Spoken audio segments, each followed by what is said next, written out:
you. Let's dance! I'm on it, Black Shoe! Time to strike! You think you can outshoot me? Captain Chemo on duty!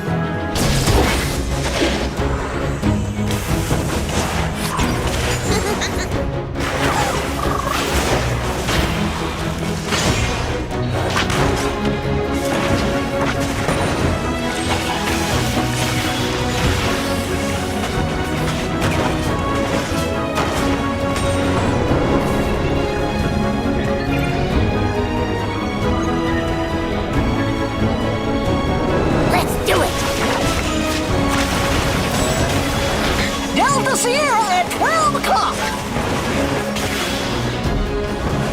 Dust 'em, Pix!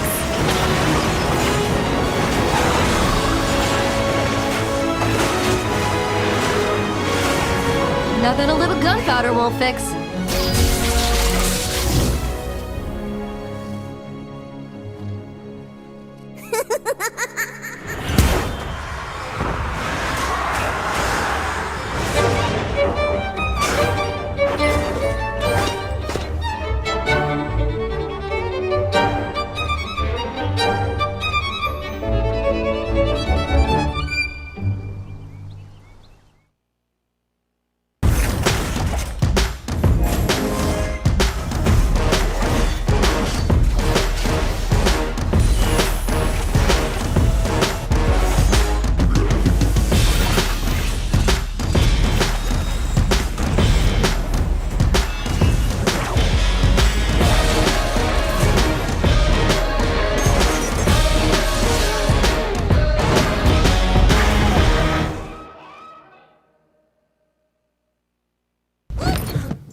Good afternoon, ladies and gentlemen. Welcome to the Sea Icon Series Singapore Summer Qualifiers 2. I'm Hungry Cast. Alongside me is Gamerism, and no, you are not seeing double, but you can prepare for trouble because we're here to bring you some awesome games for today.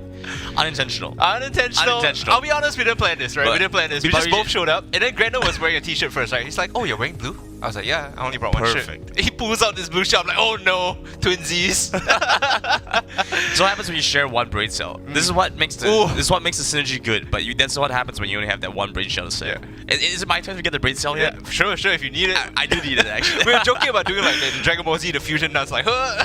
I feel like I've actually done this like a couple of times at this point, like with other people too, like with Omo too. I think at this point. Yeah, like they're just same shirt. Unnaturally, we just like pair up, right? Yesterday we somehow ended up with like short sleeve like floral prints as well for some weird reason. So I think it's just like connection. One brain cell. It's one just brain cell.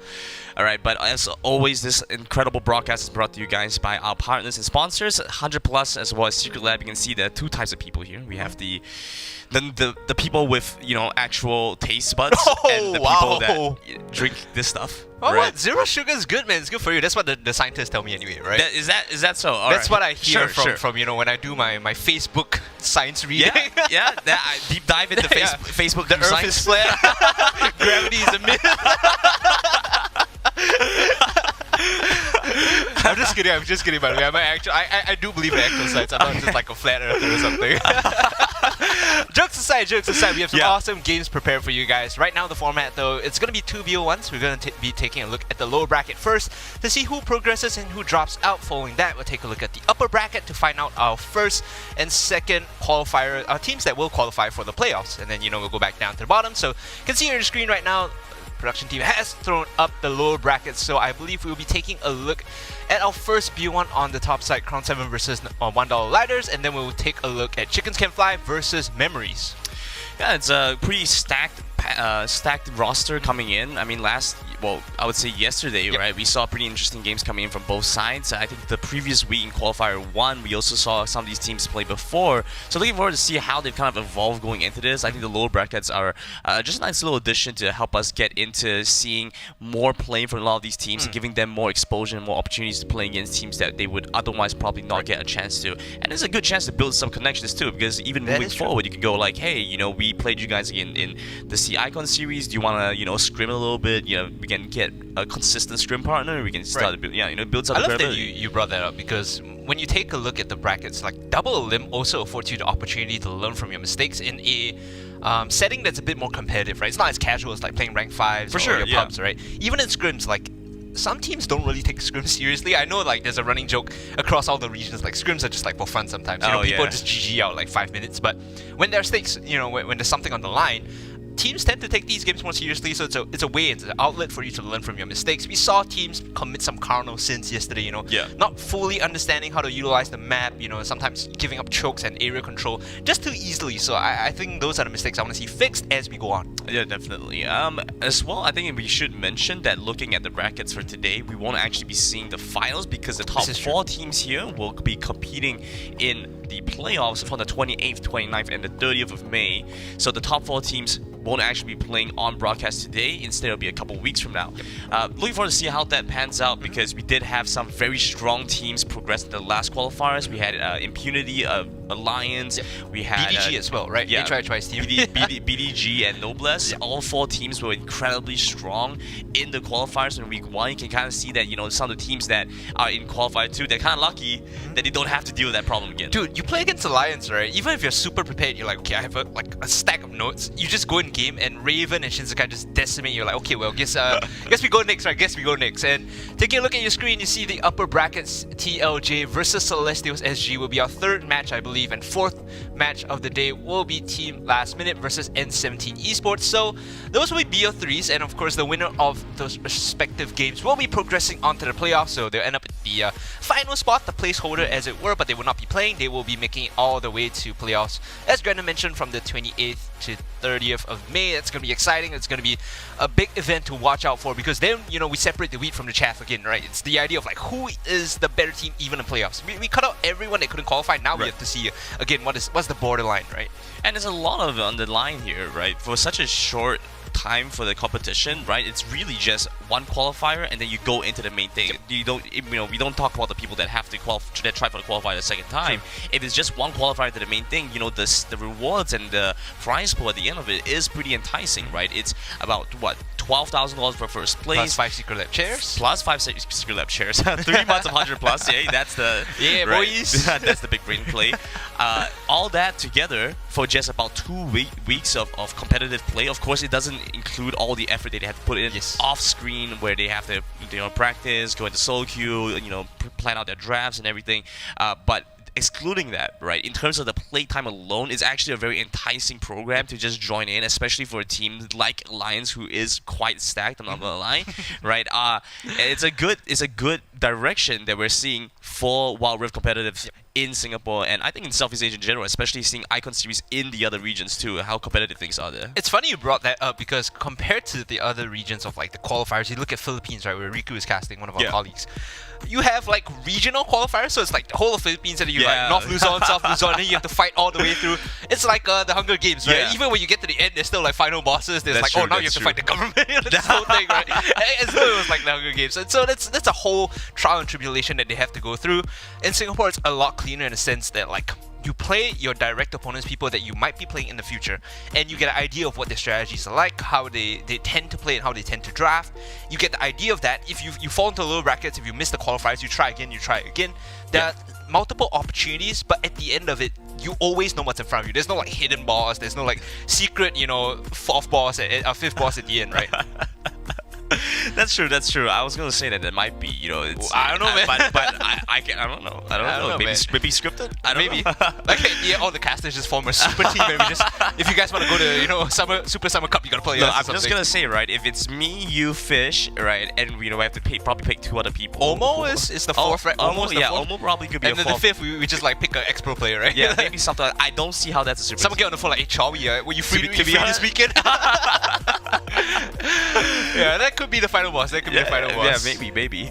But that being said, we are getting ready for our first game, and it is going to be that best of one, right? So it's a quick one. We have 2 games back to back for you guys, and moving after that is the first BO3, and I think that's going to be a really stacked one, especially because for at least between those games, it's definitely going to be a little bit more with a little bit more stakes, because once you drop out there, then you really only have one chance again. This is true. You do one BO1, that's it. There's no full series. You can't play it out. You can't have the chance for a comeback at that point. You just have to go all out and win that one game. It's big loss, but big gains also. Because if you do win that BO3, you're like automatically qualified. You have an early day out. And you know, you can start planning your dinner plans, maybe go out with your friends and family, right? But if you drop, then you have to stay the majority of the day and still fight your way back up. And there's no guarantee that you even make it all the way back up, right? Looking at the teams coming in for that, you know, upper bracket semi-finals, like TLJ and Celestials put on a very good show yesterday. Just looking at their macro in terms of their draft, the priorities were okay by me.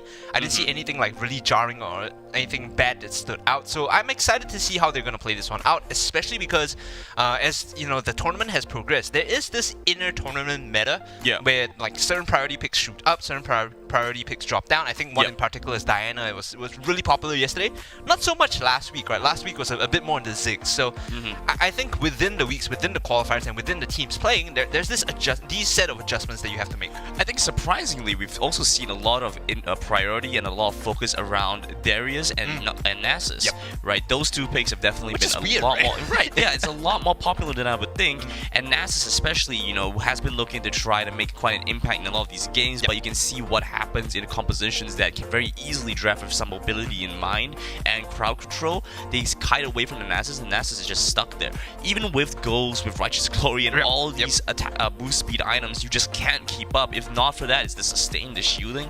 It's a very demoralizing fact for the Nasus when you just see him trying to 1v2 and he loses out every time, he falls behind. It's problematic, but the Darius has seen a lot of success, right? In a lot of these matchups too, even against something like the Mel fight, you would think should be able to relatively handle the Darius. We see what happens once he's able to start snowballing a lead. You really can't send up your jungler up to the lane too often, because you always run the risk of the Darius double killing you. Yeah, that happened so many times yesterday, right? I think the Darius was like, okay, you know, get 1-2 kills in lane, you're fine.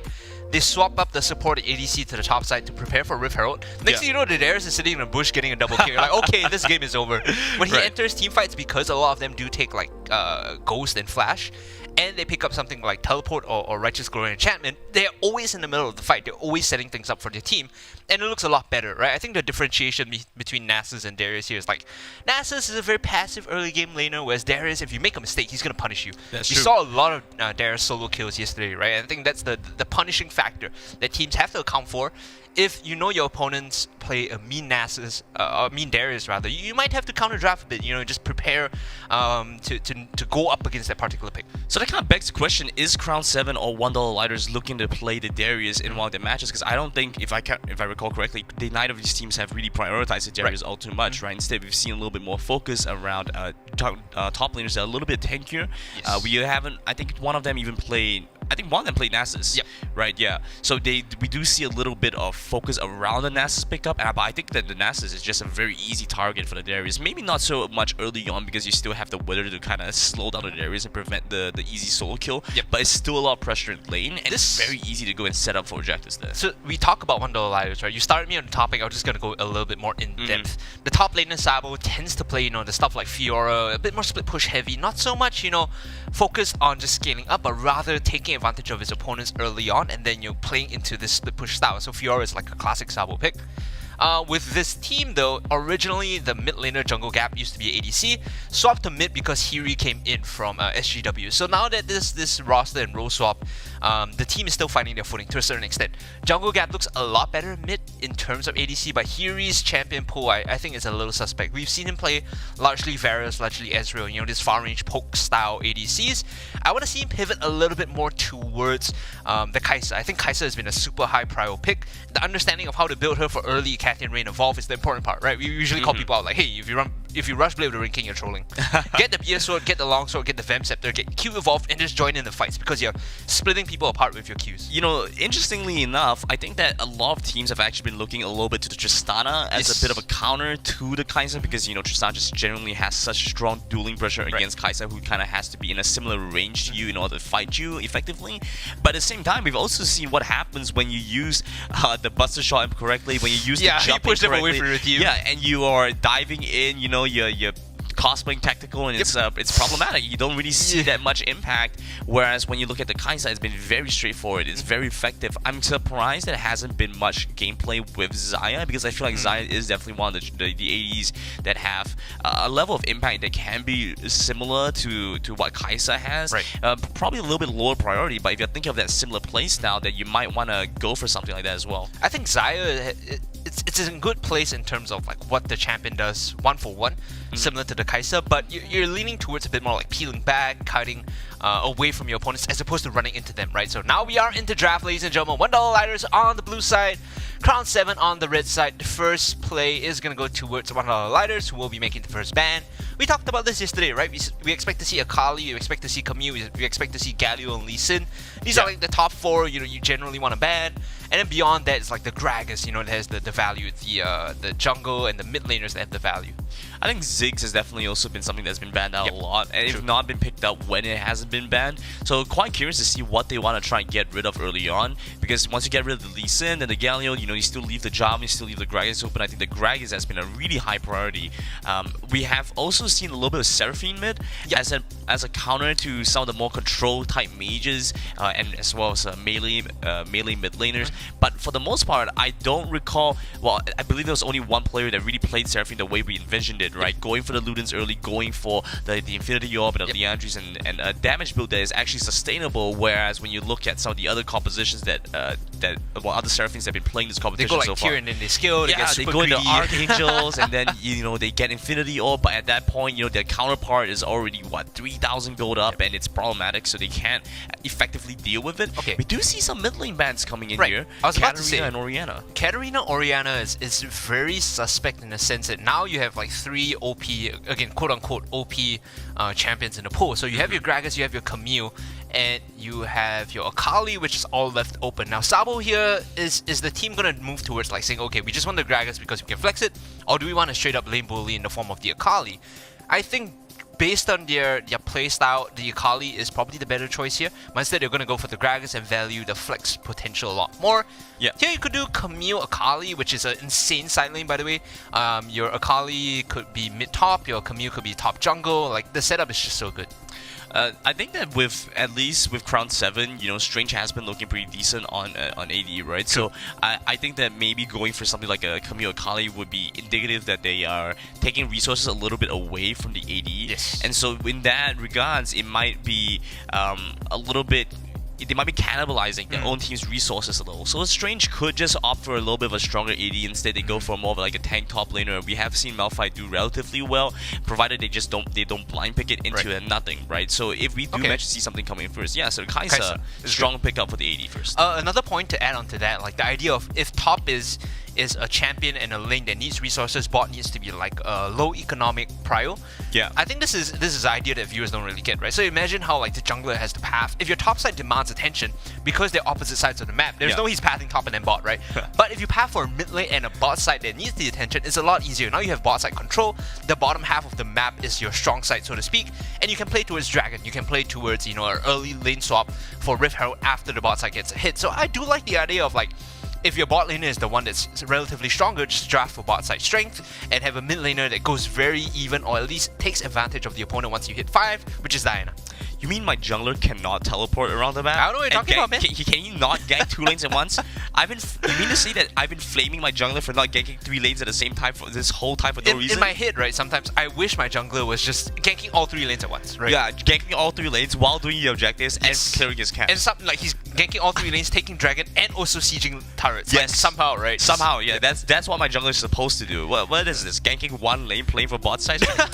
Get out of here. Vi is gonna be hovered here. I do like the Vi Gragas. Even though there's no Orianna, there isn't like this level of wombo combo here. So the mid lane is gonna have to be very specific, right? What style are they gonna play towards? Alistar and Vi is a lot of lockdown for the back line, but you need someone to supplement damage. So Seraphine here might not be too bad. You could go for Seraphine mid, however build damage, and then you have the opportunity to burst the back line once they're all caught out. Xin Zhao here allows them to reset the fight if Vi Gragas Alistar jumps the backline. Janna does the same too. So Crown 17 drafting answers. They're not drafting complements to their composition. They're drafting answers to what their opponents are doing. And it does look like with the Xin Zhao at least, it sets up for a pretty good 2v2 lane. So if the event that they want to try and contest for the top side, especially if they know that it's going to be Gragas going up top, then they have some level of gank potential early on. They can set something up with a strong top laner, or maybe something like a Darius. You could have a lot of kill pressure, and that could force something. Alright, we do see the Xayah. Okay, good. Yeah, I'm liking the Xayah pickup. I think that it's a champion that can do well against Kai'Sa. There you go. So, triple knockup for this guy. I was talking about this yesterday. Like when you see Wukong, you see Gragas. This is traditionally like the makings of a Yasuo composition. The reason I don't really like this is because, like, instead of Vi, why not just play Wukong, right? The setup is a lot better in terms of setting up for the Yasuo composition. I can see it being because it's that single target priority, right? Being able to really dive in deep, especially since you've already seen the Diana come in. The problem with the Vi is, like, for example, when you lock on with Assault and Battery onto, like, say something like the Kai'Sa, and he flashes away. 9 out of 10 times he flashes out of the range of the Yasuo, right? Whereas compared to Wukong, you can kind of sync up that knock-up together with the Yasuo because you have two opportunities to cycle them up. So in terms of value, the Wukong is a lot better. To talk a little bit about the Xayah and Kai'Sa, you're like a profit grinder because you set this up for me, right?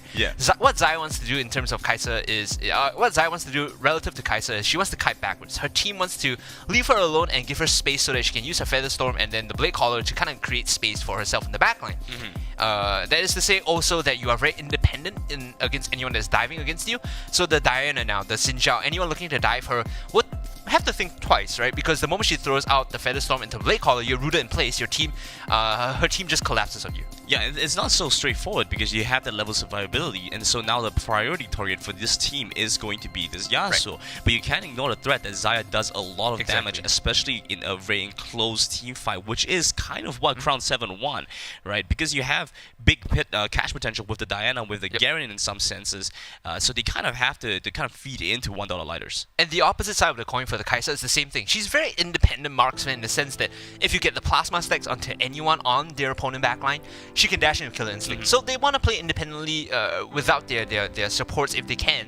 Of course, you have to find the priority targets and hit the correct angles for them respectively. The Garen here, we saw this yesterday. We were talking about this. It's a like 200 IQ answer towards the Gragas because you hope to silence him and just run away so he doesn't trade against you. It doesn't scale all too well is the problem because once the Gragas hits like Sunfire Aegis into +1 item, he tanks through all of the Garen's damage. Whereas Garen, he falls off pretty hard. I don't see any good itemization for the Garen in this patch that makes him feel good. Yeah, I mean there was a point where a lot of people were running like a pseudo bruiser, Black Cleaver, Death's Dance kind of build for the Garen, and so it was at least able to shred through or at least set up for the rest of the team in terms of damage. But when looking at the composition right now, you have two champions that are partly magic damage. Diana is mainly magic damage. Kai'Sa does have a lot of mixed damage as well, and the plasma strikes are going to be true damage anyway, right? So even the Execute is like even the Execute is going to be magic damage, right? So when you shred down the armor, you don't really do as much, whereas if you had the composition of the Garen and the Gragas switched on the other side, you could make an argument that for $1 lighters, this saves the Yasuo having to build a last whistle, which is a 1,500 gold spike, right? As opposed to if I remember correctly, the last breath gives him like 40% armor reduction on his auto. So you combo that with like Black Cleaver, which reduces base armor 30%, right? So it's pretty sick if you swap them over. I get what you're trying to say, right? And the Gragas also create space for the Kai'Sa in the sense that you throw explosive cast, whoever it hits, they have a plasma stack, you just rush it on them, right? They're usually going to be separated from the team. So I do like that idea, like if you swapped over. Garen, more popular in PC than Wild Rift, also because mythic items have helped them a lot more in League of Legends PC as opposed to Wild Rift. The mythic items are not a thing in this current, iteration of Wild Rift. So you don't have like the Strikebreaker gap closer. You don't have like Eclipse if you wanted to, do a lot of damage quickly, right? He has to go for very specific items. At least the saving grace is Sheen doesn't give mana anymore. So you can go Triforce Garen if you wanted to. Siege very well. Spellblade active helps you take down structures quickly. You get the additional movement speed from the Phage, but it's still not ideal. It's still not ideal, right? I would have liked to see something bigger, something better. And the Garen here, maybe, you know, if they really wanted to play this composition, they want to play this wombo combo with Diana and Xin Zhao and Janna, you know, they could have gone for Malphite. They could have gone for Malphite as well. Maybe going for the Garen is to just partly deal with some of the 1v1 potential on the enemy team as well. I could kind of see how the silence can be quite impactful in a lot of situations, but at the same time, I don't see the same value as opposed to seeing a Diana jump into your backline. Because if you manage to silence the Diana, you can immediately load on a ton of CC and save your carry or set up for your team to get the kill. So the fact that, you know, I don't really see a priority target maybe except for the Vi jumping in. Look at the map right now. They're doing a lane swap, right? So I hate this so much because after they nerfed the turret, after they buffed turret resistances, lane swaps have been nerfed so much. So Crown 17 now sending the Kai'Sa Janna to the top lane. What you're looking to do with this is not siege. You're not looking to take down the top tower. What you're looking to do is get a free lane, right? So the answer here is like, okay, we're gonna zone the Gragas away. Hopefully the Kai'Sa gets a lot of free gold, and this Gragas becomes a non-factor early on. The problem is, Gragas, eventually when you get your first item, you're still gonna be tanky. You're still gonna contribute with body slam, you're gonna contribute with explosive cast, so it's just delaying the Gragas power spike and keeping him zoned away from EXP. Hopefully you can take advantage of this gap, where the Gragas is weak, to get some objectives, get some tempo. But like you mentioned, Gragas really isn't one of those champions that loses all too much from being denied some CS in the early game, especially because he can still be in range, largely by in part because of how tanky he is early on. When you can look at what's going on right now, the Alistar is heavily moving around the map and assisting the team here. It's actually okay, right? Even if they engage on top of him, because Gragas is only level 2, they have the upper hand here, and with Diana coming into, they can force this. Yeah, trying to look for the catch on the Alistar. They managed to get the first blood on this kill, and now Vine in top position has to use the Vault Breaker just to get away. So this is what I was talking about, right? You make use of this early tempo. You're not looking to push your structures, you're not looking to abuse anyone out. You just want to keep the Gragas behind in terms of levels, abuse the early tempo to control the map. They need to keep zoning the Gragas away though, because right now, the moment he hits level 3, level 4, level 5, he's going to be able to walk into lane and collect EXP and collect gold. Mid lane though, seeing a repeat gank, forces the flash away from the Yasuo. Flash from Xin Zhao, we do see Xayah make her way over to the mid lane. Not going to be able to find all too much more Xin Zhao flashes too, but wasn't able to get too much off of it. That flash was a solo Q flash, I'm not going to lie, man. It was like, pink question mark, missing, report this guy. Yeah, see, Gragas is now collecting EXP, right? He's like level 4, similar to the Garen as well. So in terms of like when they scale up, when they hit the equal power point, even though in terms of gold, he is slightly behind by 400, he's still going to be contributing more than the Garen in these fights. And you will probably see that later on as well. Mid lane is going to look to be a little bit more aggressive though. Yasuo hitting the level 5 power spike but losing both his Summoners. I actually want to talk a little bit about the barrier choice for this Yasuo. So respecting the Diana, realizing that there's a good chance Diana could actually get the solo kill early on. Vi, once again, in the wrong position, has to use the Vault Breaker to get away. Ignite taking down, the Diana jumps in, chases in, will not be able to find the first kill. Looking for a second with the Yasuo. Doesn't manage to find either opportunity. They trade Flash for Flash there, so the Vi had to leave the fight by using her sums, but so did the Diana. So this is actually more valuable for one of the lighters. They forced the Xin Zhao ultimate, they forced the Diana ultimate, especially with the map being in flux. By getting those high prio ultimates out and the flash from Diana, the Crown 7 don't get the opportunity to set up as well now for the next like 30 seconds to 40 seconds. So your lane's a bit safer. Yeah, so 30-40 seconds is exactly the same amount of time it takes for the dragon spawn up. So this could actually be a really nice window to start getting a little bit of control, a little bit of vision around that objective. Maybe try and pick the Cloud Drake up early on.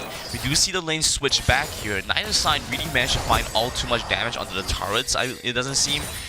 I want to see the items though, because the items are going to dictate who's going to win this bottom 2v2. So right now, Kai'Sa, no Q evolved just yet, whereas the Xayah has picked up a BF Sword and a crit glove. So the Brawler's Glove here gives you additional damage on the Blade Caller because it scales with crits. So this is an early buy that gives Xayah a bit more power. Of course, without the Captain Ray involved, the Kai'Sa really doesn't do all too much just yet. Right, but it's close. Yeah, it's really close. It's close, but it's no cigar. Yeah. Your Captain Ray isolated doesn't even take anyone down. But looking at the situation of the game overall, Crown 7 is in the lead and has a little bit more control, looking for a catch onto this Alistar. Alistar forced to use ultimate early on, and the Xin Zhao just sticking onto him like white on bread. And now they're chasing after the two members over to the backline. Diana with a massive two-man ultimate kills off the Vi quickly. Yasuo joining into the fight. The Dragons looking to go down 2. They managed to trade back for 1, but they just lose another, and it's now 3-4-1. A huge play call, just pulling everything back. Yasuo dashing back and forth, looking to try to equalize the fight here. One more attack from here, he might be enough. He's chasing after the kill on this Kai'Sa, isn't able to quite find it. The Garen getting away as well, and they just escort each other away from this. Here looking for this desperate last kill. I don't think he's going to be able to get it, out of range, but because he forces them away, because he is the prio, his team gets the dragon now. And remember, Crown 7, they expanded that Diana ultimate, they expanded the Crescent Vanguard from the Xin Zhao to start that fight. So right here, the Vi still has out. They can't walk in because the Vi is going to threaten to engage upon them.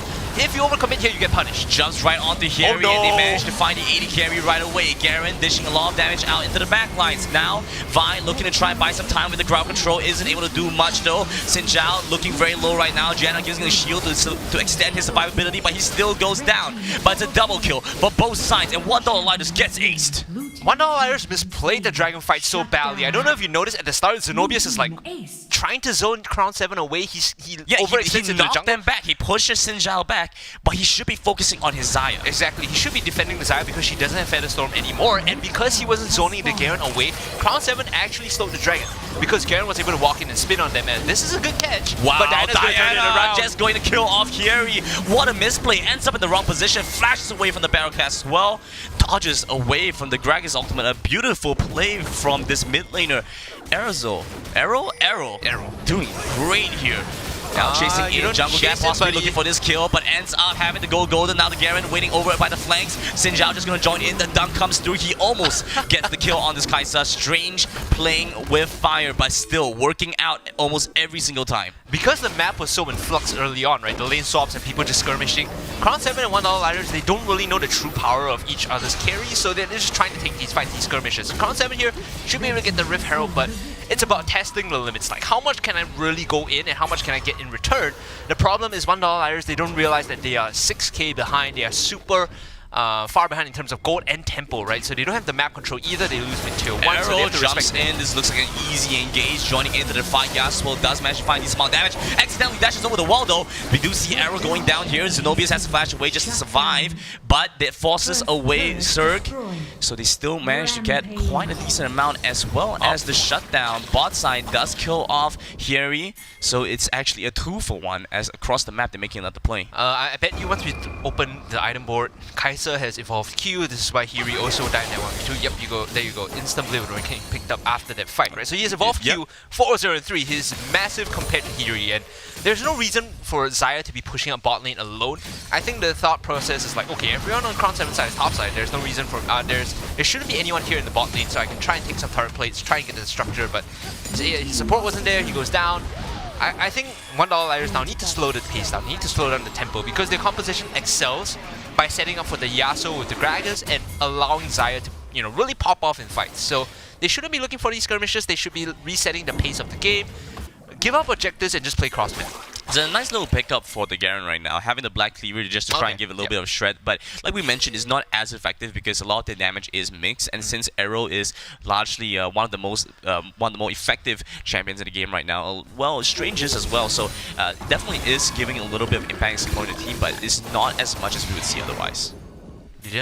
They didn't know where the Yasuo was. Wait, hang on. Hyeri might be in a bad position here. The Diana ultimate just going to be used for good measure. Forces away the Blade Caller and both Summoners. That's going to be difficult to come back from. First time I'll allow it, right? Maybe you see the enemies on the top side, you make a cross-map play, you push out bot, but getting caught 2 times in a row and dying in the bot lane is not... Sounds like something I would do. Yeah, it sounds like a solo queue game where I'm just running down and tilted, right? So it's unfortunate. Now, instead of slowing the pace down, they give up this gold deficit to 10,000 for Crown 7. Yeah. 9 minus 10k gold difference is just about what we see in a lot of these games that end up almost always going to the winning team. Yeah, you can't surrender. You gotta refuse. Good try, good try. Yeah, nice try. Nice. They say Dota, boys. You can't GG out. Yeah, there's no running away. It's not over till it's over. You gotta fight like a mid. $1 Lighters, you gotta dig deep. As my army in always says. You gotta look for the $2. do see the dragon in the eyes of $1 lighters. Dashing in, I'm not quite sure that was the right decision. Xin Zhao gonna get killed off almost immediately. Now over the side arrow, losing a lot of health, gets stunned up, has to flash over the wall to try and get away. Apple Juice almost gets killed off by the Killer Instinct. Strange now has to reposition down towards the bot lane. Dragon within their sights once again. Apple Juice down to just a drop of health. Has to try and get away. Harry almost gets killed off. Diana joins in the fight. It's a two-man stun, two-man knockup. They dunk onto the Alistar. They killed him off, and now Sabo running for his life. Arrow just gonna make the chase to look for this last kill. Not quite sure where he's gonna be able to go with this. Has to flash over the wall. And they use the Rift Herald mid lane. It's an easy pickup onto this Gragas, so top laner's dead. 3 members on the side, $1 lighter's gone, and now Crown 7 should be able to find his mid lane. I think 9 out of 10 times you don't re-engage that, right? You just take the dragon and back off. You get a 1-4-0 trade. The jungle gap gonna go down here, forces the flash, forces the barrier. Still gets away, but ends up losing a lot there. They could actually just go to Baron because he's like, $1 lighters have to deal with the Herald here. They have to clean out the mid wave, get Prio back. So Crown 7 here, especially because Kai'Sa has Blade of the Ring King. They should be able to finish this one off very quickly without any contest. $1 lighters, they are way too far behind. 10 minutes in, I generally don't like to call it too early, but this game might be over unless they hit like a massive 5-man Yasuo ultimate into a 5-man Blade column. Something like that, right? Then maybe they win the fight. We'll probably have to see it stall for another 15 minutes or so. At that point when everybody is ahead, I could see $1 lighters have a composition. Long, like maybe 6 minutes, yeah. Well, I mean, you look at the composition that $1 lighter have, I think they actually could scale decently into the late game. It's not like they outright win it, but it definitely is comparable to what Crown 7 have. So 6 minutes, I think would be a bit difficult considering how far behind they are. I'm thinking like a 10 minute at least. Yeah, okay, 10 minutes is good, right? That's the point where the goal deficits don't really matter anymore. But for him to even get to that point is a tall order, right? And then they have to climb back. It would have to be a big mistake from Crown. If you're $1 lighters here, the prescription is to just turtle and base. It's okay to just give up objectives, cede control of the map. All you need to do is farm, right? Get all the farm on the Yasuo, get all the farm on the Xayah. Gragas at this point is just a meat shield. He doesn't want to have anything to do with the gold. For Crown 7, the early game was played out very well, but every time they had the opportunity to punish $1 lighters, they did so very well too. They were always eager to jump onto anyone overextending. I don't think you set up this Death Bush here, you don't get anything. Strange is going to get caught out. Yasuo uses the ultimate right away.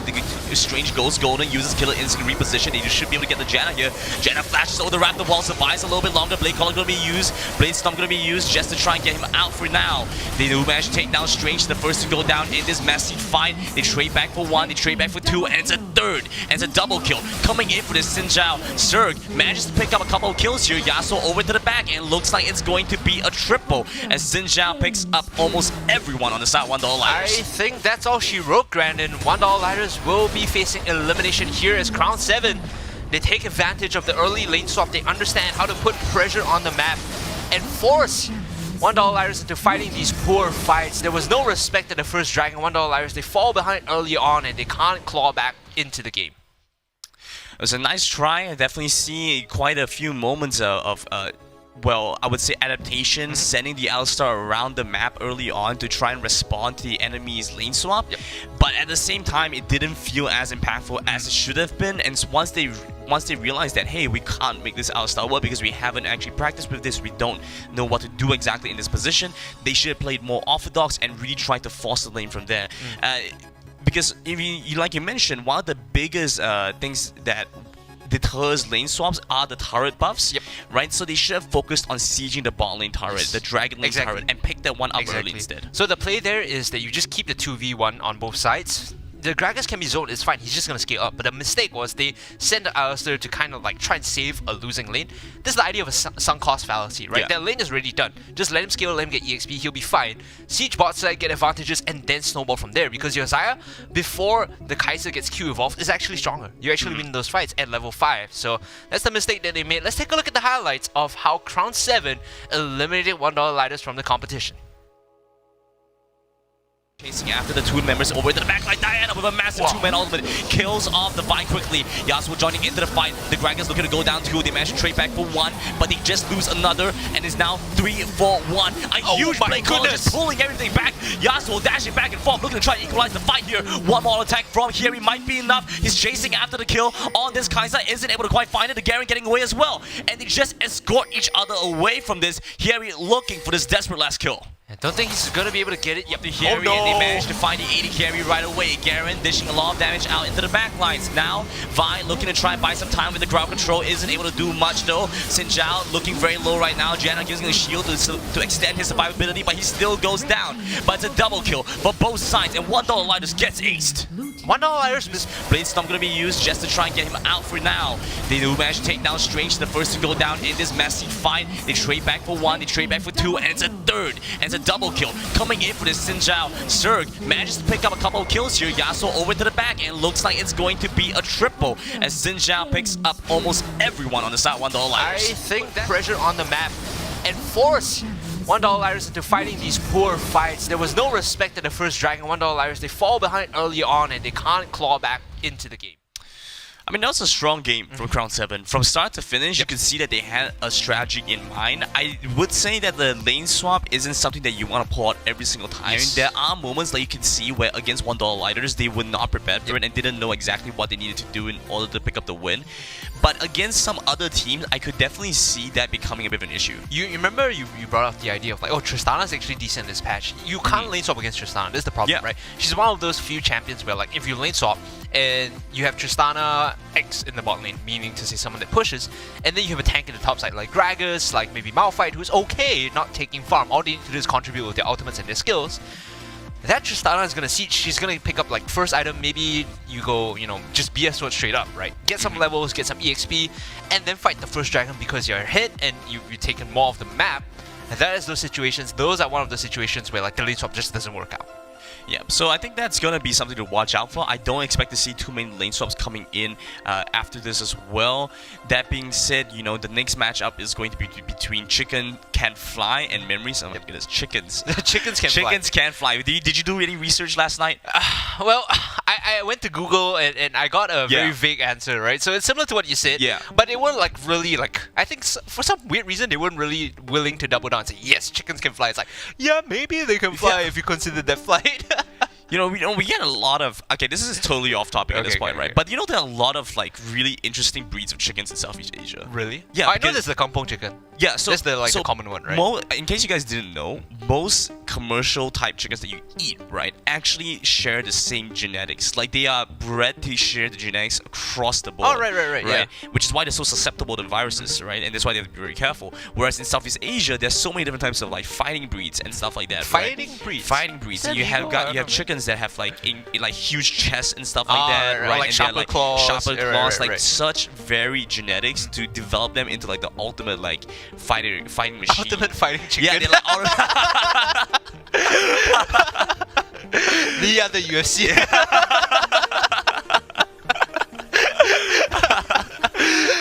But those are not edible, right? As far as I know. I mean, I guess you could, but I'm not sure.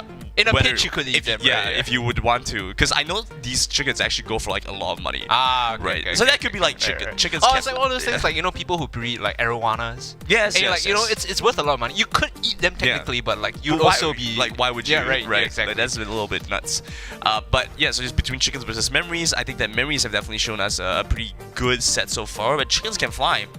A little bit surprised they actually ended up dropping to the lower bracket. Yeah. Because they have had some really good moments, and I think that overall, their team composition and their idea for how to play the game looks pretty on point. Definitely looking forward to see if they can pick up the quick win off of this one and then show a good, have a good showing in our next set. Based on the first game, right? You just look at how Crown 7 already pulled out all the stops. They're like, okay, we're not messing around, we don't get eliminated, we're just lane swapping in the first game. First game of the day, they come in with a very conscious strategy. You don't lane swap out of the blue. You have a plan for this, and the way they execute it was planned out, executed very well as well.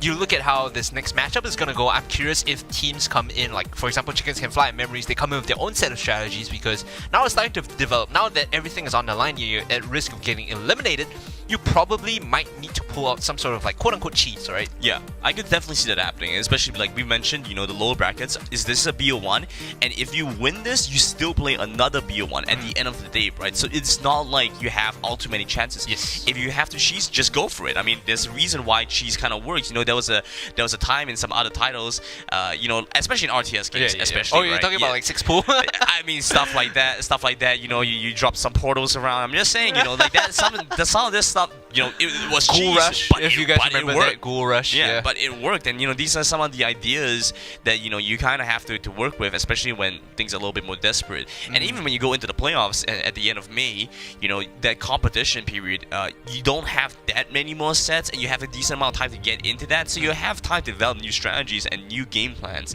up until then. Yeah, I think as you move along in the competition, like that development, and also based on the people you play, sometimes you play against teams that you just narrowly edge out a victory from. You're like, I like what they did. I'm just gonna copy some of that. You know, like this is my idea now. Yeah, yours? No, ours. And then that's how the region as a whole develops too, right? I think for the sure. idea of like development, learning from your opponents and scrimming against them and picking up strategies that you think your composition, your roster works well with, of course, is another way to improve. The tricky part is whether you can execute well, because as teams go, as different rosters go, some teams are just, you know, stacked more in mid lane, some teams are stacked more in ADC, and some teams are stacked more in top lane. So the way you draft and the way you execute your compositions also have to be kind of rooted in your team strengths, right? You can just plug and play a split push strategy if your top laner is going to run it down.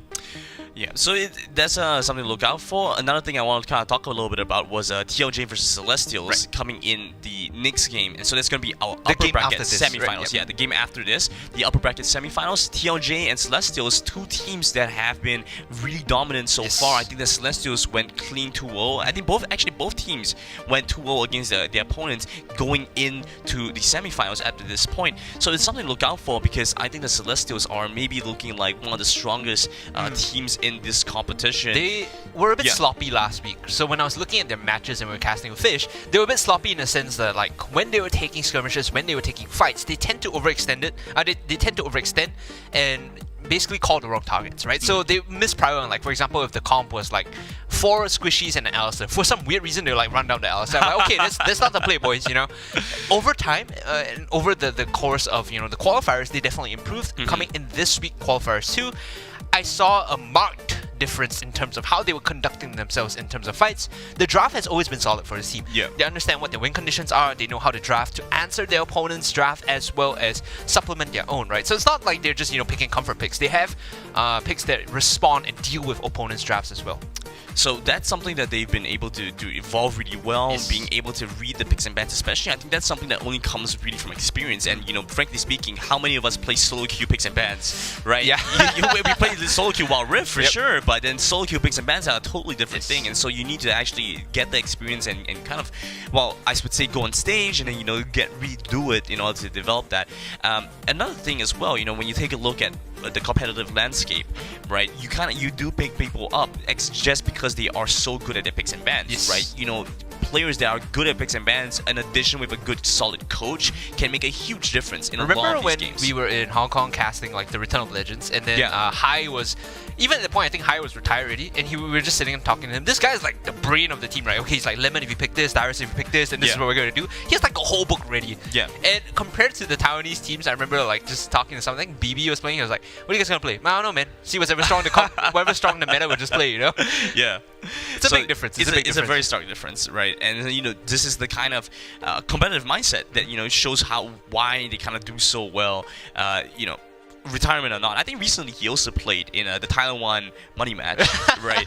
With the old C9. I think they got like balls, meteors, sneaky. Lemon, I think. No, Lemon wasn't playing. They got double lift. Oh, double lift was this. I guess they flexed every different role. Like every role they could flex, they flexed, right? Some games, you know, double lift would play like Lucian mid, and then they played sneaky AD, and then they play high support, and you know, stuff like that.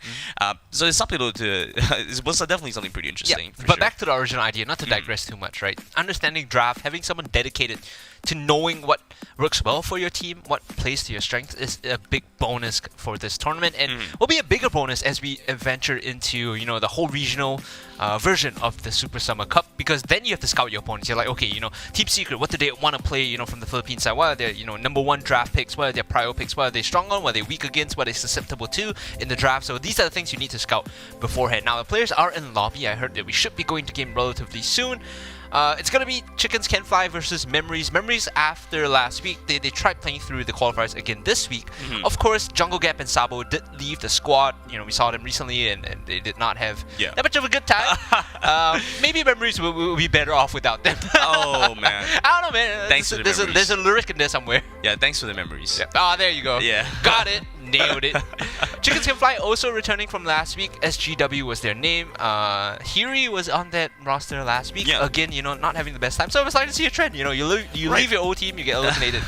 Just it's the way of the world. It's the way of the world. That being said, though, I mean, this is still a pretty interesting development. Once we saw the change with Chicken Can Fly, the AE definitely. I mean, here he did look decent on his new team as well, right? So I think it's really just a matter of like you have to synergize well with the team. Yeah, so it's not always so straightforward. A good player on a team that they don't synergize with is always going to be problematic, right? And so that's why it has to have that level of flexibility to just kind of move around and kind of develop, especially because of how fast the Wild Rift kind of is. There's a lot of moments where you end up in a 1v2 position where your support has to go and roam around in order to generate pressure around the map, and you're kind of left alone. I know a lot of ADs don't necessarily have that kind of like experience because we saw that just now, right? Hiri left alone, walks bot twice, dies twice. So exactly. Right. The idea of a plug-and-play ADC who has a very good understanding of what the team wants to achieve and what he can do by himself is paramount to victory. I think more so when you're playing specific farm side lane style ADCs like your Kai'Sa, who once she gets big, she actually wants to challenge the opponent tank. Exactly. Because she can kill him, right? Similar to Xayah to a certain extent, right? You're able to farm safely in the lane because you have extended range on your autos when you have the feathers, and you have the ability to kite back with the blade caller. So it's like you can take those side lanes 1v1s pretty well. The other style of ADCs that we see a bit more too is the Jinxes, the Ezreals, who are okay with the long range, okay in the early game, just scaling up, doesn't want to fight, just wants to stick with the support and walk around the map. Yeah, they have a lot of damage when they need to. They can output a lot, but they are very reliant on the rest of the team. And so we've also seen a little bit of priority around things like the Ezreal, even a little bit on the Corki. But I'm not as big of a fan with Corki builds right now because even with the IE Trinity Force first item builds and Power Smite, because of the nerf towards the package, I feel like they just generally have a little bit less impact compared to some of the other champions that you could otherwise pick up. Also, his Power Spike is not as nice as Ezreal, I think, in my head, because Ezreal's Power Spike it's like a curve, right? So it goes like this and it just suddenly shoots up. The moment he like completes 3.5 minutes, you get the mana mute. 7 minutes, you spike because you get your Trinity Force on top of that too. Exactly, and then most of them just do like straight Last Whisper, and on top of that, so your Mystic Shots are doing almost true damage, right, to anyone that doesn't have armor. So that's the idea. It's very, very strong, don't get me wrong. And Corki is dipped off quite a bit.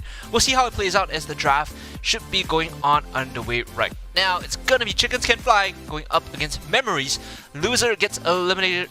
Winner is gonna progress on to the semi-finals, I believe. So this is gonna be for all the marbles, ladies and gentlemen.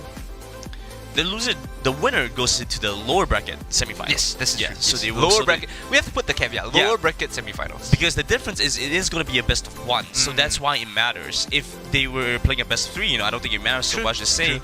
But best of one, you only still get that one chance. This is true. Chickens Can Fly on the blue side, Memories on the red side. You can see their nice new logo. I wonder if they spend a lot of time on that. Maybe you go on Fiverr, give someone like a couple of bucks, drop a logo, Get it official. Get it official. Yeah. Right. It has to be a good idea. Okay, so far, curious to see what they want to try to get rid of. Okay, so this is the first time that we get to see the Japanese name, right? Yes. Did you manage to figure out what this was? Hell no. I can read the Chinese one. 为什么鸡不能飞 is pretty easy. That's fine. Even Matthew's able to read that, right? Yeah. Okay, but the Japanese one, we're just gonna have to go with whatever he is then.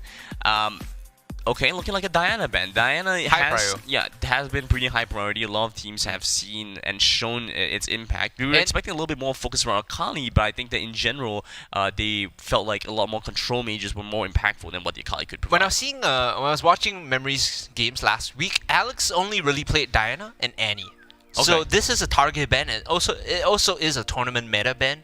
So you think about what Diana represents to the team. Because Diamond Hands also plays a lot of Alistar, which they might ban out here, Diana Alistar is a perfect outlet for the team to make the calls to say, okay, we're going to engage now. The most veteran members of this team, Alex and Diamond Hands, can pull the trigger for their team to sort the fights out. So I do see the value of banning out this Diana. The next ban might possibly be Alistar, although that will open Lee Sin, that will open Akali, that will also open Camille, which Chickens Can Fly probably want to take for themselves. We do see Gragas being banned away, and Gragas has been one of those priority picks immediately taken if it's open on the first slot. And so with this one, okay, so Camille getting banned out too means that likely I'm thinking something like a Jarvan might be high priority. I think like this. blue, like B1 here, Galio is good. B1 Galio is really good, right? Yeah. So because then you don't have to commit onto mid or support. In terms of like what you're picking, and also it synergizes with the Jarvan if you want to pick it up later on. It also synergizes with just map presence. If you want to play something like Fiora, you have like a instant 2v1 on the side lane with Galio. So I do like B1 Galio here. We also have seen some priority around Orianna because of how well it works with some of these junglers that we've been seeing. Stuff like the Vi, stuff like even maybe Shyvana, right? We've seen the ball delivery works very well in tandem with these kind of champions. So Orianna is also might be an option, but I think the Galio would be a better first pick, and Orianna can come in as an option after you've seen what the red side has decided for. What they could do, okay, so they want to take the Braum here. I was about to say they could take Alistar away from Diamond Hands and just deny that comfort pick from the support of Memories. Braum is a decent answer towards Alistar. Of course, like if he gets jumped on by hit up Pulverize, he can always leap away. Stand behind me allows him to get back to his ADC and just disengage. This seems like a little bit like the composition you were mentioning where they were trying to prioritize for Yasuo, actually, right? Yep. So you get the Braum, you get a couple of the time knockup champions. You know, you still have things like the like you mentioned, Galio open. Yeah. You know, so these options could work well actually with the Yasuo if they want to go for it. It's like the foundations of a Yasuo composition, but you don't have to build a Yasuo house. Yeah. You know what I mean? Yeah. You just set the foundations just in case you want to pivot into it. In addition, you also open up opportunities to play junglers like Graves here with the Braum. Like we talked about how Graves as a jungler isn't really tier 1. But if you can supplement it with a pseudo tank, someone that allows you to proc the winner's bite very quickly, Graves is now a decent option for your lineup. It also opens up things like Ezreal Braum, where you have a very safe lane. It's almost impossible to die 1v1, and you scale into the late game very well by building up a front line with Unbreakable, and Ezreal just throws mystic shots from behind. Right now though, Galio will be locked in. They don't have to commit to their jungle. You can do Galio, Alistar here, and possibly play mid lane Galio for Alex because his mid lane is a bit mid lane pool is a bit small. So going for the Galio in this position, does mean that, you know, mid lane is going to be a little bit more open with the choices that they have. We could see something like the Orianna being picked up. Ziggs has been left open, but I mean with the Braum, I'm not quite sure how the Ziggs is going to kind of synergize with that. And like you mentioned, Ezreal Braum I think is going to be one of the better picks coming into this one. I definitely Ezreal actually going to be taken away, so it removes that synergistic combo there. So likely Kai'Sa might get picked up here, and he could go for one more priority pick and then hold out and see what the plan is with the Galio exactly. Kai'Sa Braum here isn't too bad, but there you go, the Jarvan is going to be taken away. I think they correctly identify that Jarvan Galio is going to be a problem in the mid-game teamfights, right? Too much control over objectives, too much area denial, so you just need to pick that away. The idea between the R1, R2 picks from Memories here is that they go for Galio and Ezreal. Now this Galio, as we mentioned, can be a flex pick. Diamond Hands doesn't really play Galio all too much, I believe. Just looking at his past performance, it's been Alistar, it's been Lulu. So they're picking this Galio as a potential flex pick, but more often than not, I believe it should be going to mid.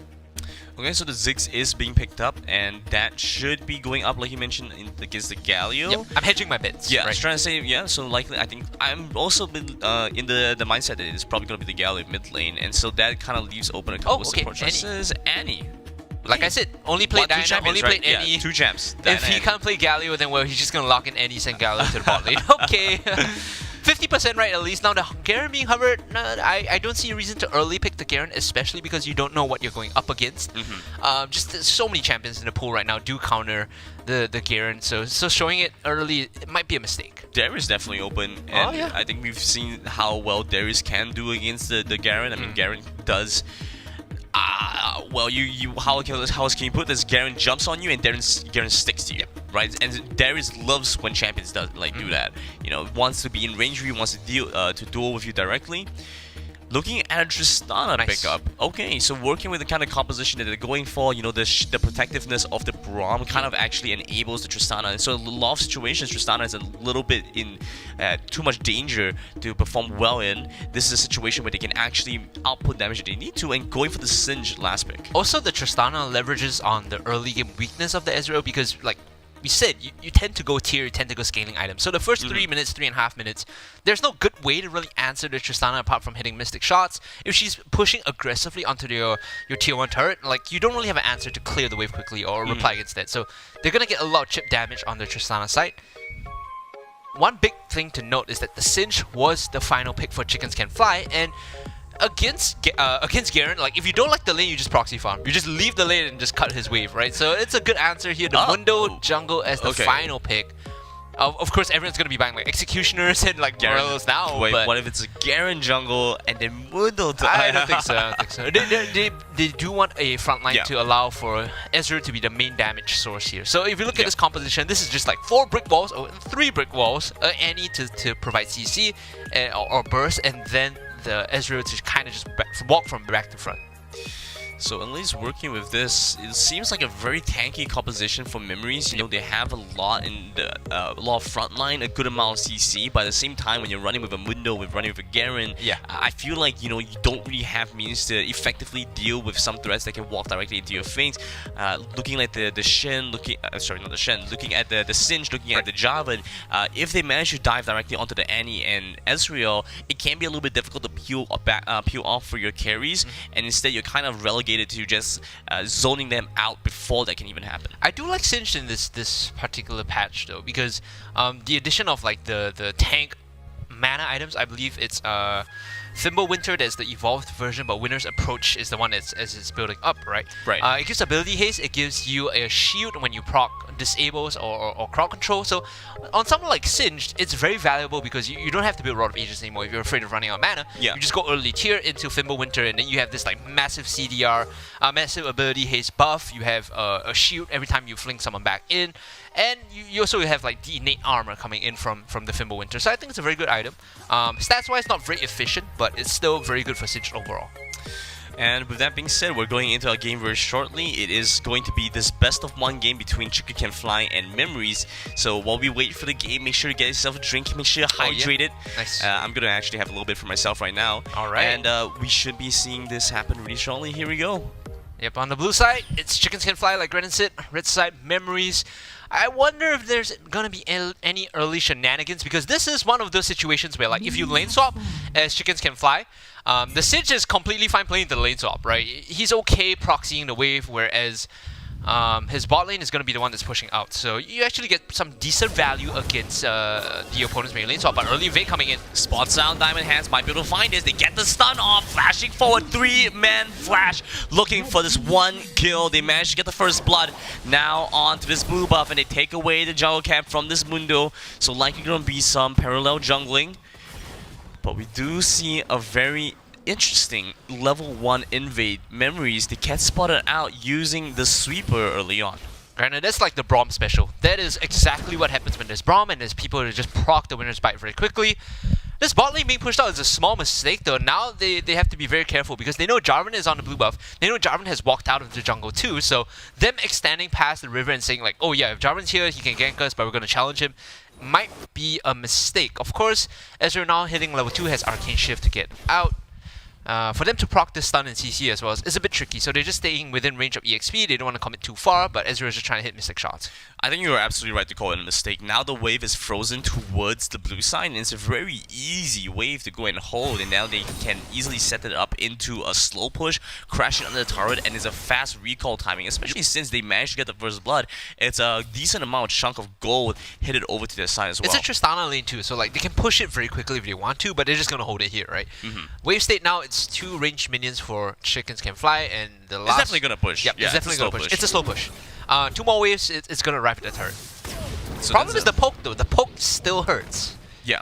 But I think with Ego at least, it's not too impactful because he always has to stand together so he can get away from a lot of these fights. Javelin pathing around towards the bot side, so you can take a look at Pineapple Top, who is going to pick up this blue buff, and so they exchange buffs in this sense. Wave crashing down towards bot pretty soon, like you mentioned, 2 waves, so this is going to be another wave so closer, and then the Jarvan is going to be in position to look for this catch. It gets the stand behind me onto Tristana to get the earlier, to get additional magic resistant armor, I believe. Okay, he's gonna proc the Scry's Bloom though, and it gives away his position. Yep. You got heal available, looking for this cash. Taunt immediately used already, so won't be able to stop them if they try and go for this. Instead, deciding it's too aggressive. They don't have the HP to look for this play. The reason they didn't want to go for the dive is because Annie made the movement towards bot side. Alex immediately left the lane the moment the Scar's Bloom was popped, so they were very afraid that Annie was going to come in with Tibbers and just hold them and CC them under the tier 1. So very smart choice from Chickens Can Fly. They were building up to the dive. They were saying, okay, we're going to tank the wave. With Unbreakable, they can't clear it out. We stack like a 4-5 wave, 4-5 minion wave pushing in so we can dive. But Alex made the right move to leave the lane and threaten the bot side reinforcement. Interesting decision here to allow the Mundo to keep free farming for the most part. And you look at what the Mundo has managed to pick up. He's level 5 and he's already up with the Bobby Cinder, so he's matching the Jarvan very well here. In fact, a little bit up, almost 400 gold, and there's going to be a component pretty soon. And so the Mundo hasn't had to waste too much time focusing on anything except just farming. XCP went for Serrated Dirk, so he's going to be moving towards lethality Jarvan and damage DPS Jarvan, right? They don't have a true tank now. Like, Singed is a tank, yes, but he doesn't want to be tanking damage. He wants to be running around the backline, right? He's tank in the sense that he's annoying and he forces people to peel off of him. So innately, he doesn't have a lot of HP, he doesn't have a lot of resistances. We'll have to see how that works for them because if without a tank, I guess they still have the Braum, who is a pseudo tank, but then you have to consider that Braum is going to have the economy to really become a very strong tank anyway. So at least with this one, you know, it kind of levels the playing field. The fact that Memories don't really have hard CC on their tankier champions is now kind of negated because the rest of the enemy team doesn't really play for hard CC anyway. And Sinch is only really tanky once he pops his insanity potion. So like up to that point, he doesn't really do all too much in terms of being the frontliner for his team. So right now, all the lanes are getting recalls in. Of course, it is Chickens Can Fly on the bot side against the cheater recall. He's cancelling it by walking with the poison. It's so annoying. Oh, he gets a flip 2, big value. Okay. Biggest value, in fact. Now he gets a free recall. He gets the cheater timing ahead of the Garen, who needs to stay and push this wave out.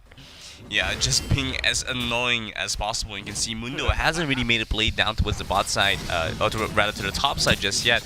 In fact, really hasn't been able to find too much impact. It's just going to keep scaling up because, like we've acknowledged to this point, Mundo is just one of those champions that, given time to scale up, he becomes such a massive threat, and it forces the enemy team to really start building into a lot of executioners, into a lot of grievous wound type items. Exactly that. You know what's insane? Look at Ego's build, right? He went for instant Bramble Vest and Redemption Enchantment, so he knows that if they fight this dragon, they will be stronger because of the AoE heal and damage from Redemption, and also the grievous runes from the Bramble Vest. He understands that he has to play somewhat tanky too because Jarvan is straight Yomus. He has no tank stats at all. So it's Ego, and it's gonna be the Sinch in the front line, looking to put the debuff down, looking to be the frontliners for the team.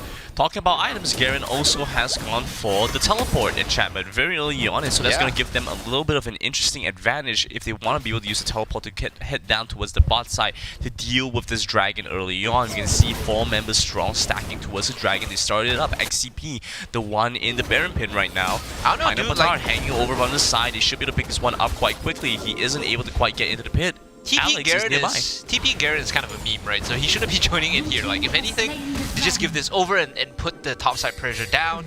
Let Garrett push out for the wave. He TPs in and then uses this Q. Exactly, it's like right? silence. It's like you cannot talk.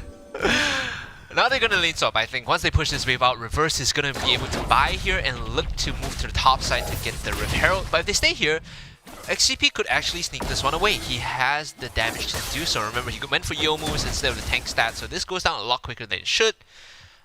Good sneak as well because there are no wards, so they will be able to pick this one up. Good rotation up from Ego. This support is actually MVP for the first like 7 minutes in. Chickens Can Fly, the support is the MVP. Right, so much impact, has been hitting a lot of the critical spells too and set up for his team very well, but it's also up to Chickens to understand what they have to get done at the right moments, and so far they've been largely by and part been in the right place, doing the right thing. Now they have the Rift Herald, they should be able to try and get a setup play. Interesting to switch over so early on. I felt like they could have held on for a little bit longer. It's not the worst thing in the world for them to swap to the top side. Against the Garen, he's still going to be able to clear the waves though, whereas Sinch, like I said, you know, in this 1v2 situation, if he doesn't like what he's going up against, he just proxies the wave. Just doesn't sit inside here, he cuts between tier 1, tier 2, and sits there just so that the wave is always going to be pulled towards him. Right now, Chickens Can Fly has the play though. They are going to activate the Rift Herald and look to siege down. 4-man dive on the Garen. Ziggs up the top side as well. They managed to get the flag drag knock up on top of Garen. The Glacier Fish is going to be used as well. They aren't able to find too much more off of it. The Redemption going to be used, gets them back up to full. And now Rift Herald just going to be escorted towards the next turret. They're looking to back off for that though. Moving over into the mid lane. The Ezreal now by himself down bot side. He can't defend his mid lane, so just going to head straight down bot. Good rotation into mid now, because it's singed, because he clears the wave so quickly. Ezreal actually doesn't clear the wave fast enough, right? He's just going to proxy this. Immediately going in for the 1v1-2. Ezreal has no damage, he has no way to deal with the singe. Mid is under pressure. They might just lose this here if Tristana stays for another wave, especially because this is cannon wave, so they could come back in and siege if they want to. Although Ziggs has decent wave clear, Tristana should be able to use the satchel with this one. Alright, it has the empowered attacks and just able to quickly find that one. Was that a teleport for Garen? Yeah, I believe so. I believe he did TP down into the bottom wave, the bottom half of the map. Okay, interesting decision there. Yeah, teleport down. I'm not quite sure what the intention was. Nice little catch there. It's quite interesting to see them teleport him down without much to be gained there, especially because Dragon is going to be spawning up quite soon. You can see it's a 3-minute cooldown on teleport. By the time the Dragon spawns, he won't have that available. Look at the items from Alex, right? Awakened Soul Stealer is one of those items in Wild Rift that's not available in PC League of Legends. So what it does is, with each kill, your ult CD goes down, right? It gives you CDR on your ult with each kill, with each stack you collect. Alex is playing for those big Tibbers, and he's going for the Rod of Ages, knowing that he's going to be flashing in, he's going to be frontlining for his team because he needs to get in range with the Tibbers. So the game now for Memories is very much dependent on how many people Alex can catch with the Tibbers, or how many people Diamond Hands can taunt to set up for the Tibber. So those are the big things you'll be looking towards, right? Memories, they're looking for the Gallo, they're looking for the Annie to go in. Mundo is a glorified cannon minion at this point. Like, he doesn't do anything apart from chase people down. So it's the two members of Memories, Galio and Annie, that will be making the play. Right, they're looking for something down bot side right now. Just gonna use the bomb to get a little bit more damage onto the turret. It's a very easy pickup considering they are playing with the Tristana. The bomb is gonna get locked down first. He loses a lot of HP. Oh, so good. The Q is coming in as well. It's a big 4-man calculus. They jump in. The Buster Shot gonna be enough. They look for this next kill. They get the reset off. And Revenge, Reverse, just looking for his kills. They manage to get a stun onto Tristana, but it isn't gonna be enough as he gets a double kill. It takes down the Annie and 4 dead on the side of Memories. XCP, he comes in with the Flag and Drag, knocks 4 people up, extends the range of his Flag and Drag with the flash, get into splitting distance and use the Cataclysm. Now Memories, they don't know what hit them. They set up for the fight very well, but the counterplay from Chickens Can Fly was there. So they set up with the taunt and the Tibbers, but it wasn't enough damage to clean up the fight. The damage already had been done by Chickens Can Fly. Now they move over to take the Inferno Dragon, and they're pulling themselves 10k ahead in 10 minutes. Similar to Game 1, granted. Yeah, and we do see the Singe was able to keep the pressure up top side, forces the Garen up to the top lane, and so they couldn't even respond to the Dragon in time because Garen respawn was still alive at that point, right? So he could come out of base faster than the rest of his team. Could have maybe looked to try and stall the Dragon while the team arrived, but because the Singe was pressuring up top side, they couldn't do that. So a lot of really good macro playing coming in from Chicken as they set up the top wave to match the bot wave push as well.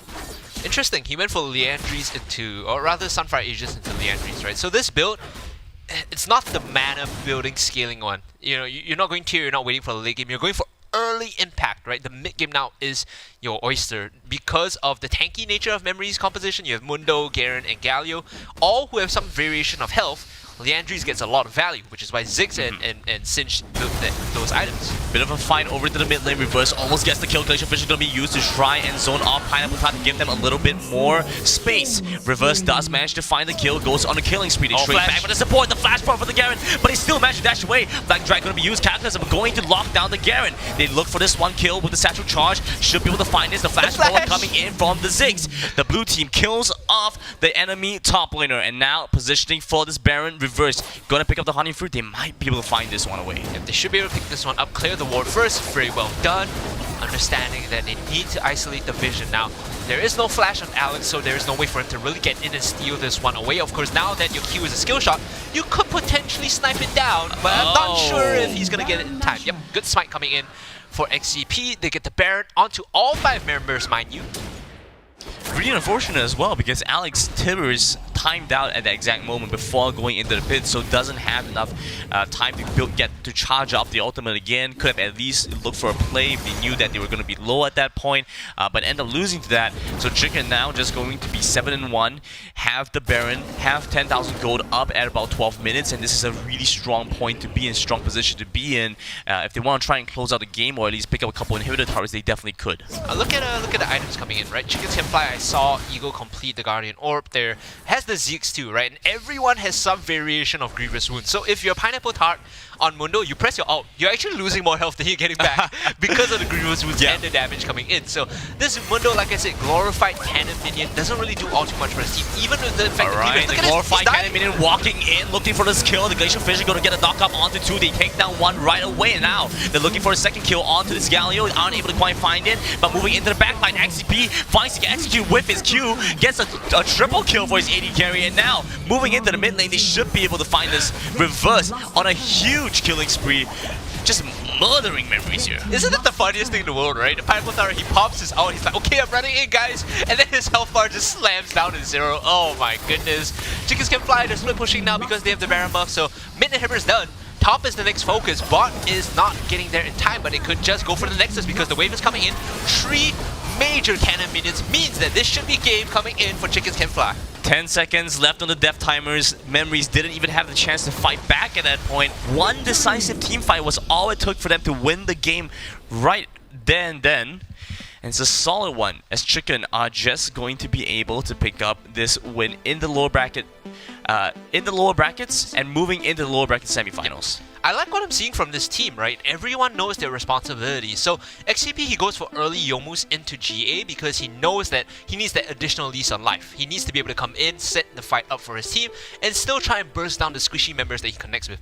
If he went for Sunfire Aegis, that big 4-man flag and drag wouldn't have done the damage it did. So good stuff coming in from the jungler. Like I said, again, the MVP of this game for me is Ego because he set up the bot lane so well for his team, preparing for the dive first and making sure that the Ezreal Galio was never safe against their opponents. And we look at Singed up in the top lane, right? Really didn't have, you know, he has 0 kill participation.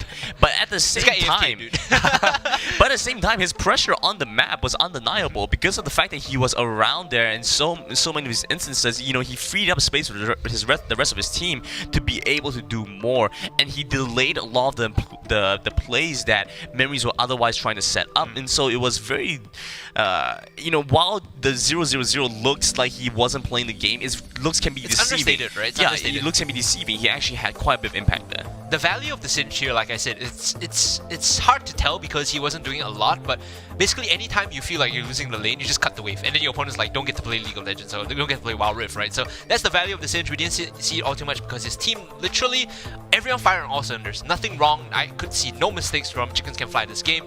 Let's take a look at the replay of how they made 0 mistakes coming up against Memories. The bomb to get a little bit more damage on the turret. It's a very easy pickup considering they are playing with the Tristana. The Braum is going to get locked down first. He loses a lot of HP. The so good. The heal is coming in as well. It's a big 4-man calculus. They jump in. The Buster Shot going to be enough. They look for this next kill. They get the reset off.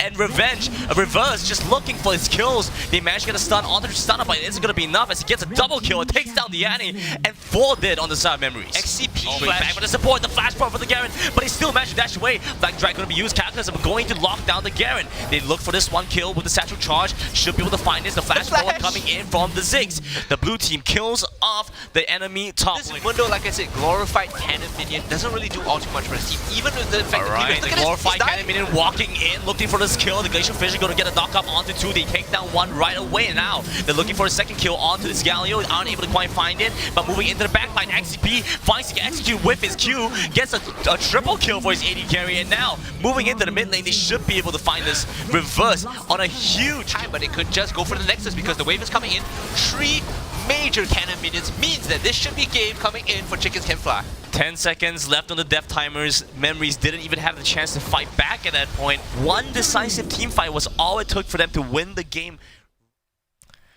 I don't recall seeing Cinch in a single one of those fights. Yeah, it's so funny, right? It's like when solo queue games, like these guys like split pushing. Oh, it's okay, guys. You fight. Your 4v5's Yeah. good. I'm just gonna take the structure The here. gates. The gates. The Right? gates. Classic. Classic. El Clasico. Yeah. Man, it's crazy. You know, he is like what 30 plus, 35. I think you need to be a little bit like psychotic to be playing Cinch. Like some part of your brain has Yeah. to be like on zero cares given mode. Yeah, you really have to reach a point where you've ascended, you've enlightened, right? It's you like go, playing Udyr, this- it's like playing Nasus. hey. Team just fight. I will farm. Yeah, that's right. But either way, I mean, that was a solid game coming in from Chicken Can Fly, and they've been showing us for the most part, and they really understand the game really well. And so, going into the lower bracket semifinals, I really do hope that they're able to pick up the win so that we get to see them again in the playoffs. Yeah, if I remember correctly from my research and background talking to the players, Haki used to be a mid laner for Team Sequence, and the thing about this roster, right? XCP used to be on Resurgence as well in the past for another mobile game, which did I think place first during that particular season. So he's no slouch. He's quite a veteran to like mobile MOBAs. Okay, yeah, and so definitely looking forward to see how they play this out. But of course, congratulations commiserations. Yeah, commiserations. To memories anyway. I mean, congratulations if your plan was early daylight. Hey, that's terrible. But either way, they played a good game. They played a good fight. It didn't exactly pan out, but they managed to make it pretty deep into the competition. So good job on that. Hopefully get to see them again. Yep. Yeah, they're a team that has been pretty exciting. I like watching them play. Yeah, they definitely put out some good shows in the 2 qualifiers that we saw them already. So Chickens Can Fly, like you said, Granite will be moving on to the lower bracket quarterfinals, I believe.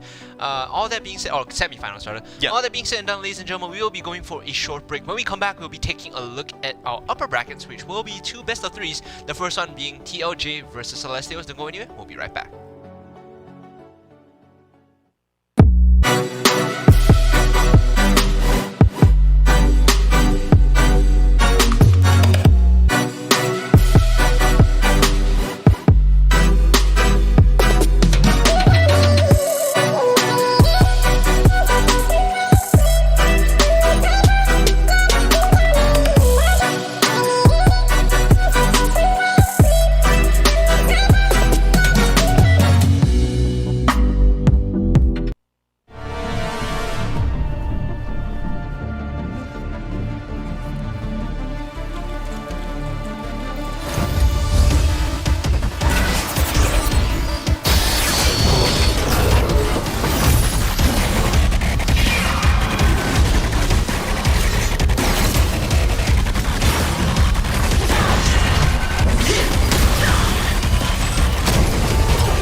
You can outshoot me?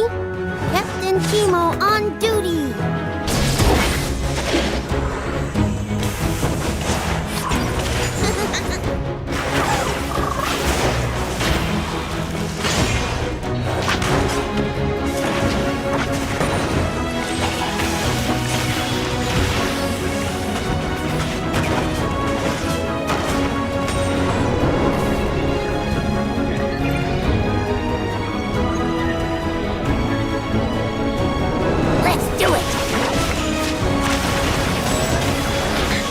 Sierra at 12 o'clock.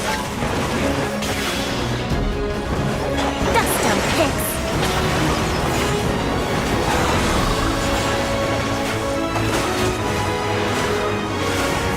Nothing a little gunpowder won't fix.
back to the Wild Rift Sea Icon Series. We are in the qualifiers, the second one.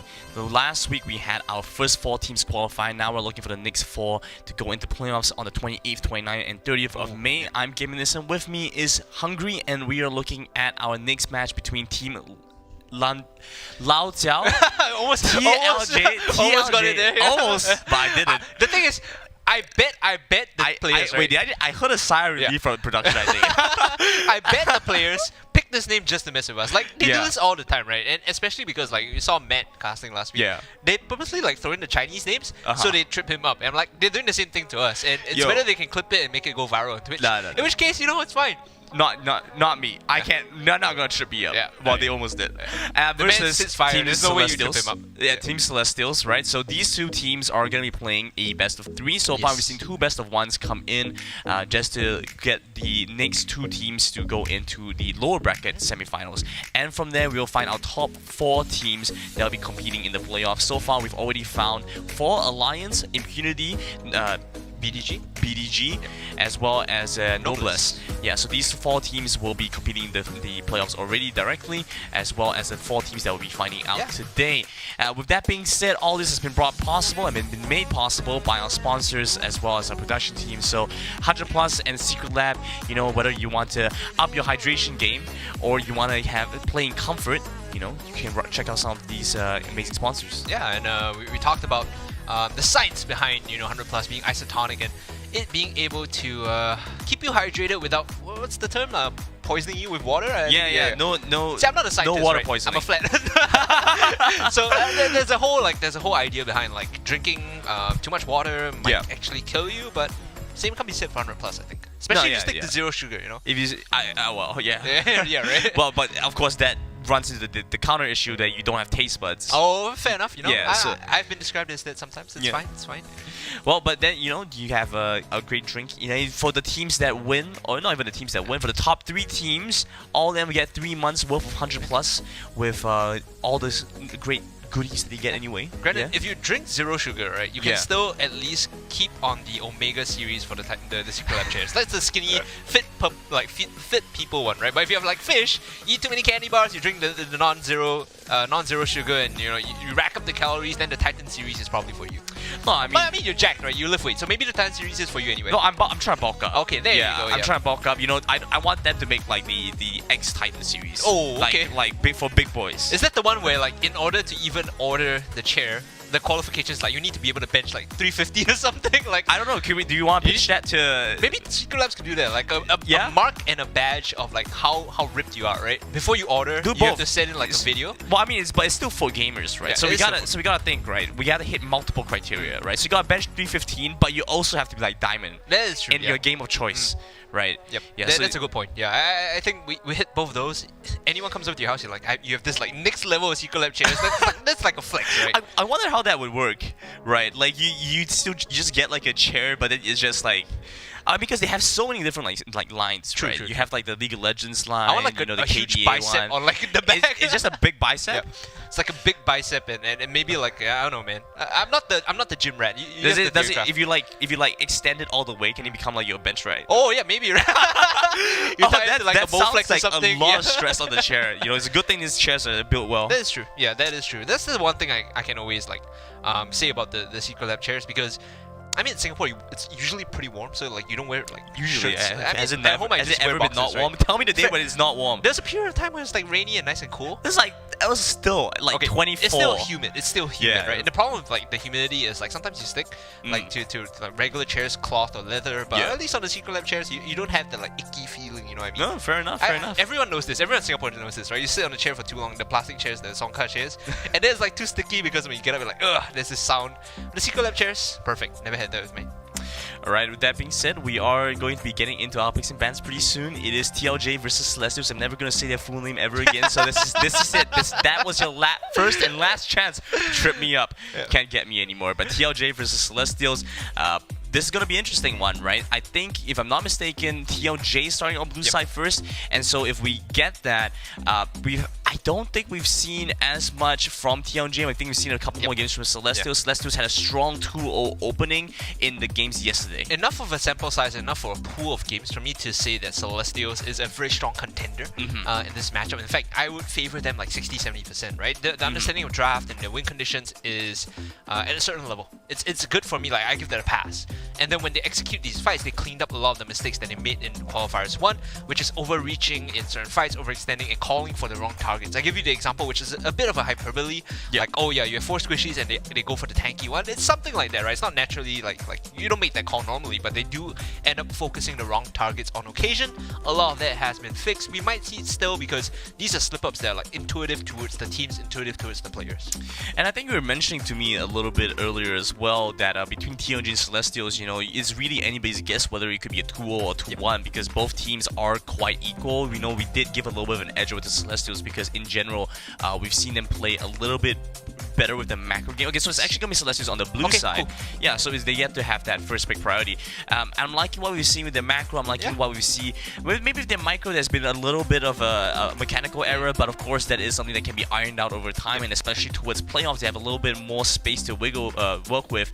The thing is, at least with this, even if they drop this series, they still have one more BO1 to go up against their opponent afterwards. This is not the last chance for them. So if they drop this, they go into a lower bracket. They can fight their way back all the way into qualifying for the playoffs on the 28th, 29th, and 30th of May. That being said, Darius is going to be the first ban. So this is a respect ban against Hexus, I believe. He and Ludai are two of the players who really surprised me and really impressed me with their Darius performance. Right now, Lulu is going to be banned out against Trox too. These are, you know, target bans. They're not meta bans. But on the blue side, you can afford to get away with this because now, even if your opponents pick, you know, R1, R2 OPs, you still get like B3, B4 OPs too, B2, B3 OPs too. So like, for example, right now, Camille has been banned, Galileo has been banned, but Lee Sin is open, Akali is open, and Gragas is open, right? So Ziggs open 2, Diana open 2, they can get their literal pick of the litter. Yeah, I mean, Ziggs is just such a strong siege champion, able to really pick it up early on. For me, I really like to see Ziggs decided early because this kind of leaves your composition some room to kind of build around it, and you can respond to the enemy team. Whereas if you already have a strong composition and then you force the Ziggs in, you kind of have a bit of a disconnect because you go, alright, I want to kind of push, but I can't really because I'm playing short range, I'm playing peel back, you know, stuff like the Janna maybe stuff like the Braum, and you know, you can disengage. Right now, we see the Wukong being covered, right?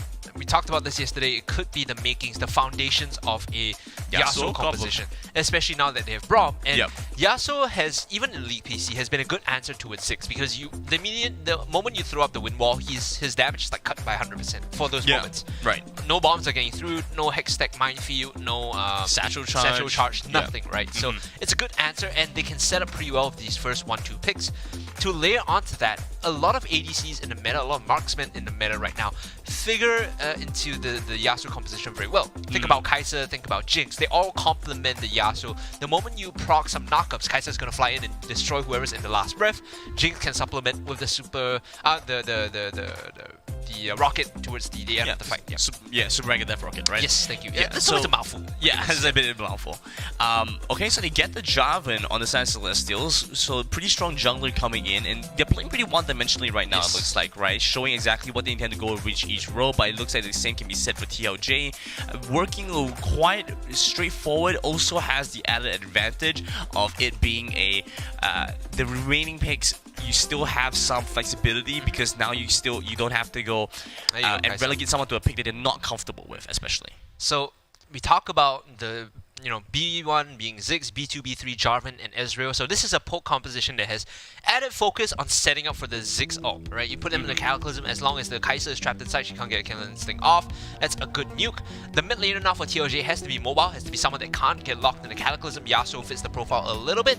They don't have to commit to it too early on, right? They can still fill out the composition a little bit more. Maybe you pick the Gragas here, right? So you can flex him to jungle at top, together with the Wukong. You don't really have to commit into a lane that you don't feel comfortable playing. Gragas is generally good to most things, and it's left open too. So I think you Gragas here, and then if you feel like, the composition works, last pick Yasuo. Instead, they will be going for the Cannoneer mid, which functions similar to Yasuo. You're not playing on the knockups, you're playing for the setup here.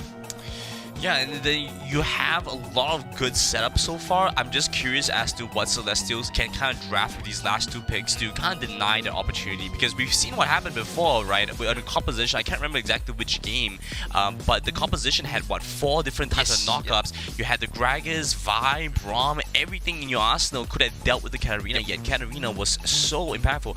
I think that was a game with TLJ too. And it was just so strong. I like the Janna pickup. It denies some of the Katarina's damage. It also gives some extra survivability to situations where you don't have CC, and that could be a very critical difference. At least with this Janna pickup, the Katarina is kind of negated, but they still should be prioritizing a little bit more towards things like the exhaust, I think. Yeah, definitely here in this bot lane, you play to survive, you're not playing to kill, right? So, you have heal on the Ezreal, you have exhaust on the Janna, so just in case in fights, even if you monsoon the Katarina out of her Death Lotus, if you're worried about her, getting resets and getting damage down, immediately exhaust her and your team focuses her out. Now, the Fiora is the last pick here for Celestial, so what this tells me is they understand that TLJ are playing for these, big team fights with the Katarina. By having Fiora here, it's an additional win condition. It's if the Fiora gets big, now you guys have to send 2-3 members to deal with the Fiora in the side lane, and because we have Ezreal and Ziggs, our push is insane. The moment Ezreal finishes Triforce Muramana, right? Yeah. And Ziggs comes in with the Satchel Charge, you guys are sieging like monsters, right? So the Fiora here is going to be answered by the Garen, but I don't like this matchup. The Garen actually gets bullied up pretty badly at level 3 because the silence is so predictable. The moment he comes in for the silence, you throw up Repose, you stun him, drop your W for the steroid, and then just proc your Fidos on top of it. I wonder what the intention is exactly with the Ezreal Ziggs and who's going to get the resource within the team, because if we're assuming that the Fiora is going to be the secondary win condition, then who's going to be the primary? Because I would imagine that Ezreal, while he can play with a lower economy, you still want to give him the gold. So what happens here is you play mid-top. If you're Jarvan, you focus down Ziggs to make sure he doesn't get solo killed. Give him some level of security first, and then you snowball the Fiora. The bot lane, like I said, plays to survive. Doesn't play to kill, doesn't play to succeed. You just need to keep your turret up, and Ezreal just needs to start scaling his tier as early as possible. Where he gets the gold, though, is from the structures that they'll be sieging down together with the Ziggs, as well as the kills they can routinely pick up in fights with the Mystic Shots.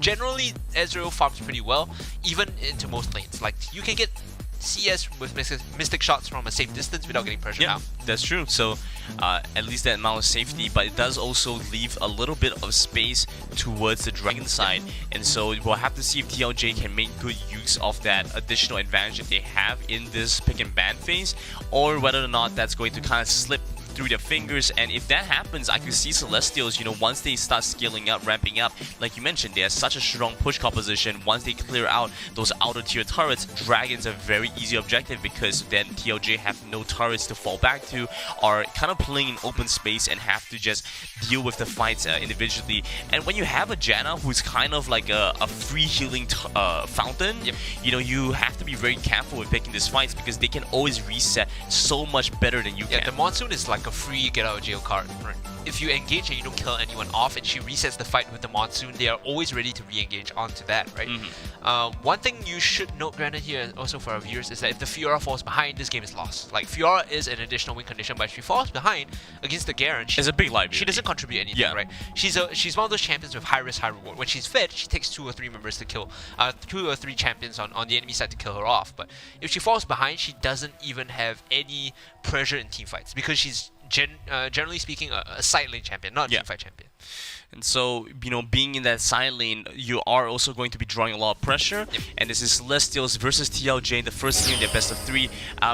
You draw a lot of pressure. You should be seeing the Wukong go up to you quite often. The good part, I suppose, is that because, Wukong's Cyclone is somewhat one-dimensional, it is quite easy to hit the Repulse on, and that could actually be the game changer in a lot of these fights, as opposed to some of these junglers who have much more tricky forms of CC.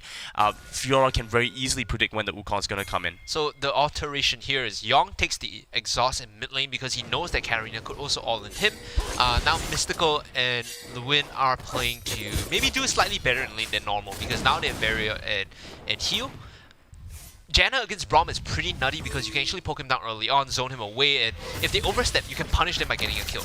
I mean, it's kind of what we expected, right? We've mentioned that we want to see some more exhaust, and the fact that they bring it into the mid lane, Yon making a very smart decision. It kind of negates a lot of the impact that the Katarina has. The only thing that I could ask for more at this point is to just see like an early Negatron rush. In fact, it's so painful for the Katarina. Yes, it sets you behind as a Ziggs, but honestly, you have quite a bit of economy, well, not economy, still a lot of utility, as opposed to the Katarina, who is then entirely relegated to just looking for a cleanup kill when they can find one. The upside of Wild Rift is like, it's a lot easier to itemize for team fights. So you say, you know, pick up early Negatron. That's what you do in League PC. The answer here in Wild Rift is actually like just rush a Locket Enchantment, rush a Redemption Enchantment. Like, okay, that's true. Yeah, if your support has a Locket Enchantment, you know, Yeah. that shielding is going to be the difference between life and death. It's actually pretty funny. Like, I love how teams are starting to adapt towards the Wild Rift meta. Like, yeah, we go for early boots, we get like Locket, Redemption, Enchant, and then we'll be good to answer the first 2 fights. Right now, mid Cryo going the way of the Ziggs with the push, just has to space carefully, right? So the way this works out, yep. She throws the dagger onto the range minions. If you walk up too close, she jumps on top of you and then gets the reset with her W. So you need to be spaced at least, I think, just behind your own range minions. We actually see most games supports start boots so that they can rush into the enchantment faster, right? And we see Redemption and Locket are among the high priority pickups for these support champions. Additionally, let's talk about this bot lane right now. Ludai down bot side, maybe gets his recall cancelled, right? And he doesn't even realize now, making his way down bot because he thinks there's a chance to go for a kill here.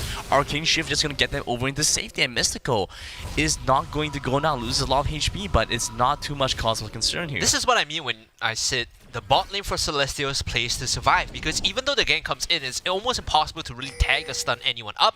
Meanwhile, Jarvan's moving to a top side to ensure that, you know, Nico is safe, doesn't get ganked, is allowed to push up and get a cheater recall after this wave. I say cheater recall right now. Garen's gonna get punished because this wave is gonna get pushed in, I believe. At the end of it though, the Fiora's gonna come out with a small lead. Has to respect the fact that, okay, Brock's the Vital, has to respect the fact that he does she's not have level the items. 5. Yep. Could actually look for a 1v1 here. Gets good damage off, but I think the Garen is just going to look to back off of this one. Taking a look at the kind of map state as is right now, you know, the Ziggs is doing as one would expect, shoving the Katarina in, you know, putting them in a tough position. But Katarina, having gone and recalled at this point, has enough HP to try to sustain the lane. And you look at the item that he has at this point, good amount of damage, not gonna lie. Katarina rushing Grievous Wounds is not the play here. I think you need to get an early spike in AP as much as possible, but maybe recognizing that, yeah, I don't get a solo kill here. Oh, this is dead. Garen Up is top done. side, surely the Garen goes down here. Oh, Almost down. finds it. Oh my goodness. Turns it around, still has his ultimate and holds it for that final moment, and Nico cannot find the last proc of the Vital for that. That was a misplay. Like, he should have gone the full heal off in that one combo. I think he missed the auto on the top Vital and the left Vital, right? So you auto the top Vital, you Q, you launch the left Vital, and then you reset onto the bottom Vital. You get the heal there, you probably don't die. So that's a big mistake. And also the big wave coming in, Nico was actually fighting 1.5 champions there in that wave. Wait, did I see that right? It looks like Spooky enchant. yeah, Twin Shadows enchantment on the Janna, and so actually not going to go for the Locket or the Redemption Don't here. like this. They might die in the first team fight. Yeah, strange choice, because, you know, that is a lot of additional survivability that you could get in a big team fight like that. Could look to maybe try to transition that later, but then I don't see the value in doing that as well. So it looks like it's just a commitment.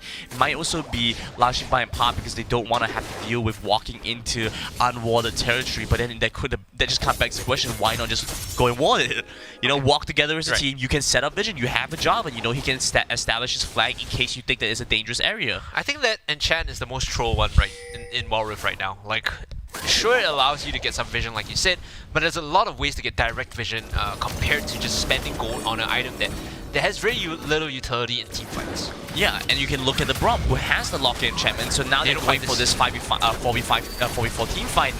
The Braum, who has that Locket. Look at that, he just invalidated the Ziggs ultimate entirely. It's a big difference. Glacier Fish is going to be used. The Braum is going to go down first. Cactus is going to come in. They get the exhaust onto the Katarina. The Katarina just cannot find this last kill, but the Ezreal having to flash away, uses the barrier. One more hit will not be enough. And goes down. It's a double kill for his Kai'Sa, and TOJ find 4 kills up here. Like, where is your Twin Shadows now? What does that do, right? And granted, you were spot on. That Locket enchant immediately soaks the softening damage of the Ziggs out. Normally use Ziggs out to open as a way to like lower the health bars and make them more apprehensive about taking the fight. But because you have Braum throwing up that shield, he's completely fine holding on and fighting in that choke, especially because you have Katarina, you have Wukong, and you have Braum. Like, of course, if they run into you, you take the fight. The difference in that fight would have been Javan would not have had to go in and use his combo on the Braum. Yeah. He could have been able to use the Cataclysm on somebody else, lock in the Wukong, keep them together. If Ezreal had more time, if Elwyn had more time to find the auto attacks, to find the mystic shots on his opponents, they could have been able to win that fight outright. Look at the map, Kai'Sa rotating top, they start this Herald. Kip is so greedy here, like you don't take this Rift Herald without your AD and support rotating up. So now it's a leash with TOJ. They could do this if they want, but they could just fight mid lane. Looking for Yong, they managed to find the Death Lotus, but not enough damage to get the kill onto the Ziggs.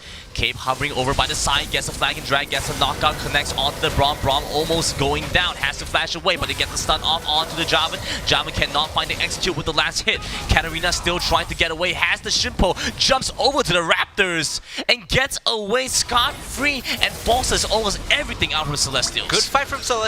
The idea was their execution was not, right? You can see Cape sitting in the brush, but his team on the wall across. So at least they get the Rift Herald, they get the Scuttle Crab, but they will lose bot tier 1, potentially bot tier 2 as well if Haxus stays here to clear the wave.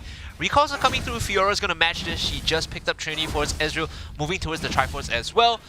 The Celestials, they stem the bleeding a little bit, but they need to make full use of this Rift Herald. So the idea here is you send Rift Herald down mid, combine with Satchel Charge, you finish off that mid tier 1. Actually, you know, a couple more hits with the Satchel Charge should be able to finish off the mid tier 1, so you use this top of bot. I think looking at the Kai'Sa in that entire play, probably managed to pick up a few hundred gold off of how long she was farming up top side. So definitely looks like the play did not hurt him too bad. Yeah, look at that, 6,500 gold with 2 kills compared to the 5,000. It's a 1,500 gold difference. You know, that's a full item component difference. Already completing the Cathian Rain upgrade along with the Blade of the Rune King is a big power spike. TLJ can go for a long fight in this position. Best part is, like, I love these early Grievous Wounds Rush items coming in. Like, you don't need it early, but it gives you so much value, right? It's a efficiency item because Fiora's gonna go for Glenda's Greaves. She has heals coming in naturally from the Vital procs. Janna doesn't really have the heal, but oh, she does have the heal Summoner spell, so that's gonna cut that through as well. So there's value across the board for everyone that you're trying to, you know, reduce healing on. Yeah. And reduced Infinity Orb completed on the side of Katarina too, and so not too bad. It is an item pickup. I know you didn't quite enjoy seeing the early pickup coming in for the Katarina. We prefer the more AP item, but I think it's a pretty decent one. Okay, right? But yeah, it definitely is. Maybe in this context, you want to make the argument for flat AP, but I think looking at the situation as is, Kai'Sa being as a hit as she is, should be able to find the damage you need. I was not expecting them to do that much damage in the fight, so Infinity Orb has like diminished value, right? You might not even get the full passive proc off in these fights, but she converts early in that team fight. Now she's moving towards the Hextech Gunblade, which I think would have been the better first item, and Infinity Orb second, because Infinity Orb is a catch-22 item. You need to lower the health past a certain threshold, but you don't have the AP to do it. So right now that she's you know got a good start, she's gonna be able to make full use of the item at least. Okay, Rift Herald gonna be used mid lane, making full use of the composition, and they're working with big Cyclone on the Fog. Glacial Vision gonna look for the follow-up. Now trying to get the kill on the Cape first. They managed to find it. The Ziggs ultimately gonna make a lot of impact. They get the knockback onto the Katarina. He cannot find the execute coming in.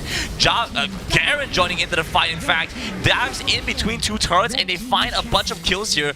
Joining in, Nico looking for this kill, gets the lunge, trying to find this. They manage to get the slow off, and they collapse back onto this dragon. Trox in position to try and zone out the Fiora, and they cannot get this return kill. So now you expand the teleport from Nico. He flashes across the wall too to try and get the lunge for the final hit.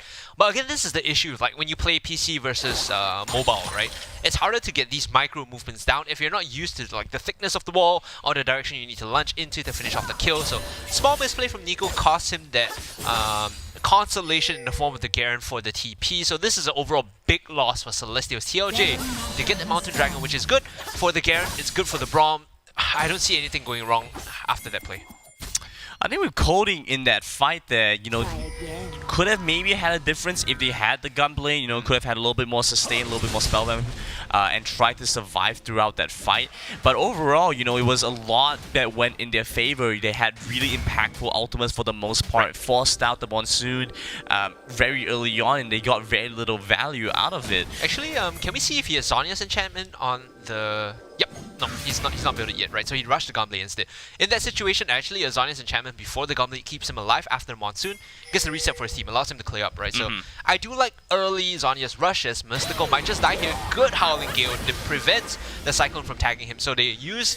they get rid of that big Wukong ultimate to set up for the fights. Well, down towards the bot side, the Garen looking to try and duel the Fiora, and looking like the Garen has the means to do so, but it could get a little bit close, depending if they get any additional assistance. Now, it looks like the Fiora is actually just going to back off for now. She has Grand Challenge, she Garen could fight has to move away. We do see the silence coming through. That's a lot of damage, and the 8-9 taking down as well. Nico just has to try and lifesteal back up off these creeps. He went for a Gluttonous Creep, so the damage from the Vitals plus the Lunge, he's keeping him topped up. Problem with Fiora, as old as time this has existed, if you take these duels and you don't get the kill, you always run out of mana, which is why at a certain point, people started building, I think, Essence Reaver on Fiora. Hold on, the flank coming in. And Udai goes golden, goes to the stasis. We do see Locket coming in, the Monsoon gonna be used. We do see the Janna get taken down, but the Kai'Sa jumps into the backline, gets caught out by the Cataclysm, and is going to be killed off. Good trade there, 1-4-2. You lose the support, but you get the ADC and the jungler. Now there's a window where you can reclaim some of the map. You can see that Garen also rotated up to mid lane, expecting the fight to go longer. So Nico now gets some time alone in the bot lane, picking up farm, pushing it up, resetting the lane. Looking at items now, he's always going to have mana problems, but Death's Dance complete, Triforce complete. Should be moving into some healing reduction against the Garen to stem and help him, you know, take these 1v1 trades better. Frozen Fist for Ezreal, so no Triforce. He's going for the movement speed debuff instead. They want to take these long-term fights. They know that their window is dragging the fights out and resetting, not allowing Katarina to really get any damage done. Zhonya's also completed. Smart call on your part, because you mentioned that they were going to play towards top and mid side. So the Ezreal, you know, recognizing that he's not going to get as much damage, but instead going for a little bit more utility. Yes. You can see the Last Whisper coming in, the Executioner, so you see Grievous Wounds coming out, Slow coming out, all of these additional spells from the Ezreal just make him an additional threat because he provides utility for his team as opposed to trying to compete for damage with his Ziggs. In an ideal situation, this Fiora would be like 1k a hit compared to the Garen, but because he died solo and that was a misplay, was not able to pick up the kill. There was some small misplays on Nico's end, resulting in him not really snowballing, but a lot of the goal on Celestial's side is mid-top, and Ziggs is the recipient of that. Okay, manages to find the Flying Drag towards the Braum, isn't quite able to find the knockup. Decent damage onto the Kai'Sa. Heals bang up off the Honey Fruit, and we do see Ludai coming in from the flank. Young might be the target here. Instead, they're just gonna back off TLJ, not looking to overextend. It's okay for Garen to be bot side. His team Wait a minute. Oh my goodness. They managed to find it. That's going to be the grand challenge being used onto the Kai'Sa. They find the launch coming through. Using the repulse a little bit too early. Not quite sure you want to go for that, but he's still able to find a kill onto the Kai'Sa. Over the side, Nico going to get killed off by the Ignite. They managed to get this kill. Ludai over on the other end gets the knock up onto Young. The Exhaust going to come through, flashing away, but he jump right back in. And joining into the fight is going to be the Garen, but he doesn't even need to be there. Instead, Celestials move over for the Dragon. So first off, Nico again another big misplay. The repulse too early, was unable to complete the grand challenge, so he had to flash forward to finish off the kill. So of course he overextends and dies. His team now picks up the Ocean Dragon, which is good for sustain, and it helps them take these long-term fights, which is what they want. I thought TLJ there was going to pull the trigger onto the Baron, but because Kai'Sa's dead, they don't have the damage to finish it off. Overall, a good fight for Celestials. At least they get the objective and they get a 1-4 trade onto the Kai'Sa.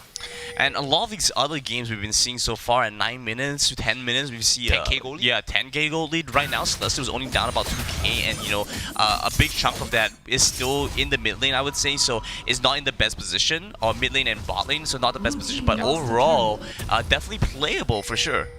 They scale very well. Like when it gets to late game, all they need to do is have this tanky front line of Jarvan to hold them up, Fiora split pushing on the side, and they just poke. They don't take these direct engagements, they just poke, right? So they need to kite back, make sure they have vision, don't get flanked by the Wukong, don't get caught out by the Braum. Should be fine for Celestial. It's tough for TLJ to really force a fight, unless Wukong like gets behind him and uses the cycle. Yeah, as we can see here, 2,000 gold difference really just coming in from this Kai'Sa, mainly in the bot lane. So that's just about it, and because we see that Ezreal has already gone for a more utility type build, it's actually not that big of a difference. Wow, there's a lot of damage coming in from Nico, popping the vitals. Might be able to find it, uses the Grand Challenge, chasing after the Ignite, going to be taking down as well. The Garen now in a difficult position. Oh my goodness, Another misplay. mistimes the repost. Should have just gone right for the vital. Another misplay. Nico is not having a good day. Now they will force the fight because Celestials, they don't have the man advantage. Fight breaking out, Ludai goes golden, the Monsoon going to be used, the Katarina jumping back in, looking for a reset. Great damage coming in for the Ziggs, the killer instinct going to be used from the Kai'Sa. Managed to find a double kill, chases after the enemy team, looking for try and get another. But Cave joining in now, the Janna going to be coming in, looks to give the shield over to his teammate. They find a triple, and taking down 4 members on the side of TLJ. Could have been 5. But unfortunately, we're not able to find a kill on Garen. I think TLJ were a bit too overeager to pull the trigger there. They couldn't target call properly. If you realize, the Wukong actually left the Katarina side. What you want to do is be like buddy-buddy, get the knockup, get the Death Lotus off, spin to win all of them together, just hold off one person, get the reset, and allow Katarina to jump in again. But unable to do so, right? That's the big mistake. I think the target calling on the TLJ side needs some work, and Mystical has been playing out of his mind so far. Every time he sees the Death Lotus, it's like boom, Monsoon, you don't get the challenge, you don't get the channel off. Yeah, perfect timing on the Monsoon, on the Tornado. Nico, oh my goodness. Is this gonna be a second try? This time around, no Ignite, so does not have that little advantage over the Garen. Could be waiting for it to come back up though. 1 level down. Okay, still just looking for a little bit of a trade. Both sides looking to try and reset during this time. A lot of items available at this point. You can see the Bramble Vest honestly making such a huge difference in a lot of these fights, because the Fiora, while she has quite a lot of damage to a lot of the other champions, because she doesn't have armor penetration, isn't quite able to find the kills on this Garen. Going for the Jorum's Fist gives her additional AD and additional health, but I would have liked to see that gold spent on like a direct BT. Just rush the Bloodthirster because you already have Death's Dance, so the extra shielding, the extra heal should give him that small edge he needs to win these 1v1s. Granted, he's doing very well, it's just the misplays, right? So the items should make up for the misplays on Nico's side. He needs to rush that Bloodthirster right now to take the fight towards the Garen. Okay, they managed to find a turret down bot side. Nico now having to run away. He manages to use the lunge to get over the wall, chasing forward. They are able to find the damage with the Ignite, with the flash. Gets the ultimate off, and Garen kills off the Fiora once again, so they get the turret, but at what cost? I know I said, okay, we'll hold on here. We might be able to see Cave jump in, gets the flash away from the Kai'Sa, has to move, have to move away. Great use of the Tornado to block the Killer Instinct. Now they're chasing after this job and kill. They're in a tight position. Zay's gonna use his ultimate. Death Lord is gonna be popped early on as well to get the exhaust off onto the Katarina, but they managed to find the reset anyway. Young over onto the corner, gonna get locked down by this Garen, who's jumping on him, who's spinning to win, who's trying to take them down, but still has to get out. It's 3 there on the side of Celestials, and TLJ are easily able to convert this into an Elder Drake. Yep, they will get the Elder Cloud Dragon here, so this is a big one. 20% bonus movement speed. So you thought that the Fiora, was gonna get away. The Garen had to flash to chase her, not anymore. Oh my goodness, jumps over the wall. Are you kidding me? Young doesn't acknowledge the distance that Garen has. He jumps over for that kill. Working hard, you gotta work hard for that, Brett. I think this might be all she wrote here. Celestials, they're trying to defend. It's only a Fiora, it's only a Janna left to hold the push here, but TLJ playing it slow. They want to move over onto the Baron first, knowing that Celestials have to deal with the mid push coming in. Now they can set up. The goal lead isn't too far. Ooh, actually steals it away. Not bad, not bad. Well, is it stealing away or is it just taking back what is rightfully theirs? I'm not going to discuss the morality and the ethics of theft here, granted. And that being said, talking about the Bloodthirster earlier on about the Fiora, because honestly, this is one of the most critical points in regards to if Celestials want to win. Because the Fiora has gone for the Steris Gauge earlier first. I know I mentioned that he doesn't have any armor penetration, which in general is not necessary on a Fiora because you have the Vitals proc.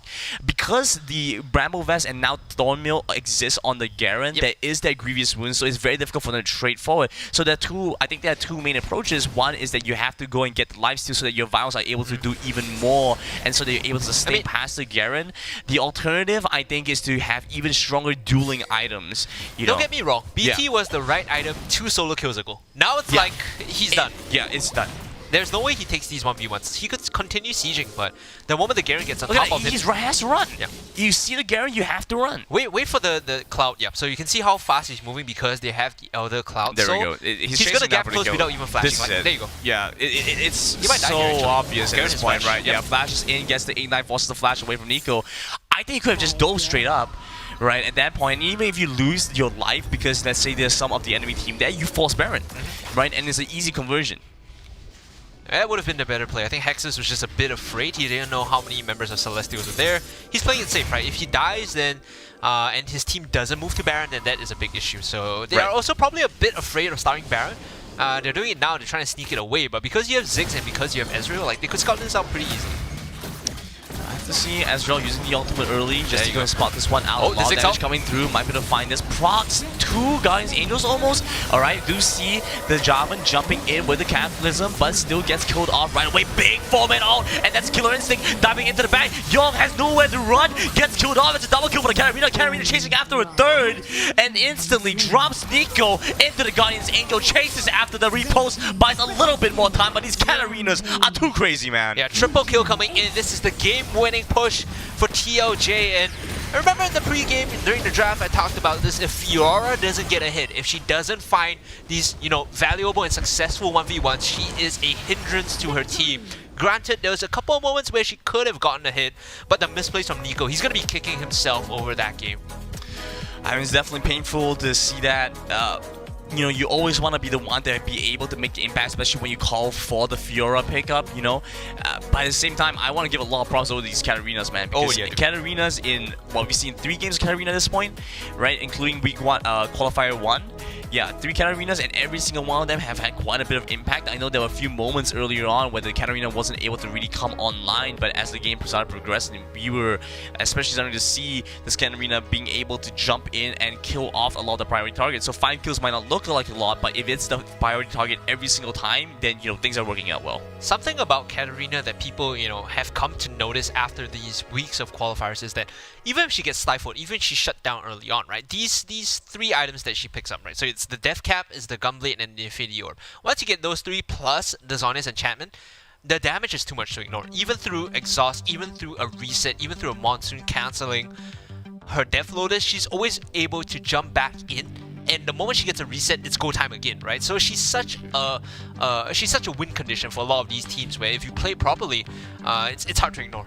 Yeah, it's difficult to ignore, additionally, because she's able to build into some of these more largely AoE items, and it's very easy to apply things like Grievous Wounds. Yes, a lot of additional utility for the team. I would say that for the rest of team TLJ on Celestials, right, Celestials, they were still able to build towards quite their play comp. Well, hold on a minute. Their player strengths are their player strengths were there, right? They managed to work towards their team composition because we recognized that they were going to have to play around the Ezreal, around the Ziggs early on, and they managed to do so. They managed to get them ahead. They were sieging up. We saw at certain key moments around the 6 and 7 minute mark, they were starting to siege up towards mid lane, even when Dragon's up, because they knew that they don't really have to go for Dragon. Instead, they have to start a pressure in these lanes. My recommendation for game 2, if they want to tie it up 1-1, right, is put Nico on a lower mechanically intensive champion. I think that Fiora, the idea of the draft and understanding, or at least them calling, saying, Nico, you have to be the one to take these 1v1s. You need to succeed, right? And he's like, yes, I will rise to the challenge. But I saw at least 4 or 5 big misplays. And I say big in the sense that it would turn the tide of the game if he had executed them properly. That really cost them, right? So maybe go on something a little more low mechanics. I mean, Garen is pretty low mechanics, but you can still succeed, right? I'm just gonna put it out there, right? So he could probably play something similar with a lower skill ceiling and still succeed, because the team, they're communicating well, they're drafting well, they understand where they have to play towards, and you can see that in certain sparks of brilliance during the game itself. It's not like it was a done and dusted in 10 minutes. There was still fight in the side of Celestials. Oh, for sure. I mean, at 10 minutes, it was 2k gold difference. I think at some point we even saw Celestials claw back up in gold, right? So you can see the gold graph was actually really stable up until that late game mark where they managed to win quite a number of these big fights. We're actually going to picks and bans for the second game. Celestials still on that blue side. They want to try and pick this one away while playing blue, and TLJ, I think, should be happy with the red side picks. The question is whether you want to ban a Katarina right now, because like we talked about, you can suppress her, you can keep her behind, but eventually she's gonna farm enough to become a win condition that you can't ignore, right? TLJ, their Katarina is a bomb. If you play like TCGs, you know, like in draft, you draft the bomb. If the moment it comes out, you probably lose the game unless you can get rid of it. And even then, usually it has some form of recursion. So the Katarina is a problem. They might want to ban it out in this B1, B2 ban phase. Another issue that you might want to consider is the Braum. I think the Braum was very good for Trox. It's exactly like you mentioned. It's a trading card game, right? Where you get a good turn and then suddenly everything falls into place. The Katarina, you can deny the entire game, but that one good critical moment and the game can be entirely shifted at that point. So they have to be a little bit wary of that. I don't think that entirely warrants a ban because I felt like Young managed to do very well against the Katarina with the Ziggs still and working with the exhaust as well. The Katarina's damage was largely mitigated. Now the question, the Fiora was the issue. partly for sure, right? But then another issue was just the Kai'Sa was too ahead at that point, you know, and so they just couldn't do too much against it. And then when the Garen comes in, so all those factors combined was a bit of a problem. But overall, TLJ definitely played well, especially towards Ludai, who was able to get consistent 3-4 man cyclones, and that really changed the tide of battle in a number of these fights. Okay. Yeah. So they recognize the Braum as a small issue, right? It also messes with what they're trying to do with their composition. We realize they played Ziggs Ezreal, which is quite ineffective against the Braum once he puts up the shield. So yeah, I think that signals to us that Celestials might want to continue down the path of Ziggs Ezreal.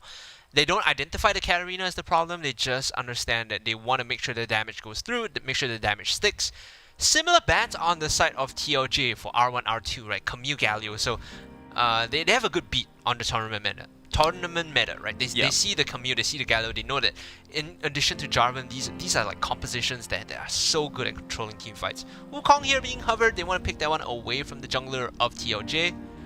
We saw how high impact a good Wukong can really be, and especially since Wukong doesn't really require all that many resources to become effective, you don't really intend for Wukong to become like the ultimate assassin or anything, or necessarily believe him to be the greatest tank. He just kind of has to have enough survivability, and so he has quite a good place in a lot of these compositions where even if his economy is a little bit lower, he can still play it out quite well.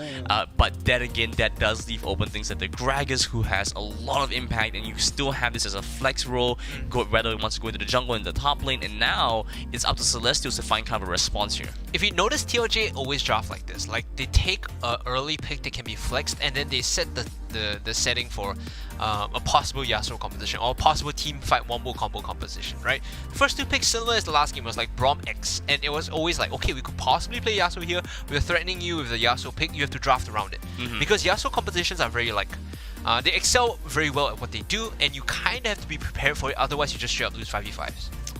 Going in with the Lulu as well, so we still see some level of supportive ability, and it's a very different type of playstyle compared to the Braum from before. The Braum was more straightforward, you were defensive, and then you were acting as a pseudo frontline, giving the some additional CCU in the form of the Glacial Fissure. This time the Lulu, much better at dealing with single targets and high key priority targets, so if Celestials recognize that, they can diversify some of their damage, and so they're not entirely reliant on one carry. The Lulu is also like a soft counter, I wouldn't say counter, right? A soft answer to the Wukong. So the idea of Wukong is like you want to keep someone perma CC'd for 2 channels of Cyclone.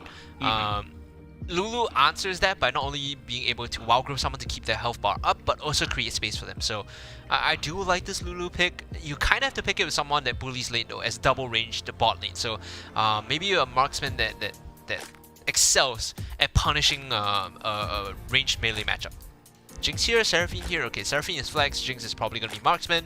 But if it's Jinx, Seraphine, the range on that lane is actually quite oppressive, especially against Kai'Sa. Yeah, so if this is going to be the bot lane duel, it's going to be quite good against the Kai'Sa.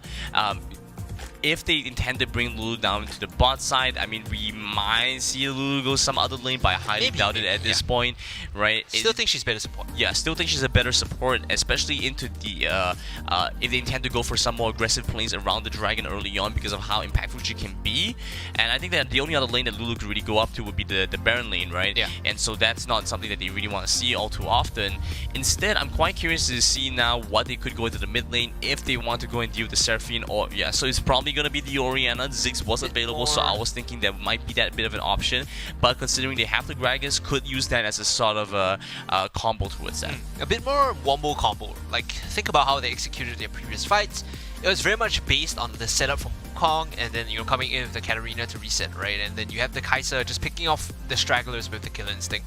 Similar in this case, although the setup is not as good. Like, you're trading a lot of the CC for conditional damage. When I say conditional damage, it's like, can we hit a big shockwave? Can we separate the fight with the explosive cast, that kind of thing? And the Diana being leaked through the ban phase, this is problematic. I do love what Celestials have right now in terms of the setup. It's a lot easier. Oh no, Nico, please don't pick the Fiora. Okay, so Diana, I'm liking as a pickup. Just do I'm not sure how to feel about Fiora if they're gonna be playing triple carry with a resource heavily support. That's why this is what I mean. Just do Malphite. Just do Malphite so your jungler can play mid bot lane. You do Fiora here if you lose the 1v1 again against Garen, like the game is over. Like I liked it all the way to the 4th, and I saw the Fiora. I'm like, nah, I'm done. I not a big fan. It's difficult. It's difficult to go for something like this when you have all these things set up in this angle. You have so much gold being funneled into your single lane carries, and then you expect an AD carry who has damage, and it's so I don't get it. Okay, you can cheat your way around like needing jungle support if you are individually better, right? If you just straight up solo kill your opponent, you can cheat your way around it. If you do solo kill your opponent, but what are the odds of getting to solo kill your opponent consistently? My bet is like Nico versus Hexus. Statistically, right? I'm not flaming. Statistically and based on track record in game 1, he did not have a good go at it against the Garen, right? So now we have to say, okay, maybe mid Diana versus Orianna, can Yong find that solo kill, that individual lead? If yes, then that solves one of the problems. Same thing, bots, like, can they find their solo leads? If yes, it solves one of the problems. But still, this Wukong is gonna have to find a way to like divide himself to 3 and hit all the lanes at the same time. This is why you get the clone as Wukong, right? You send one even clone. Even though it's only 2 lanes, dude. Not enough. Extend the duration of your clone, make it like a 2-minute clone. It goes up top lane. Your W is like your ultimate now. Oh, it's gonna be tough though. I'm just looking at this statistically. I think Celestials, unless Nico can redeem himself from game 1, I don't foresee them winning the series. I do like Diana as a pickup though, so Diana could be a redeeming factor for Celestials Diana in this Wukong game. is really good. Yeah, for sure. Yeah. So hopefully the Diana Wukong synergy can work well in tandem to give them that kind of impact. Okay, now we are on to Wild Rift. We see Celestials on the blue side, TOJ on the red side. No real shenanigans early on, except a big stack being formed by TOJ towards the entry point of their blue side jungle. What should be noted is we will be seeing standard lanes, so no lane swaps. No one really getting punished, and rightly so, because if you lane swap with Fiora as your Baron laner, you're pretty much just trolling. The Garen could do okay, but the Fiora, you could do that to punish the Fiora. Yeah, lane swaps, I think we've only seen that one game, so shouldn't have too much influence to go for a play like that. We do see Celestials making their way down bot side right now. A little bit concerned for this bot lane, especially because, you would think that the Seraphine Jinx should outrange the Kai'Sa Lulu significantly, but you can never really underestimate Lulu damage. What needs to happen now is both of them, and Jinx should be on her rockets, they need to be clearing the way fast and just walking up and putting pressure down on the Lulu. The Jinx, for some reason, is using the machine gun instead of the rockets, and that does not give her lane priority. You need to be abusing level 1 rockets with the range to push up the lane so you get EXP. That does seem like the case to me, and so that's why I feel like the bot lane might be having a bit of a problem in this match. I'm not sure if they are matchup specific or have the specific idea on how to deal with this one. We do see both junglers pathing up towards the top side right now. Wukong and Gragas have about reached similar clears. Very different story up in the top side though. Fiora in a very strong position in this game against Garen, but to be honest, if the Garen just doesn't die, that's automatically a bit of a win for the team. Mid lane here, Ludai coming in, has flash, they can set up this gank if they want to. Actually, Wukong getting the top Scuttle Crab is good. He missed the body slam though. They managed to bait away the dash, but misses the body slam, forces the flash as well. And so now takes both summoner spells away from this Diana, means a lot less survivability. Also, big point there. Ooh, good gank coming in, actually, coming from the Wukong. So now they kill the Garen.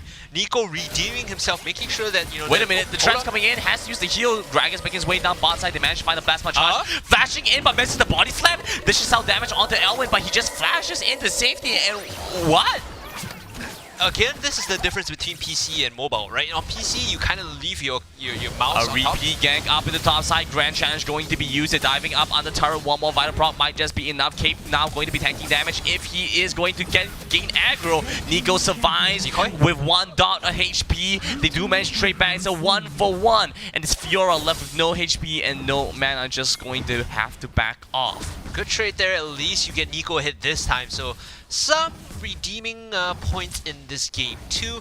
Looking at the bot side, there was a big punish coming in from Celestials, especially blowing the flash with the Gragas. Now you don't have the on-demand CC.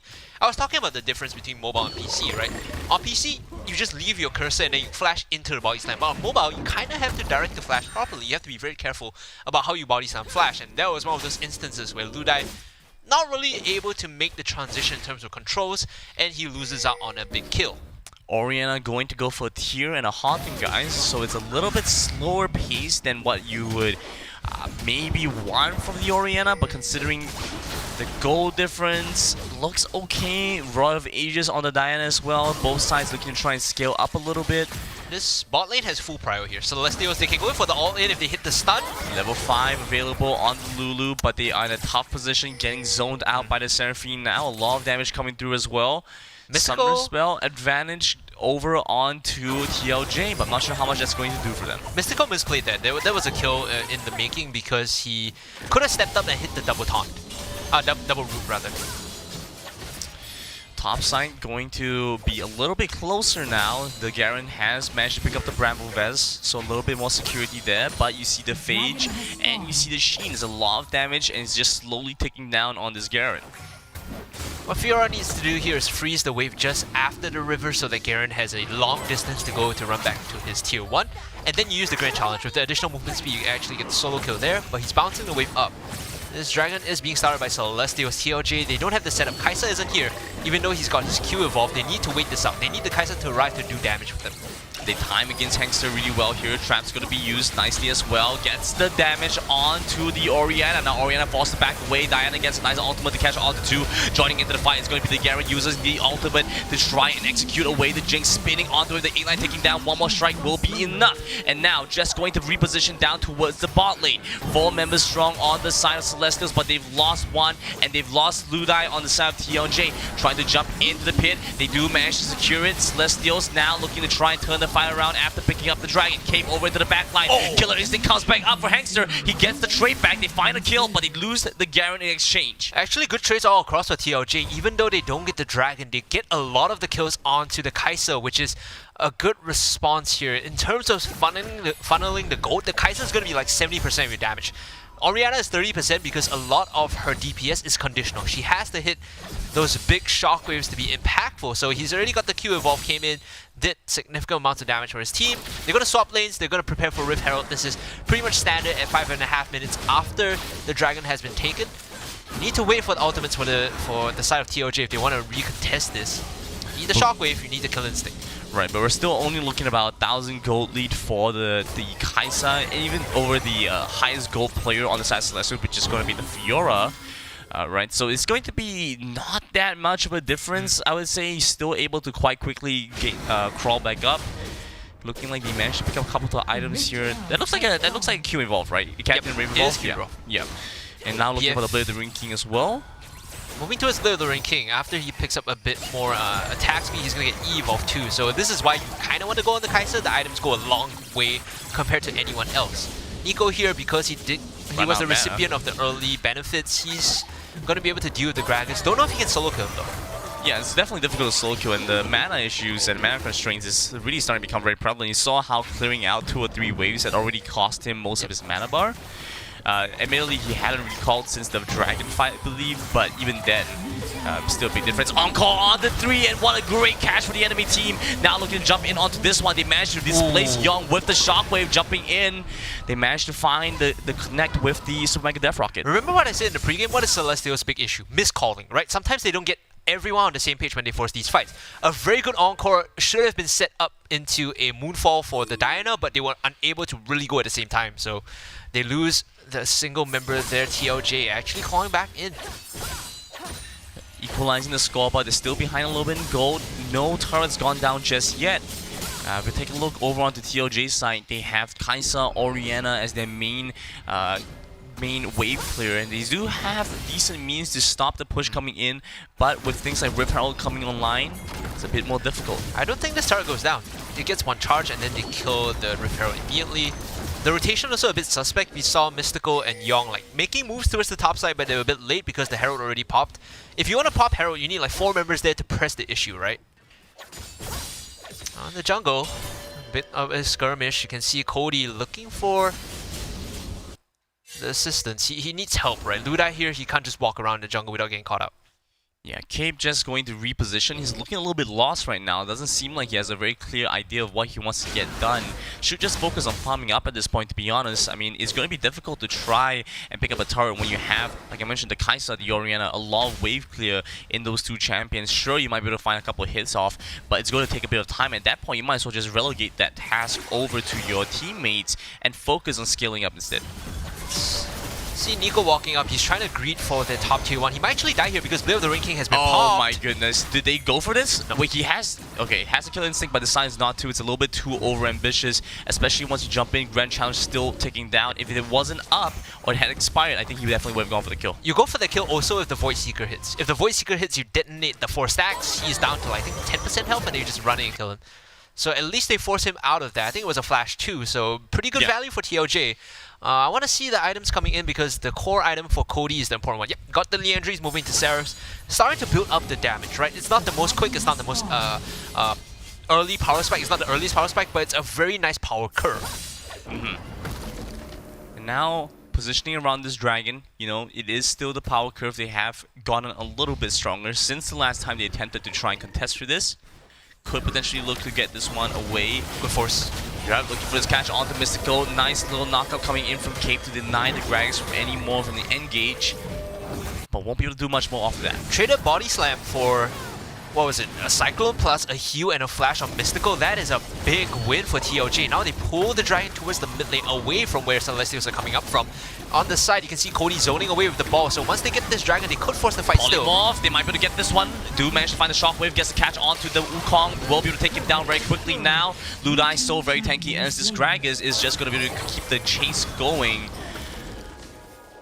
Yeah, so like you mentioned, they expanded a lot, the Cyclone being used in exchange for the Body Slam. They also used the Wild Growth, so that could have made a difference. Down towards the bot side, they're diving in between the turret, looking to try and get the kill here. Moonfall going to be used. They do manage to find the catch over onto the Orianna. Yong looking to go down here. He tries to get the kill back for the rest of his team, but isn't able to quite do so. And it gets killed off, and Kai'Sa survives despite being a target of focus. TLJ actually make the right macro play there. They pull the dragon up towards where they have prio, and then forces Celestials to take the long route around. Wukong was the one that committed in, instantly died, and then they recognize, hey, bot wave is pushing, we can dive this because Gragas is so freaking tanky. Comes in and holds the wave down, and they get 3-4 kills after that dragon fight. I mean, you looked at that, and I saw the polymorph went in despite him going into his clone. So he was invisible while being polymorphed, and so they didn't know where he was, but they were still able to get the smite off in that time anyway. And so very difficult for the Wukong, right? Couldn't actually look for it. If it was just a second, if the polymorph was just a second later, it would hit the clone instead. Nico on this Fiora, even though he found like early leads, which we saw kind of help him hold his own against the Garen, he actually opts for the Blade of the Ring King this time. So alterations being made in his build. He wants to go for a bit more percentage damage once he sustained 2 from the Blade of the Ring King. Focus should be mid tier 1 now. If TLJ want to advance the game state, they need to keep pressure on the mid tier 1 and force Celestials to challenge and defend for this, because you can see that even though Fiora, she's got Blade of the Ring King, she's only just pushing Garen off. She's not getting anything done. Good explosive cast, knocks Mystical to the side, but the pressure is down. They're looking for mid tier 1 again. Right, almost managed to get the kill on the Mystical. If they went back a little bit further, I think that Cody could have looked for the kill potentially. You can see that the bot lane is just inhabited by these 2 Baron laners, right? Nico alongside Hoxus is just, they can't kill each other, right? So both sides are just clearing the wave and waiting for them to push back and forth. The nature of this matchup is kind of iffy because Nico wants to solo kill the Garen. Garen doesn't want to fight this. Natural sustain, has the movement speed from the Cloud Dragon, so all he has to do is just really clear the wave out, back off, clear the wave out, back off. Just play ping pong with the wave. Don't allow Nico to kill him. Eventually, when he TPs in, he's going to do more than the Fiora. Positioning around the Baron right now, both the Baron lane and Dragon lane out of tier turrets have been picked up, so it's going to be difficult for them to find much more here. Might be looking to try and set up the wave deeper. Ludai is not in the right position to join in with the rest of the team here. Split up from both sides, just going to walk in through the mid lane. Ludai with flash can Good just damage force coming this. in. Might be able to find a nice. catch over onto Young. He could use his Moonfall right now, but sees the Wild Growth coming in. Great using the shockwave. Mystical almost goes down. The Killer Instinct dives into the backline in between two turrets. Now they take it down to support. Looking for the 80 carry, but he flashes over into safety. Trying to take down the Wukong. Isn't able quite able to find it. But it's still going to be able to dish out a good amount of damage. Almost takes down the Wukong with the Plasma.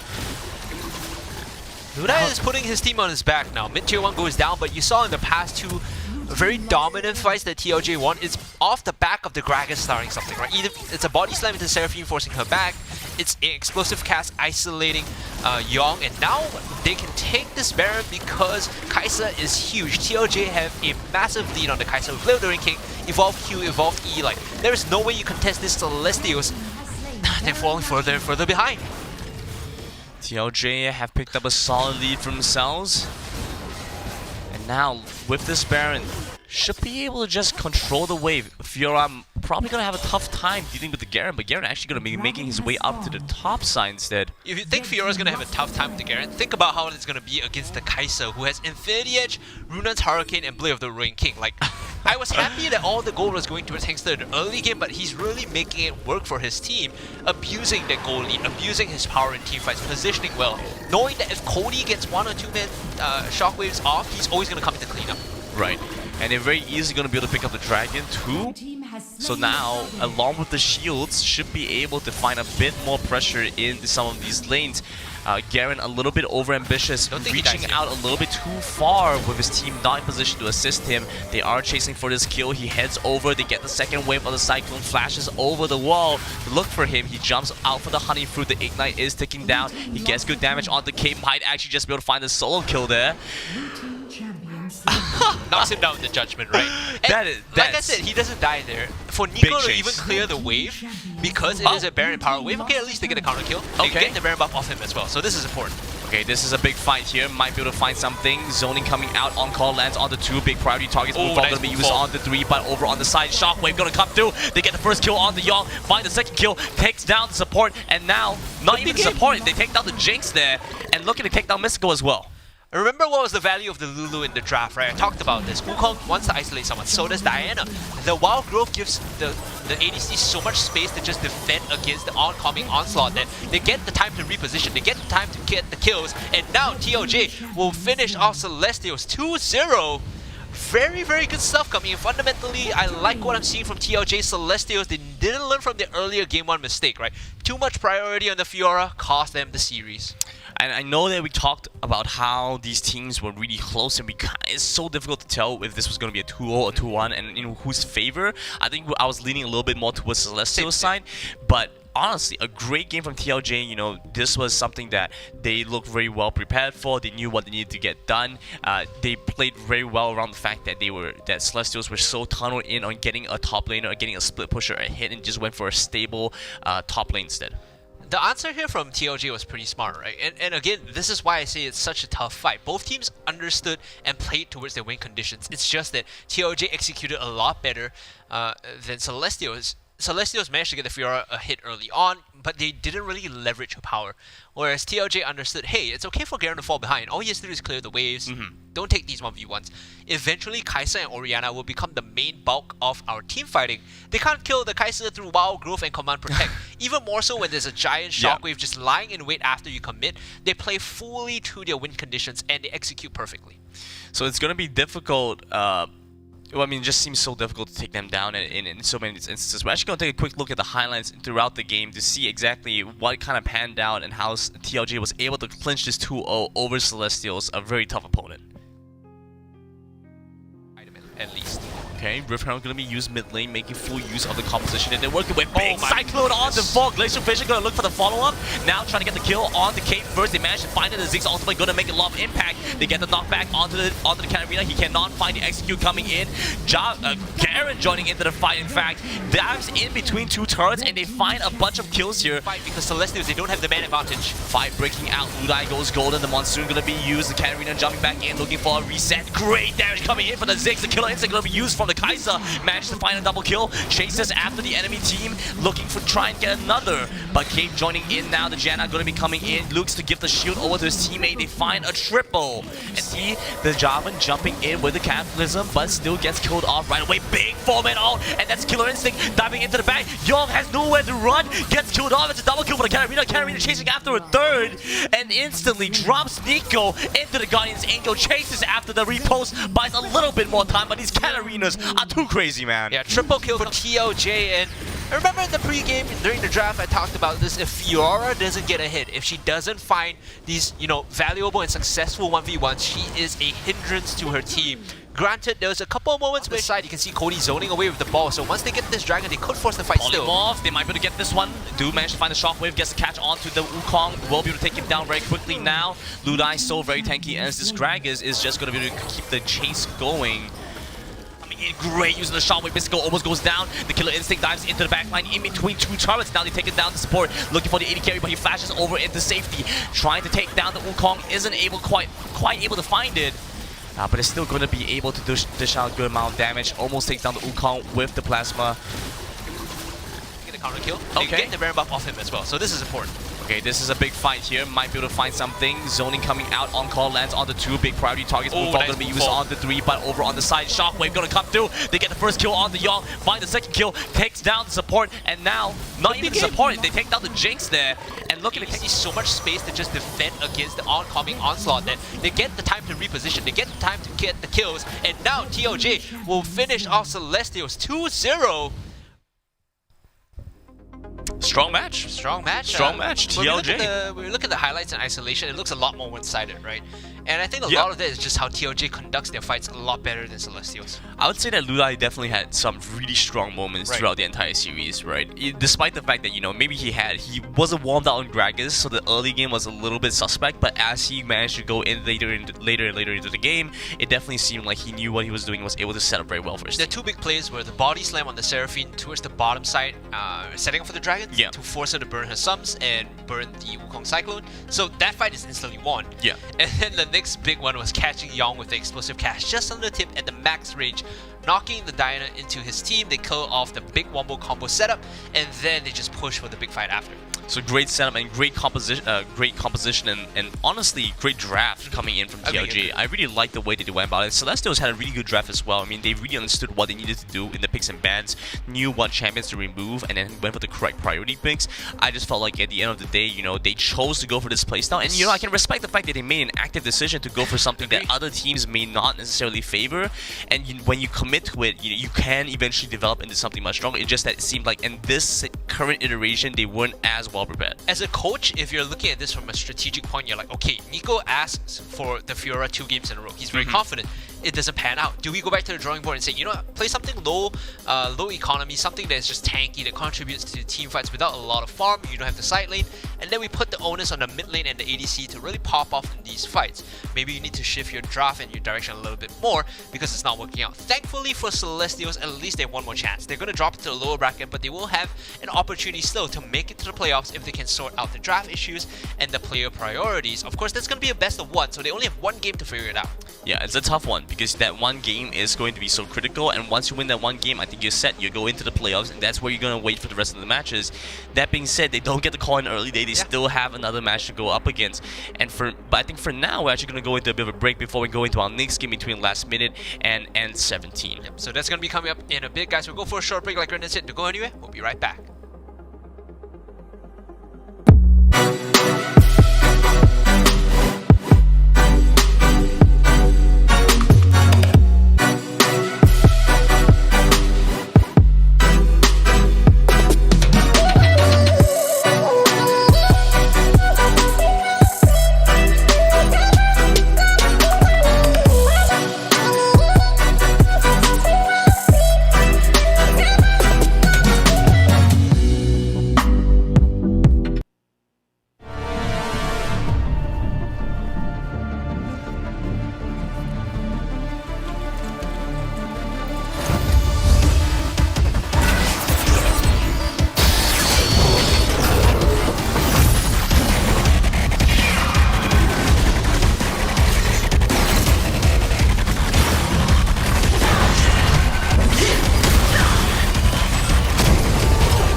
think you can outshoot me? Captain Chemo on duty.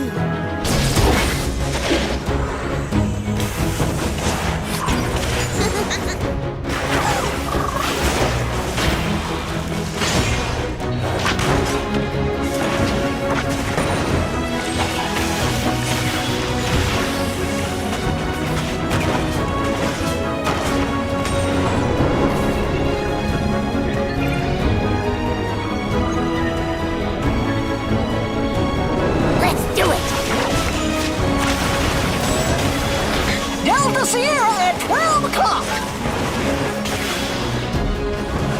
Dust 'em, Pix.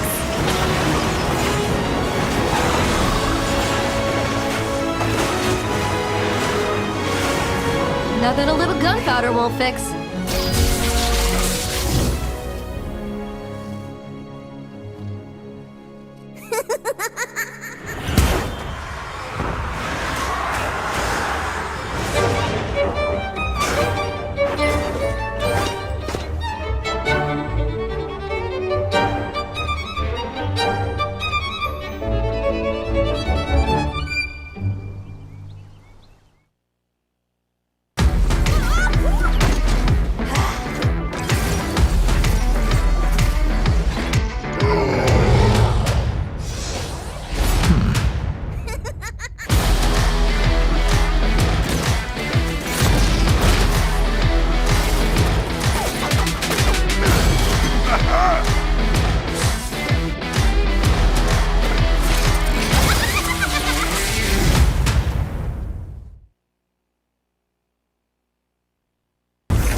Ladies and gentlemen, welcome back to the Sea Icon Series Summer Season Qualifiers 2. I'm Hungry Cast. Alongside me is Gamer Nism. We saw, at least one team already qualify, and it's congratulations to them for already finding a place in the top 4. Of course, they'll be moving on to the playoffs on the 28th to 30th of May. Right now, though, we'll be taking a look at a second best of 3 between Team Last Minute and N17.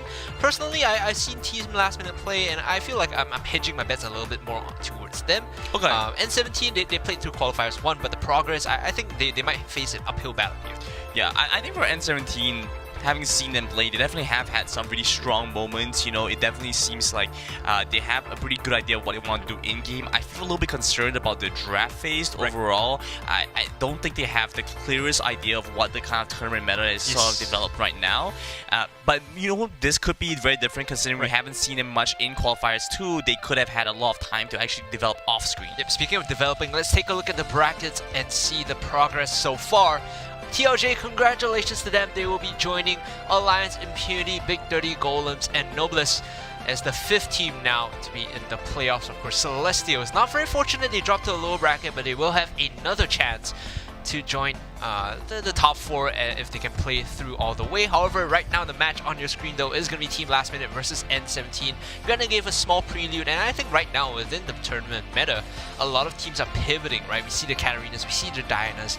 The way teams are playing, it's a lot more focused on the wombo combos, on the team fighting from back to front. Split push compositions haven't really found their footing just yet, and I think largely because of the high skill ceiling of execution, it makes it very tough. Yeah, for sure. And so, for some of these teams coming into this, they definitely have to do a lot of preparation. They definitely had to come in, do a lot of scrims, get ready for a lot of things. And when you're going through all of that, one of the things that helps out a lot is having a nice, refreshing beverage. Oh, nice. Yeah, I love the segue, right? Nice, refreshing beverage like the fridge right behind us. Just go in, grab one. You know what? I could use a regular, or you want your tasteless? I'll try this other world you're living in. This regular, full sugar, guilty world. There's no guilt for me. Oh, there's no guilt for me. Right? Yeah. We're I'm doing gonna the good help life. myself to that in a bit, but right now also I think we might have, I'm not sure if we have the lower brackets, but there you go on your screen. Up your hydration game with 100 plus, one of our proud sponsors here for making the Icon series happen. Awesome stuff, thank you so much. And Gren and I have been going strong, energy's high, the hype is there, and a lot of this is from 100 plus just keeping our energy levels up and making sure we stay hydrated. But like you mentioned, the lower brackets is going to be between Crown 7 and Celestials, the first game, and Chicken Can Fly, and whoever loses this next game. Oh, you're looking already. Drink. Cheers. Right, on your screen, there you go. Celestials SG dropping down. Crown 7, they might have their work cut out for them. I think Celestials are a team to beat, of course. There are some changes they need to make. Chickens Can Fly also pretty solid, but still going up against the loser of this next match between Last Minute and 17. I wonder how that's going to pan out. Yeah, best of ones in both games, so it's going to be a little bit difficult if you can't pick up a good early game, and so you have to draft. Oh wow, even the refreshing. If you can't pick up that early game, it's going to be difficult. It's going to be an uphill battle and trying to claw back in. We did see between Celestials. Between Celestials and TLJ, things were a little bit tighter even towards the 10-minute mark, which is very different from all the other games we've seen so far. Even in Game 2, Celestials had the early goal lead up to a point where they lost massive team fights, right? So it's not to say that, they don't have a beat on the game. It's not like there's a clear disparity. It's just about tightening up the gameplay, tightening up the draft, understanding the win conditions and playing towards them. So we'll see if either Last Minute or N17 can really pull those conditions out of their bag. It's these, I call it a checklist of what makes a good team. Draft well, tick. Understand who your strong players are and draft for them, tick. Yep. Understand how to execute your win conditions, tick. So it's a small checklist that I have, and every time a team is able to say small, he may say small checklist, but it's like 40. I have a whole book of it. He has a whole list. It's judging you. It's like he moved a little bit, 2 pixels to the left too much. I think he's a bad player. That's being too pedantic. I'm not that detail oriented. I'm a guy who likes to see the big picture. I give benefit of the doubt. I'm very. So I'm pretty sure you literally told Nico that missing out that repulse costed. Fair enough.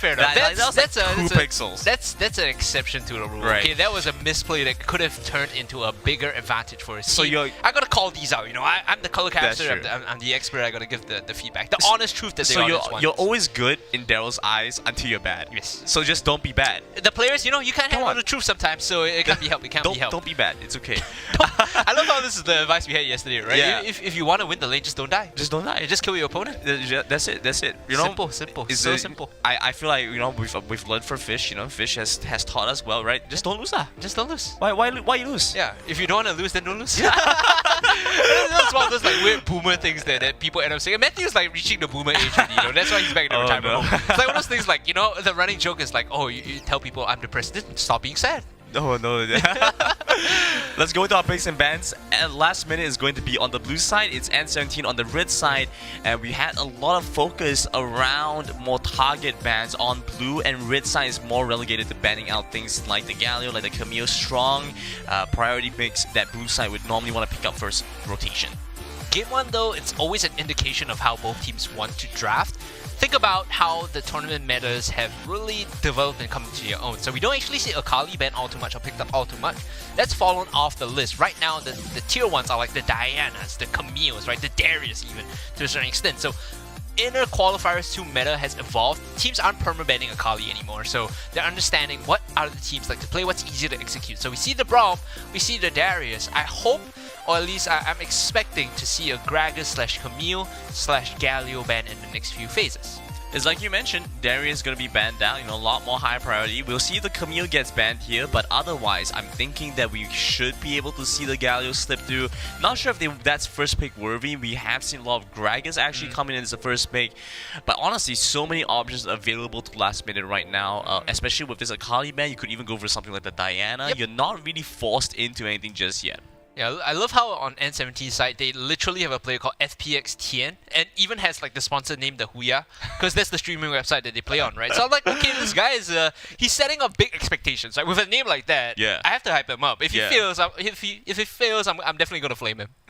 So we'll see how well he gets to do in there. I mean, Tien, you know, big jungle vibes, but the main thing that I feel like it worked well for Tien was also his mid lane synergy. Correct. Right? So jungle mid did very well. Let's see if he has that same kind of mindset going into this one with his own mid lane. Lee Sin is open. His name is Tien. If he doesn't pick Lee Sin, I am like, I'm gonna be very disappointed. Look, I'll give him Jarvan. Okay, Jarvan, Lee Sin. I'll give him Jarvan. Yeah. So you can pick these two. These are your only literally the only two. After that, your you get only flamed. options. I mean, with the Diana, the Jarvan looks a lot more appealing here. Of course, we neglected to mention that the first pick on the side of last minute was the Gragas, which has, you know, become really popular, right? It's become really popular because number one, in the top lane, it's really hard to kill, very, very tanky, and you can flex it into the jungle, which we saw teams play, and it has that strong catch potential. It has the strong setup for a team to start fights. This Kai'Sa is going to be picked up, so it's a very FPS-esque style of draft, if you want to put it that way. Okay, taking away both all the OPs. Oh no! This is a really strong build, strong composition coming in. Oh no! They early on. If you had a checklist of like tier 1 picks so that you could lock in within the first rotation, it's like, okay, Gragas, got it. Now we don't have to give away our top jungle too early on. And then, oh, they left Galio Camille open. Nice. You know, this is the point where they lock it in. And then now your Galio is flex mid and support your Camille and Gragas are both interchangeably flexed as well. But to be honest, it doesn't feel like N17 have entirely lost pick and ban phase either, right? You got Diana, you got Kai'Sa very early on, and then they go for the Garen, which is now a big question mark in my mind. Not quite sure whether the Garen is actually the counter to Camille here, or whether this is actually the player. I understand that he can do well because it does silence Camille, who wants to get the second proc on her first skill off. That being said, you know, Camille's impact is very different from something like a Fiora, who has no choice but to fight you in the side lane. Camille can very easily dive into the back line of your team and look for the kill onto the Kai'Sa, onto the Diana, who are very mobile, but if they're locked on by the Camille, are just sitting targets. Seraphine, Jinx, Seraphine, Ezreal are like the perfect last two here. Xayah is also decent if you want to play more independently. So the idea here is like, if Camille, Galio, and Gragas are going to be rushing in, right? You want to be able to kite by yourself. You want to create your own space. Xayah does exactly that. With Featherstorm and Bladecaller, she you know, essentially just stops anyone from running into her, stops anyone from really tunneling down on top of her. And 17, when I saw the Rakan being hovered, I was like, please don't, just do Janna. The reason I say Rakan isn't as good compared to Janna is because Janna's Monsoon allows you to reset the fight, gives the Kai'Sa the space, just in case she gets caught by the Hextech Ultimatum. Monsoon, it kind of knocks Camille away, removes that lockdown, that control, so Kai'Sa is free to kite around. Last pick here for N17 is going to be the Olaf. This is the soft answer towards the Xayah. Once you pop the Ragnarok, Blade Caller is not an issue, roots are not an issue. You won't really have to bother too much about the charm from Seraphina either, because once she drops the Encore, you can immediately snap Ragnarok and just run at her. Yeah, it's actually a really good choice coming in here to be able to deal with this multiple layered CC composition from last minute. Jarvan could have been a nice counter towards the Olaf, but because they had already gone with the Gragas early on and they showed the Camille, they don't have that option anymore. That being said, I don't necessarily think it's bad, because if you're able to use the cast to kind of displace the rest of his team and of N17, you know, Gragas might be Olaf might be able to run in, but then he's by himself against multiple members of last minute. This is the weakness of the Olaf. You correctly identified. If he's split from his team and he's running in, you can focus him down. He will die, right? He's not very tanky, and if you build tank, you won't be able to one-shot the backline or even deal significant damage. This is why when people pick Olaf, they always pair it with the no ADC style, where you have enchanters, making sure this guy's always healed up, has the movement speed boost to get into the backline, because he's also very kiteable even when he is Ragnarok. Think about how most ADCs will have flash, will have some level of, you know, deterrence. It's tough to really focus on these targets even when Ragnarok is active. And with that, we're going into game. It's last minute versus N17, the first in this best of 3 in the upper brackets, looking to see which team gets into the finals. The semifinals here, we've already seen the first team win out. That was TLJ versus Celestials, and TLJ came up 2-0 ahead. So far, early game looking pretty stable. Neither side really looking for too much of a play. You do see alternating stats on the buff still. So N17 going to be starting the red buff, and last minute starting the red buff as well, but on opposite sides. I do like the path down from Olaf, because now with Rakan, you can set up for an early kill, right? Seraphina and Xayah, prior to level 5, don't really have the most deterrence. So if you get a knockup from the grand entrance, you could actually fight pretty well. Camille's always going to have the upper hand in this trade. She has the shield, she has the precision protocol. Surprising she didn't start with the tactical suite, but now should have the hook shot to jump on. This is when you jump on the Garen and you punish him. There you go. Yeah, just looking at a lot of damage onto the Garen, and he has to immediately use the Honey Fruit to try and sustain back in. That being said though, Olaf is pathing up to the top side. Not sure if this was a call from his top laner. It looks like it's just going to be a pickup for the Crux, but I really have to wonder, if you were going to go for that, why not start with the Crux, then move into the Raptors? He goes for one pickup, he hits level 3. The big one. This way the gold is. He's going for the crab, actually. Just wanted level 3 to go for the crab. Is that what this play is supposed to be about? I'm a little bit confused right now. I think Started up the Skull Crab as a 3-man collapse, moving on to Tien. They get the knockback first. The tactical sweep is coming in. The Galio joining into the fight, gets the knockout. It's first blood onto the jungle. Look at the damage coming in onto the Diana. Great damage from Icy Bang. I was about to say, I think he can't contest this, because between the 3 members of N17, they don't have any crowd control, right? So the only way they deal with that skirmish is by instantly killing someone and then using the man advantage to push forward. Diana has no CC before level 5. Garen is running like cannon minion at this point, especially because he got zoned away. Here comes the Gragas. Moves up to the top side, uses the body slam a little bit early, might see the flash coming in from the Garen. He does use it. But it looks like LM were just content with taking that summon spell away from the Garen, because they honestly just expended not very much for it. Gragas there could have held onto the body slam just a little longer, maybe even use the flash to lock down the Garen. But yeah, it's a small trade. They don't really risk anything. They get the flash off of the Garen and the barrier too, I believe. So that is big value for last minute on the top side. Camille is going to get really strong going up against this Garen right now. I believe she did she picked up the Sheen and the Phage. Oh my goodness, this is going to hurt. Yeah, very painful lane. And not to mention, I think in the bot side, LM also managed to pick up the Scuttle Crab. So overall, all sides of the map working out so well. Look at the damage coming in. They forced the heal away from the bot lane of N17. A lot of damage overall to the Seraphine, but they cannot find the execute. So just losing a bunch here, and now very easy to sustain up for LD. Because it's melee and range into double range, they're always going to get bullied out, right? Kai'Sa with her attack range compared to Xayah is also going to get zoned away. They have no real method of walking up because of the feathers being left by the Xayah. So this is a very bad bot for N17. Another reason why I think Rakan is kind of a troll pick right now, just do Janna, right? You heal up, you shield up the Kai'Sa, you throw the Zephyr forward and trade equally against this bot mage Xayah lane. N17, they're losing across the board. Mid is still holding its own, but starting to fall behind. Bunch of ultimates available now. Galio has his, so could actually look to rotate up to the top side and assist the Camille if they were to get ganked. Tien would have to commit to a fight there. So even with that, they could make full use of the Olaf's tendencies. I think right now you need to base because Dragon is coming up in 10 seconds. You need to pick up your items. Is this a Galio kill? can join in. Is this gonna be a kill? There's no ignite. I don't think he commits to this. Yeah, no ignite, so probably cannot, right? Actually sees the Garen jumping in, might be able to find something here. They do manage to look for the whole there's a shot. missed hook Will shot. not be able to find it, but goes into the brush. Don't have vision. Jumps even the Hextech Ultimator. The barrier shoot comes down, looking for the last auto tactical sweep gonna be used. One more auto tech, and they find it. Despite channeling the silence, was not able to get the kill. That is how you outplay the Garen, right? He held onto the Hextech Automator to dodge away from one auto, hits the edge of the tactical sweep, and now another fight on the Dragon. Dragon fight coming in. Rakan does manage to find the grand entrance to get a double knockup, but isn't able to do too much more off of that. Kaisa over on the side, free hitting the Gragas, and now moving in from the backline. The Olaf looking for a possible play, tries to jump on to the Xayah Shirley. Great charm gonna be used. The Xayah pops the ultimate, gets some survivability, flash over the backline. They kill off the Rakan right away. Now they kill off another member of the South N17 chasing after the Kaisa too. They kill them all off. And 4 did on N17. Last minute pick up this Dragon. Look at that Granite, right? They jump in with the Grand Entrance as well as the quickening from the Rakan, but because you have Feathers, because you have Encore, him engaging for his team is like sending them to their death, right? N17 cannot follow up.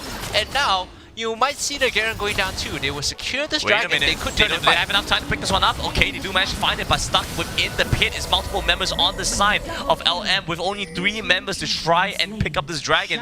The Garen was able to delay long enough for the rest of the team to come by, but 4 members in the bot lane not able to find too much here.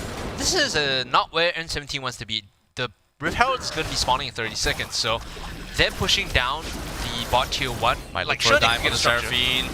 Comes in here, doesn't have too much more to work with, gets caught out of position under his turret, was not able to survive off this. IC looking to try and clear out the wave, but cannot do so. First turret going over to N17. Good timing at least. They will recall and be able to contest the Herald, but at last minute decides to put pressure. They start it up right now. They should be able to finish it before anyone rotates over. Camille has actually delayed the recalls. Killer Instinct looking for the chase onto the Camille, but the Camille flashes over the wall and into the Baron Pit and into the arms of the Rakan and says, I'm gonna die now. Yep, she is dead, but the sacrifice gives them the Rift Herald. So N17, at least they claim the structure, at least they claim a bonus kill, but Rift Herald is going to go to his last minute, who have the option of opening a mid-tier 1 with this particular tool. Katsuki and support is gonna hold on here in the top side. They want to put pressure, right? They want to chip down this top tier 1 and then keep pressure on mid lane as Diana's gonna get engaged upon. I'm not sure if it's Diana getting engaged upon or if it's the Diana engaging, right? Does Mesh use the move fall, dealing a lot of damage over on that front. Do see Akatsuki being the targeted focus here. The Xayah going to have to back off. The lock is going to be used for the shield. Do manage to find the Blade Caller back onto multiple members on the side of N17, but 5 men strong up on the top side. Looking for the Galio, might be able to see a potential re-engage, but instead Camille down bots just looking for a free hit on the turret. Look at the discipline. Akatsuki didn't even use the Feather Storm, knowing that there was no way he would die there. So all they're doing is buying time. They're buying time for the Camille to split push. So at the end of this skirmish in the top side, no one dies. They get bot tier 1. Now they can throw the Herald down in the top lane and get the top tier 1. Good not flash. Where he wants to be, ends up having to burn his flash just to get away, but a great cast knocks him back into his team. Seraphine picks up the kill, now the Rift Herald, looking to get the pick up for the turret as well. They get the Blade Caller, gets the root onto the Garen, but they can't find anything on this very tanky member on the side of N17. Diana jumping back and forth, tactical sweep going to be used, and there's both sides trading very well here. Up at the top side, they might be able to find a kill on the Garen, not enough damage to do so. Rakan having to run away for his life, and the Seraphine gets the execute off Tien with the early Guardian Angel rush. Loses almost all his HP, not sure what he wants to do here. Yep, they should get top tier 2 as well. Last minute, they're executing very well. They play towards their strengths. They know that they can leave the Camille in the side lane. All they have to do is survive, right? This evasion on the Xayah as well as the Seraphine is making it so difficult for N17 to really focus down a single target. Like between Blade Caller, Featherstorm, Encore, like who are you really gonna pick up when you run in? I mean that's one issue. The next issue is what's Olaf building? Is that Guardian's Angel? Am I seeing this right? It's quite common if you're playing like an aggressive jungler that wants to go in and is afraid to die, right? So Sure, GA is an item where like it gives you good offensive and defensive capabilities, but you need your team to follow up with you, right? If you run it alone, you're wasting GA. Yeah, but that's the very issue that we recognized this composition was going to have. I mean, we knew that if he wanted to go in to try and kill off the backline, he needed to be with either with his team or drag the rest of last minute away. In that case, I would think that you could go for just straight up dueling items, better dueling items, because that's one of the key scenarios that you need to play for. If you're going for Guardian's Angel, I don't see a world where you run in, the Guardian Angels pops, and your team is in position to go and help you get out after. GA is an item that you buy when you're hit. It's a win harder item, Yes, right? So it's one of those, 100% like, agree. It's a win harder item in the sense that your team is running in with you. You just need to sack her body first. You just sacrifice yourself, get the second life, and then buy space for your team to come and collapse on your corpse. Cloud Dragon being started, they want to zone away this choke first. I think last minute might pull the trigger here, even though the commute isn't unnecessarily Unbalanced arrived. with a great cast, displaces the 4 members. That's the grand entrance. The quick lane going to be used. They jump into the back line. Garen going to get locked up in the hashtag ultimatum. So much damage coming through. A 4-man encore. They just sweep up N17, running for his life. Icy tries to get away. He was reviving, but the Olaf is already gone. And what is happening? Last minute sweeps up N17. What an encore. I hope N17 are able to see the mistakes of these engages, because they know when you run into a choke against Xayah and Seraphine, that is what is going to happen, right? There is no way you're going to kill them on the first engage. If they get space, they're going to throw all their evasion at you. Between the charm, between the invulnerability of that Blade Storm, of the Feather Storm, there's no way you're going to kill anyone. They need to learn that running in is not the solution. Play the side lanes. Right now, there's no other choice, right? You just need to hold the side lanes, don't die to the Camille, channel the farm onto the Kai'Sa. We've seen Kaisas that pick up gold become super effective in the late game by fighting front and back. That's the only solution they have right now. You know, that's exactly like you mentioned, right? You want to be able to deal with the side lanes, and that's why I was thinking that the Olaf should build into a different item. Now, going for the Balmy Cinder, going for a defensive item, I'm not quite sure what the intention is with this. Yes, you get survivability, yes, you get clear ways, but then that kind of contradicts the first item buy on the Guardian's Angel. Meanwhile, down in the bot side, Moonfall cannot connect. Great use of the hook shot from Icy. Even if we have he, 2 ICs here. Yeah. I might say the last one. Even if he gets caught there, right? I think Icy Bang just uses the Hextech Automatum to buy time. Right now, his team is on the Herald. Don't know if they can steal it. Slashes in, cannot steal it. In fact, it's Galio that finds it. They get the Hawks. Hextech Ultimatum gets locked down over onto the Kai'Sa. The charm was used on to the Rakan. He comes back for a bit, but ends up getting out. Now over into the mid lane, we'll have to see what LM have in store for us, if they're looking for a game-winning push or just going to go for the turret. Granted, we are in 11 minutes in the game. It's a 13k goal lead for last minute. This is a lot further than what we saw in the first 2 games of the series. Now they're pushing for mid inhibitor, moving possibly to a top side. His Camille's a bit low on health, but they just want to structure onto the Garen. They get good damage off. He gets the silence, but the Seraphine gets the root down. Now they're stuck in between a bad position. A lot of damage over onto Icy Bang. They're just gonna back off though. He flashes away. They get this tower. The Nexus is still taking a lot of damage here. Akatsuki sitting by the side in the mid lane, just looking to try and whittle down this Nexus. Bot lane wave not in position, so they're just going to have to recall here. I love the harmonic echo on the Seraphine, right? It allows them to take these sustained fights. Look at the heal. Their health bars are always full because she's able to heal them back up the moment they disengage from a fight, and they can always look to pull the trigger again. They have so many good options to just force the fight again. Between Heroic Entrance, Hookshot, Hextech Automatum, Explosive Cast, as long as they're healed up, they're good to go. This composition is pretty sick. Last minute, the fact that they got Gragas, Camille, and Galio is like, the draft is won, right? All you have to do is just play well. Great sustain, lots of tankiness, lots of CC. Last minute have a composition that wins out a lot of situations. This is nasty. This Seraphine is like raid boss support Seraphine. And I know that you mentioned at the beginning when you saw the first 3 picks from last minute that they basically won this game off the drafts. Right, they managed to pick up the Gragas early on, the Galio and the Camille, such strong synergy on the 3, and on the last 2, they were able to decide to go for the Seraphine and the Xayah, 2 pickups that also showed a lot of strength and a lot of power in this game. These picks are popular because they can do everything for their team. Good CC onto the Garen. He's not very tanky though. Not sure if they're going to be able to pick up this kill. Uses the cast, does knock the Garen away, but it isn't too much of an issue. They were still able to burn a lot from this Garen. They don't really have to force the issue, even though they don't have the Baron buff. They just need to wait for mid and top to come in. A bit of a mistake on their body slam, but they still get the root. We do see a bit of a back and forth. They managed to find the taunt onto the Kai'Sa. Oh, man. Gets the kill first, and now onto the Rakan. Uses the Hextech Ultimatum. It's a messy fight. They're able to find it. Galio joining in as well. They take down the Olaf. Now looking for the Garen possibly, but they're onto the Nexus. And it's a tricky pick up last minute. We're able to take this as a Moonfall onto almost all 5 members. He goes golden, tries to stay alive, has to flash over the Nexus. A hook shot just gonna jump over as well.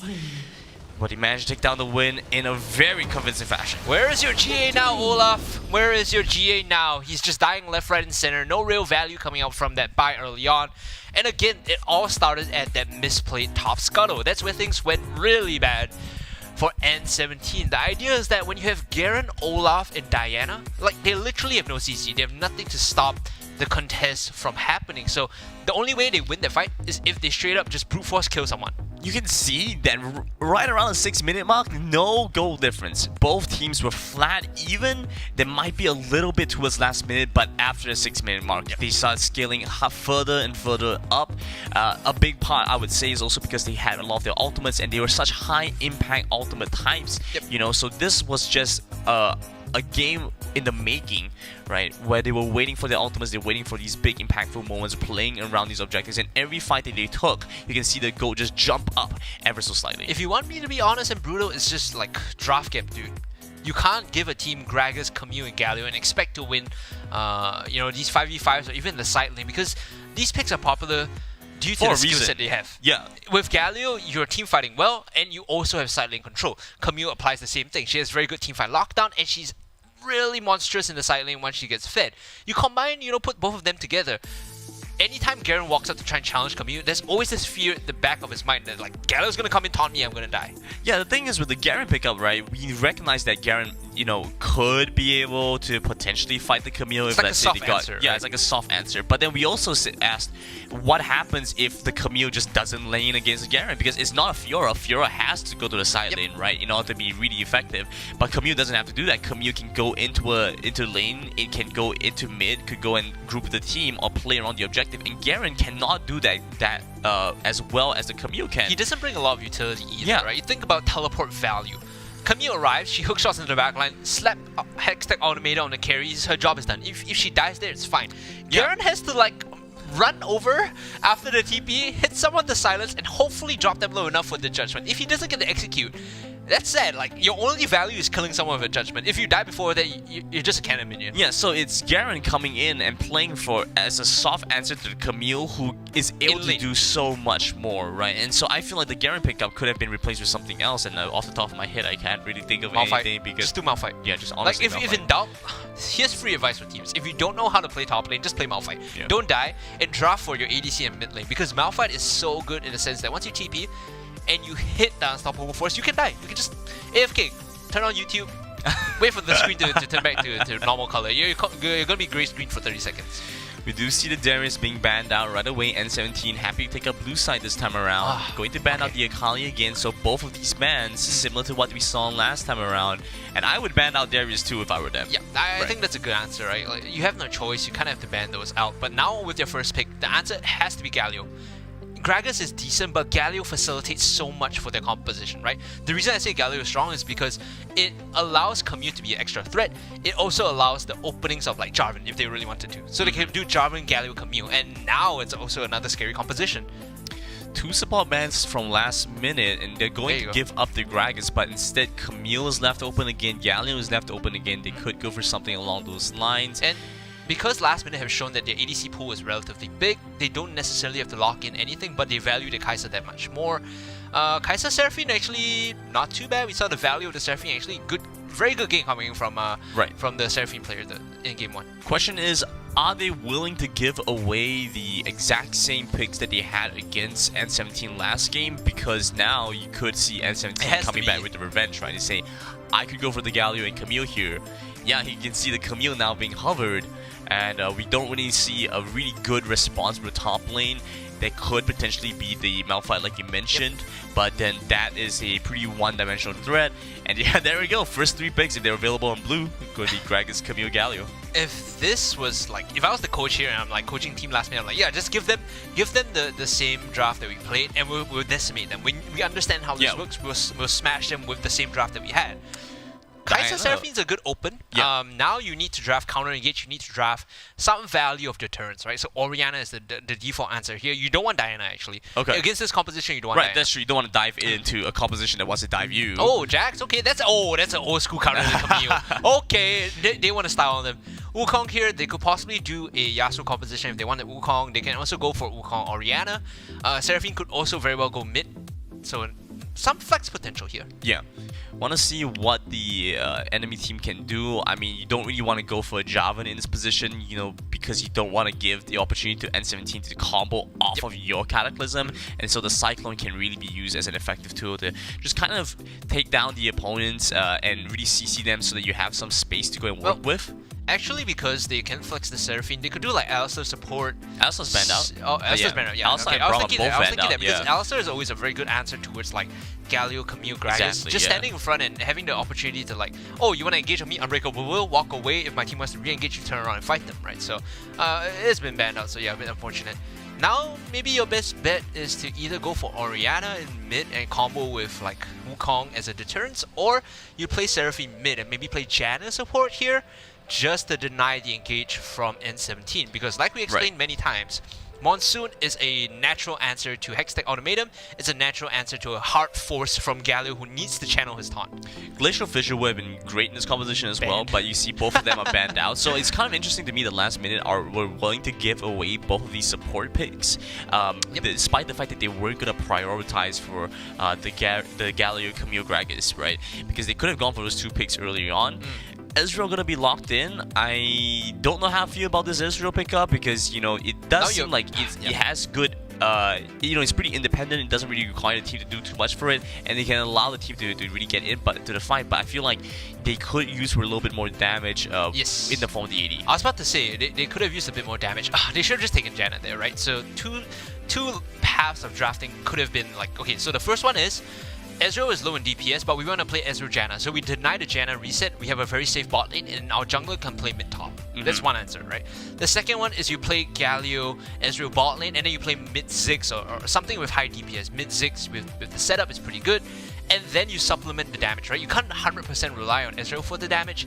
Diana here is such an ego challenge, man. Like last minute are saying we're better than you, we're going to prove it, because when you play this draft on the last minute side against what N17 has, it's pretty much saying we're going to start fights and we're going to kill you before you can even engage on us, right? Yeah. So they need to pull the trigger. They need to pull the trigger correctly too in order to decimate N17. But if N17 gets the drop on them, if it's Camille engaging, if it's Gragas engaging, this Diana does absolutely nothing because they have to kite backwards, not forwards. Yeah, the fact that they've gone for Diana. I know when I was looking at it and I saw the first 3 minutes, I was like, yeah, Diana is open. But then, you know, when you mentioned it, yeah, I think they were in the same mindset that I was when I was looking at the draft composition, because Diana, yeah, in theory, is a strong champion. It's like fighting fire with fire? Yeah, against the Ezreal, against the Lux, you know, it can be a pretty good catch, and it can give you a couple of kills, but it feels like when you think about it in a macro sense, it's very difficult to synergize with a lot of the rest of your team, because once the Wukong comes in, you might be able to jump in, and then the question is your Kaisa really willing to dash in with a killer instinct aggressively like that,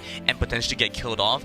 And if the Kaisa isn't, then do you have enough damage to kill them off? You know, it's such a difficult position to play from, and so like you said, it's an ego challenge. It's down to mechanical skill, and it's down to building a lead in the early game. Another big problem is they have Jax, Kaisa, so both these carries do want to get some level of attention from the Wukong. The decision now has to be made within the team. Like, is our bot lane, our Kaisa, Seraphine, gonna smash the bot lane? If yes, send all the attention to Jax, snowball him. Otherwise, Jax might have to find his own solo leads, right? It's not that the jungler is gonna be able to help both lanes at once. What they need to do is decide where and who is gonna be able to find their solo leads, and then the jungler occupies the other side of the map.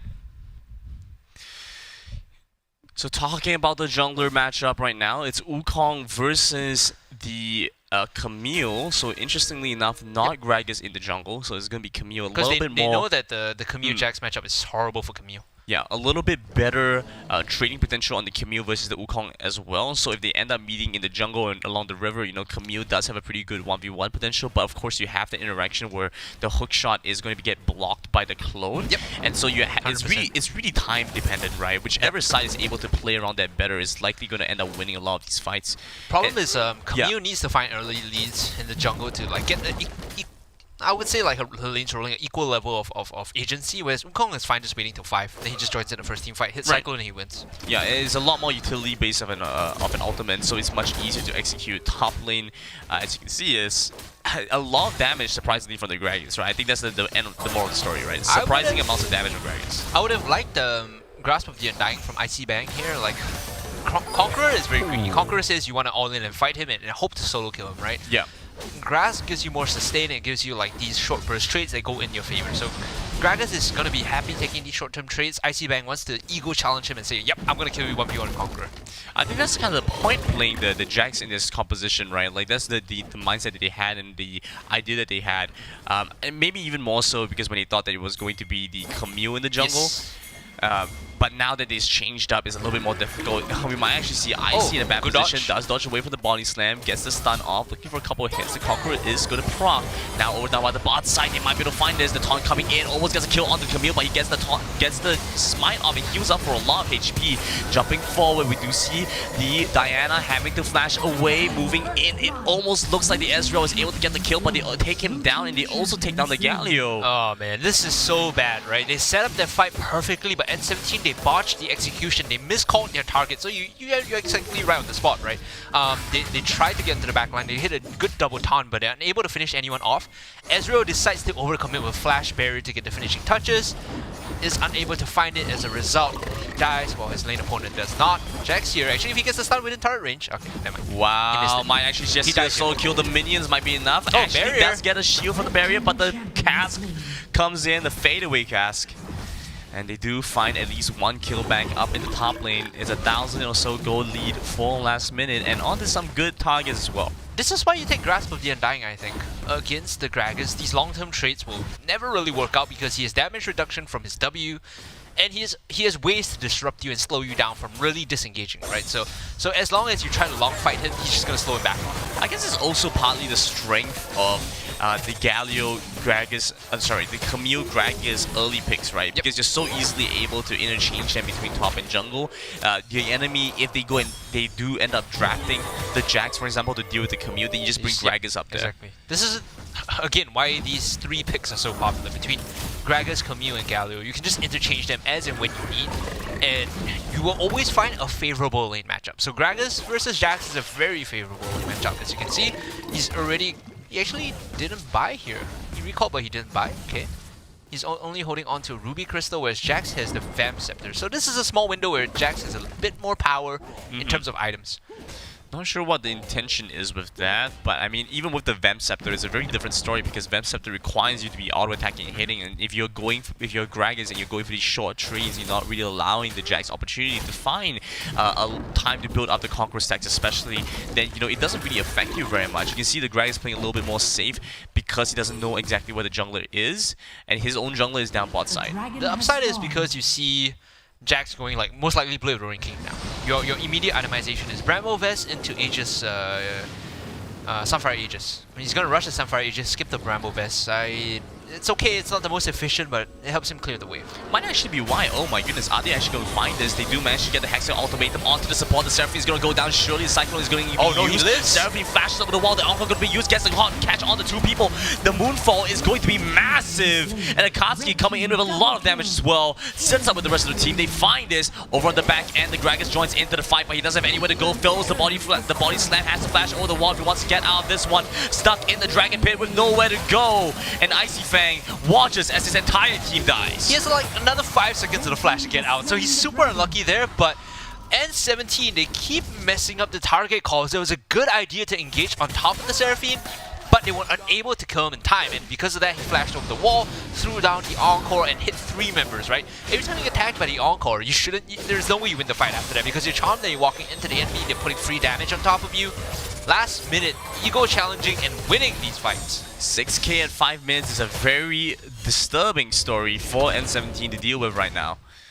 Last minute in a strong position, Kaisa with 4-0-1. There we go, should get the evolve. Yep. And is almost there to add his Blade of the Rune King. Blade of the Rune King has like one of the more annoying recipe costs. I think it's like 1,000 on top of the Vamp Scepter and Recurve Bow. So it's like, I see why it's good, but it's such a pain to buy, right? So last minute now, Kai'Sa Well, up the gold, we saw this happen in the past. You know what's really a pain to buy is all the Triforce items. Oh yeah. All such a weird amount of gold. You always sit back on like that 1,000, 1,500, and then like for Triforce you go, alright, I guess on 700 gold I'll recall. Like, not quite sure what's going to be happening on this blue side. Blue buff though, they do have to get away. Yeah, you're going for the Rift Herald. The Jax looked like he was almost in a bad position. Look at the mini-map, right? Gragas isn't there, Lux isn't there. This is free for them, even though Kai'Sa did not rotate up. So they make the appropriate adjustment here. Last minute, they don't commit the Kai'Sa up. Instead, just let him free farm the bot side, knowing that there's always going to be a man advantage for last minute. Jax going in onto the Gragas. Might be able to find this. The Luck Laser is going to be used to get one more hit. Should be enough. And Blade the Rune King Jax panning out well against his Ezreal. Wasn't the Gragas, excuse me, was the Ezreal. Of course he's going to die there. There's no response. Like Blade the Rune King movement speed buff plus the stun from the Counter-Strike. He's dead. Camille heading up top side. A level under the Jax, but it doesn't really matter because the Jax has no mana. Moving down bot lane, there's 4 members on the side of last minute. They get the knock-up, they get the encore. The chain CC has no response. And Gragas goes down so easily here. Look at the decision making on the macro side. They say Gragas is isolated. We already killed the Ezreal, so there's no way he's joining down. The Jax almost gets another solo kill on the Camille, forces the Camille back there. They already killed the Ezreal topside, they killed the Gragas bot, they dropped the Herald, they could potentially push for tier 2s with this Rift Herald, but no, the focus now should be mid-tier 1, right? You want to clear all the tier 1s, open up the jungle now, and make it tougher for N17 to contest the next dragon, because without tier 1s, they can't walk up and put wards freely. They don't have the level of security that allows them to fall back. Not sure if Herald managed to find a second charge there. Yeah, it looks like it actually did. Okay. So that's a really nice value. Yeah. Great value on the Rift Herald, so good use of that. I was thinking they might have left a little bit too early, but you can see N17 really were not in position. Camille joins in a little bit too late by the time they came down. Rift Herald's already mid-charge, I believe. So now they just have to go and recall. They have a really good window, no objectives on the map available, all the way shoved in. It's a perfect chance to reset, come back, and they will be much stronger. The items they're looking for now is Runan's Hurricane on the Kai'Sa. They want Zhonya's Enchantment on the Dyna too. These 2 items allow them to really destroy and take control of the 5v5 fight because Dyna's going to be jumping in. Oh, Ezreal! Wow, one more hit. Flash should be up. Looking to get the solo kill onto the Ezreal. Is going to end up trading his own life for it. Has the barrier though. Yep. Exactly. Wow, survives off of that engage. The blue team will find a kill. Greg is actually the one to pick up the kill credit for that. Unbalanced over on the side on this Wukong, maybe looking for something here as well. Lot of damage coming in with the Canton Rain, dodges away from the hook shot, but still has the killer instinct. Can't look to reposition after the Hexa ultimatum goes through. Now jumping in, big use of the Wukong Cyclone and the Encore to boot. They managed to find the kills on the side of N17, 3 dead over on their front. And last minute with an easy pickup there. Well, it was a little bit close for some of them, but the rest of it was pretty easy. It was touch and go, but N17 again, they failed to target call properly, right? Camille went in. Where's the rest of the team? No one's there to follow up. You can't kill anyone alone in the Hex Tank automated because you're jungle Camille, not top lane Camille. You have a lot less gold, so she's not as effective, she's not as strong. And when you can't isolate a target, when you can't kill anyone off with your full combo, you know the game is pretty much lost last minute with the Ego Challenge giving them the Gragas, Camille, Galio. But because N17 are not executing the composition properly, falling behind. 12,000 gold now in 9 minutes. Yeah, honestly, sending the Ezreal to solo deal with the Jax has been the single most problematic thing for the team. Oh my goodness, is Tian actually gonna die here? No, Icy does get rooted up, ends up taking a lot of damage from the enemy team, almost trades back for the enemy Camille. Still goes down though, the Jax does pick up his Triforce here. Bit greedy, I mean, no real reason to fight there. At least he creates space for Kai'Sa to siege mid-tier 1. Ideally, you do that when like Dragon is about to come up, so they send 3 members to kill the Jax, then your team gets Dragon, but he was like tactically feeding at the point. Resetting the gold bounty or something. Used to it. Yeah. He's getting them used to the idea, and so he's going to do it again, and they are going to go kill, and then they get Dragon. Yes. You will never fool Jax twice. Might be looking to go and pick up the Baron. They do have a decent amount of damage cycle over on the back end. They do manage to get the kill onto the Lux right away. Killer Instinct. It doesn't seem like it's in range. No vision of the Camille. Looks like they are chasing after. Looks like they can pick up the Red buff, but they won't get anything else apart from this Lux. And set up inside the jungle. They've taken pretty much every single camp, and Jax is just pushing a bot lane. So now, you talked about it, Granted, the Inception. He was playing topside when he wanted them to go for the dragon. Now he's playing bottom side because and now Baron they is up. will go for the kill, and then they get Baron. We shall see if this classic conditioning actually works out, you know. You get the endorphins and the feel-good serotonin from killing the Jax in the off lane. Not sure what this dragon is looking to try and get done here. He's walking up against multiple members on the side last minute, but 5 members strong. They're moving in, collapsing in on the red side. Diana over on the other end, just going to be providing some zoning as they wait for the Kai'Sa to join the fight. Very smart from last minute. You saw that Jax recalled, so they immediately pull back. They don't take this unfortunate 4v5 for no reason, so it's discipline, it's understanding of macro saying, hey, Jax has to be split pushing when we take these fights, right? There's no reason for us to fight if we can't get anything across the map. Okay, Ezreal going to be the one to respond to this. Oh, I'm not really? sure if IC really wants to be here right now. We've seen what happens when they send the Ezreal down to deal with this. Tara going to go down so quickly as well. 3 members actually looking to focus down this Jax. They should be starting the Baron here. He might be able to pick up one on the way out, or maybe even fully leave. He still has flash. Yep, still has the flash and doesn't even need it. Just jumps right away, gets the honey fruit, sustains back up to full, and last minute right on the Baron like clockwork. Now Camille's coming in. She has smite, she has flash. She could steal this away. This could change and turn the tide of the game. No information though, isn't able to quite find it. Seraphine almost gets killed off. Luckily is going to be used. The Gragas does manage to pick up 1 kill, but the Kai'Sa over on the other end, they take him down. And the Wukong goes on the killing spree. Unbalanced in a good position this game. IC Bang now with the Baron buff, it's gonna get even more value in the side lane. You thought it was hard to defend against the split pushing Jax as Ezreal earlier. Boy, do I have bad news for you. At least they get the Seraphine on the way out. N17 are 17,000 gold down compared to their counterparts, and big items being picked up right now across the board for last minute. 17k gold at 12 is a very difficult gold difference to overcome. To see what if they have any kind of special plan, especially considering the Jax and the Wukong are going to be very effective at the split push at this point. When you said special plan, the first thought that came to my head was grab over to their opponent's house and like steal their phones or something. I don't think Wild Rift games go on that long. That is true. That is true. They would have to play on the cab and still somehow not lose. Yeah, but then you'd be playing on like mobile data and you probably lose. You know, I get that we have good internet coverage, but probably not that good internet coverage. In a car moving across Singapore, probably not, right? Especially in like a Grab or like a Gojek. And why would you leave if you had a Secretlab chair to sit on? Why would you go anywhere else? This is true, right? Yeah. Meanwhile, fight still happening. Looks like the Jax is able to get the turret, almost kills the Ezreal again, expends both his summoners. They also managed to take down the Camille, so Dragon is a very easy objective. They cannot contest. N17 relegated up to the top side to deal with these minions. You can see they don't even clear waves well. That's the problem because you have Lux, Ezreal, and Galio, right? All of them do like magic damage to a certain level, and very empowered minions are so resistant to magic damage. 1-3-1 should be the play here as the laser comes in. You have Jax in the top lane, you send Diana to bot, you just pushing all the waves at the same time, sync them up and then force a fight. That is how you close out this game, but N17 with their 22,000 gold lead, I don't think they need any advice from you, Granted. Yeah, I think they're good to go. I think they know what they want to try and get done, and they just have to go and keep playing things out the way they have. Go and try and look for a reset and then come in. Good guy jungler, that's what I love to see. Yeah. Giving the marksman red buff. No, in this situation, where the Wukong has the Guardian's Angel in a composition where the enemy team has largely engaged. I mean, at this point, they're so far ahead, they can do whatever they want, frankly. But, you know, in this position, it makes a lot more sense because you need to go in and your team just needs you to buy time, right? It's an item you get when you're ahead, not necessarily an item that you get while you're behind. GA is even, like, better when you have Diana on your team, especially when you're ahead, because it's like, if Unbalanced runs in and dies, it's tactical feeding, like, in the purest sense, because then they have to crowd on top of his body.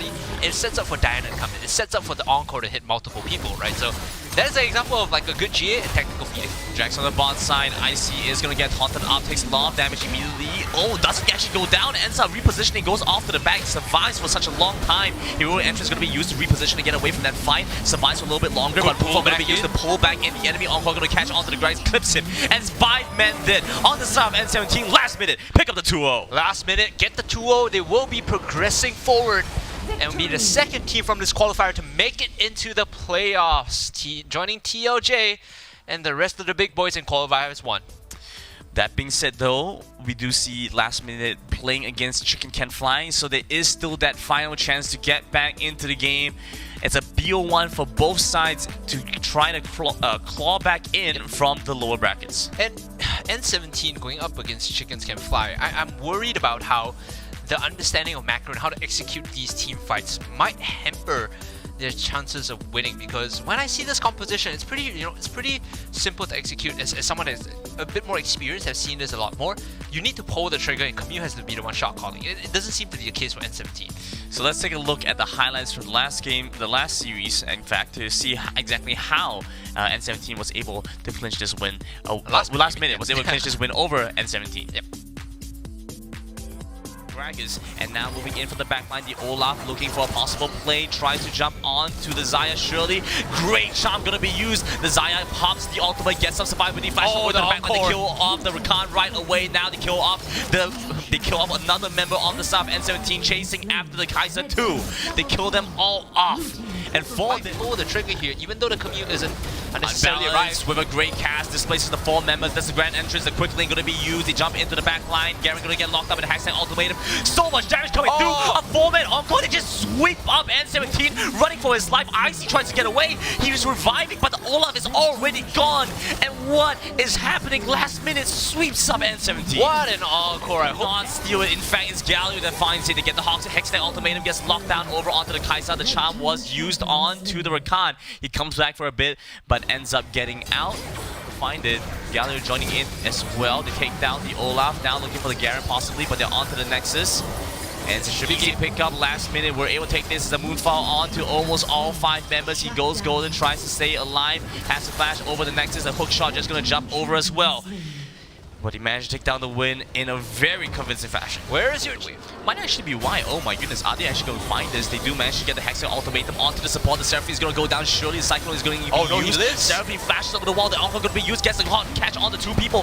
The Moonfall is going to be massive. And Akatsuki coming in with a lot of damage as well. Sits up with the rest of the team. They find this over on the back end. The Gragas joins into the fight, but he doesn't have anywhere to go. Fills the body slam. Has to flash over the wall if he wants to get out of this one. Stuck in the Dragon Pit with nowhere to go. And Icy Fang, Killer Instinct can't look to reposition after the Hexa ultimatum goes through. Now jumping in, big use of the Wukong Cyclone and the Encore to boot. They managed to find the kills on the side of N17. 3 dead over on their front. Doesn't actually go down, ends up repositioning, goes off to the back, survives for such a long time. Hero entrance is going to be used to reposition and get away from that fight. Survives for a little bit longer, but pull going to be used to pull back in. The enemy Encore going to catch onto the ground, clips him, and 5 men dead on the side of N17. Last minute, pick up the 2-0. Last minute, get the 2-0. They will be progressing. You know, we've been seeing a lot of 2-0s, Hungry. Yeah.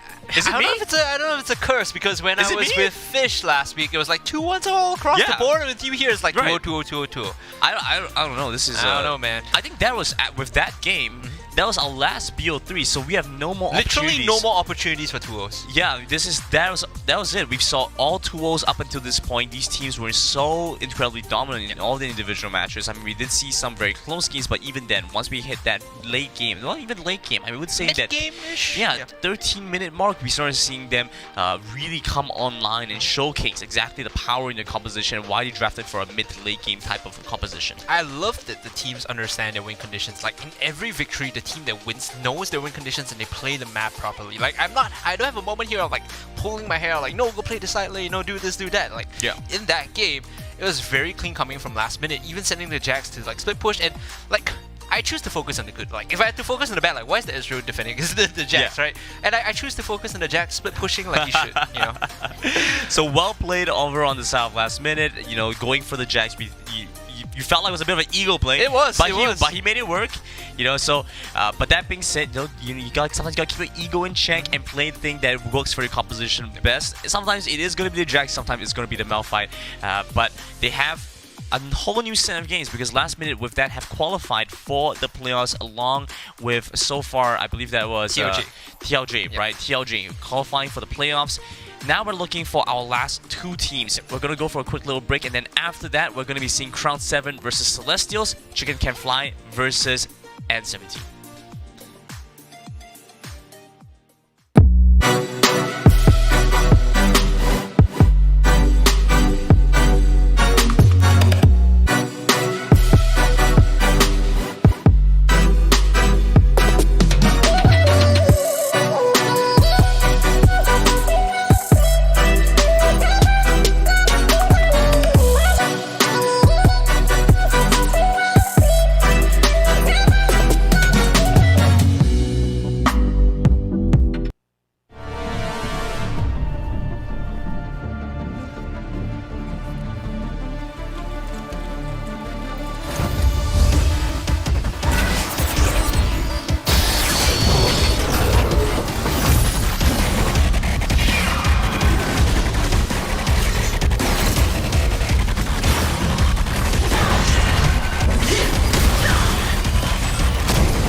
think you can outshoot me?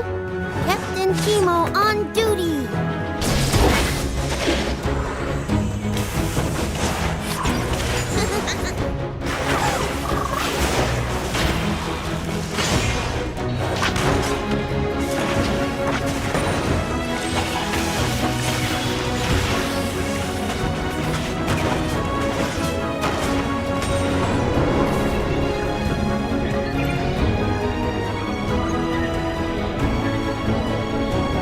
Let's do it.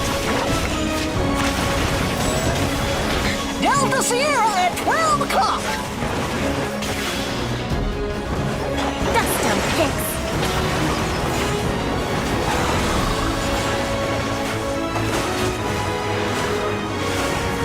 Nothing a little gunpowder won't fix.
Alright, welcome back guys to the Wild Rift Sea Icon series. I'm Gibbonison, with me is Hungry. We are now in our final 2 games. There are 2 best of 1 games. It's going to be Crown 7 versus Celestials and Chicken Can Fly versus N17. N17, yeah, N17, right? And they're going to be looking to compete for the top 4 slots. And there are 2 slots remaining in the playoffs that are going to be happening from the 28th of May to the 30th of May. And these teams will be competing for a bunch of nice little prizes. It's a 20,000 prize pool for the top 3 teams. But let's take a look at our brackets. So we have these teams here today. Celestials have gone from the upper brackets down to lower brackets, where you see with Crown 7, you know, they have been clawing their way through a lot of matches between Artisan, between $1 Lighters, and now finally against Celestials. I mean, I was looking at their performance yesterday, very solid stuff, right? Today they pivot into this like Fiora, split push, side lane, and it didn't sit well with me. The execution and the mechanics of the Fiora player. I don't want to harp on it too much, you know, Nico. Some improvements can be made, and it really did cost them the game by not leveraging on the side lane Fiora. Same for N17 and Chickens Can Fly. I think N17, they got one of the best drafts I think was possible in the previous game, but they really failed to capitalize on it. Again, right? The idea of like the Camille, Galio, and Gragas is so fluid. You can do so many things with the composition, but you need to call what you're trying to do. You need to make it clear what the objective is. Are we going to engage on the backline? Do we want to destroy the person we hit the Camille out? You know, how's it going to play out? Chicken Can Fly have also climbed their way out from the lower brackets, and so they've been going through the entire cycle and now have ended off and are going to be playing up against N17. Like we mentioned, have had a pretty good performance up until this point. You know, they did manage to make it all the way up until the semis, and so are now looking to see if we are going to see Chicken Can Fly or N17 go into the playoffs.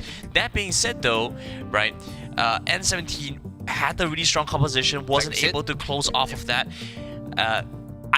The question can also be asked, you know, is there some benefit to dropping down to the lower brackets to be seeded slightly lower when you go into playoffs? I think right now it's not so much the seeding that they're playing for, it's about polishing the play, right? You could be seeded like 3rd, 4th, 5th, 1st for like right? But you have to clean up the play. I think that's the thing that they're really struggling with when it comes to like utilizing execution, utilizing compositions to the full potential. Right, you know how in all the animes, right, you have like, for some reason, the main protagonist versus the main villain, they always fight in the finals.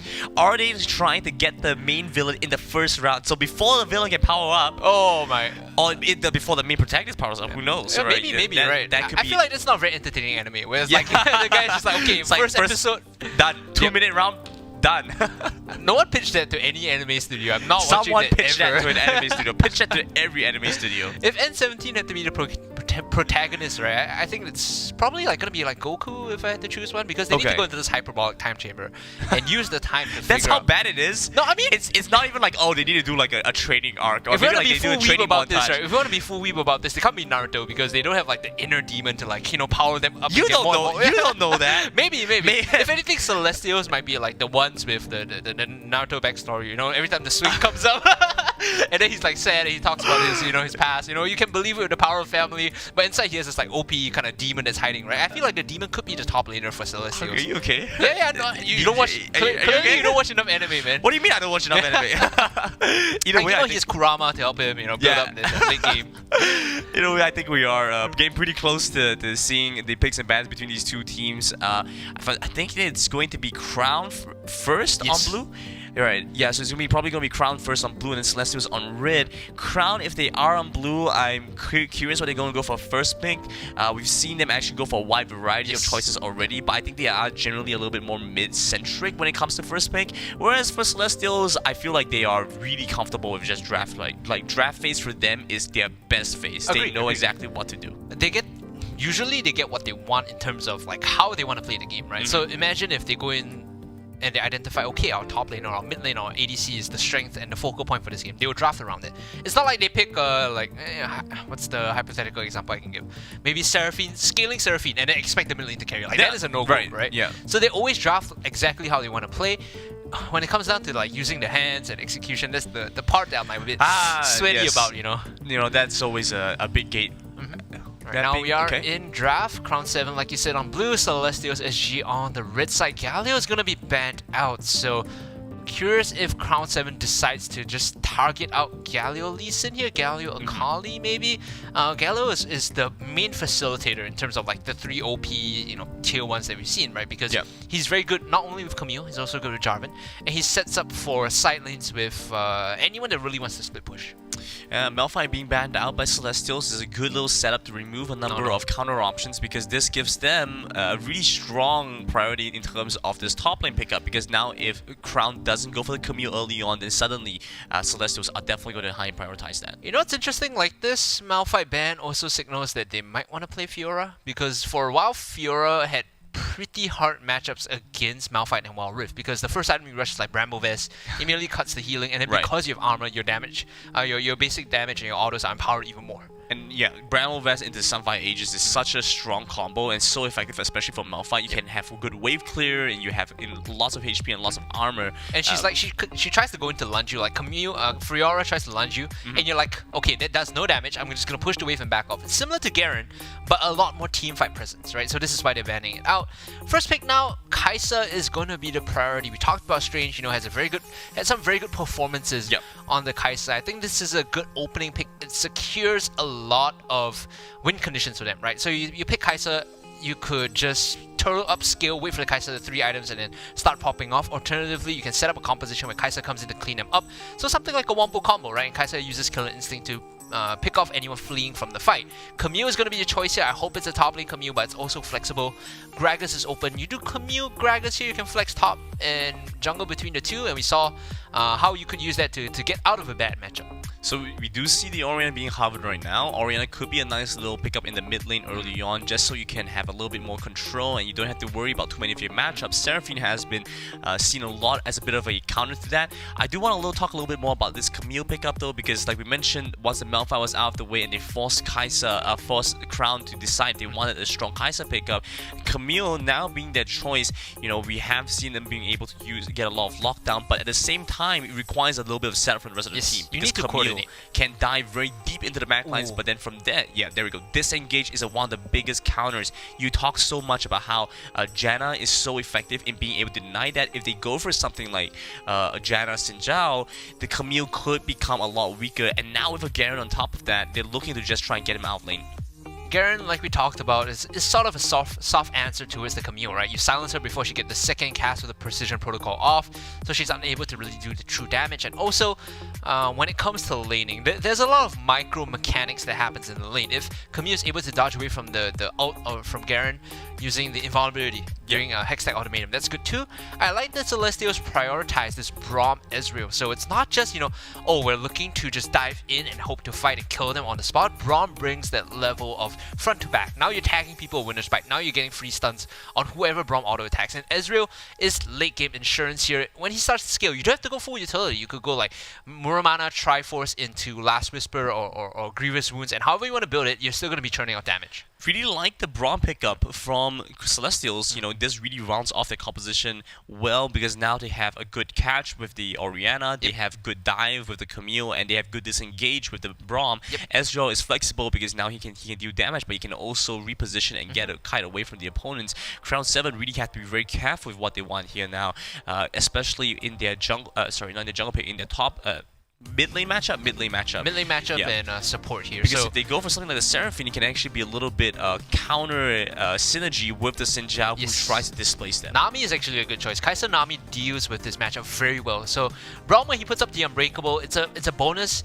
And it's a loss, right? So you think about what he wants to do. He wants to block damage, but because that's such a huge AoE, any skill shot, for example, Nami's bubble, that's thrown at him, he's immediately going to get stunned up. So this is a good choice. Diana here to complement the composition. Like you said, a bit anti-synergy together with the Xin Zhao, but what they're looking to do here, what they're hoping to do is round up whoever's squishy on the front line or overextends, bank on them being not very coordinated, and Celestials haven't really fully been coordinated all the time. Punish them with the Diana and then allow the Kai'Sa to clean up. I do like this Jarvan here because now this sets up a second layer of control in terms of how do you want to fight chokes, how do you want to fight objectives.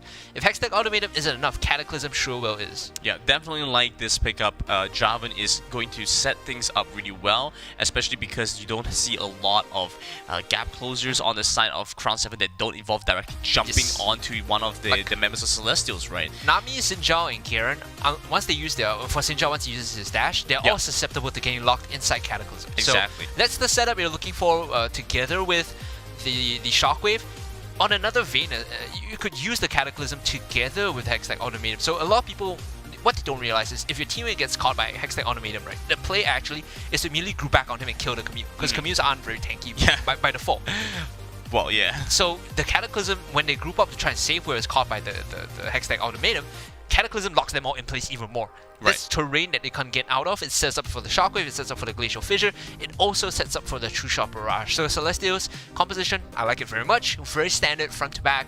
As long as Jarvan builds tanky, he needs to go to down some variation of like Sunfire Aegis into maybe, I guess right here you could do a Lock Enchantment immediately after that. The question is, you have to answer this one. It's a very serious question, okay? Can Celestial release the inner Kurama? I could see like the seal being removed, then he gets this like massive chakra cape, and then they come out and they slam them. Right, the top laner is in a good position now. Daryl, you're the real weeb.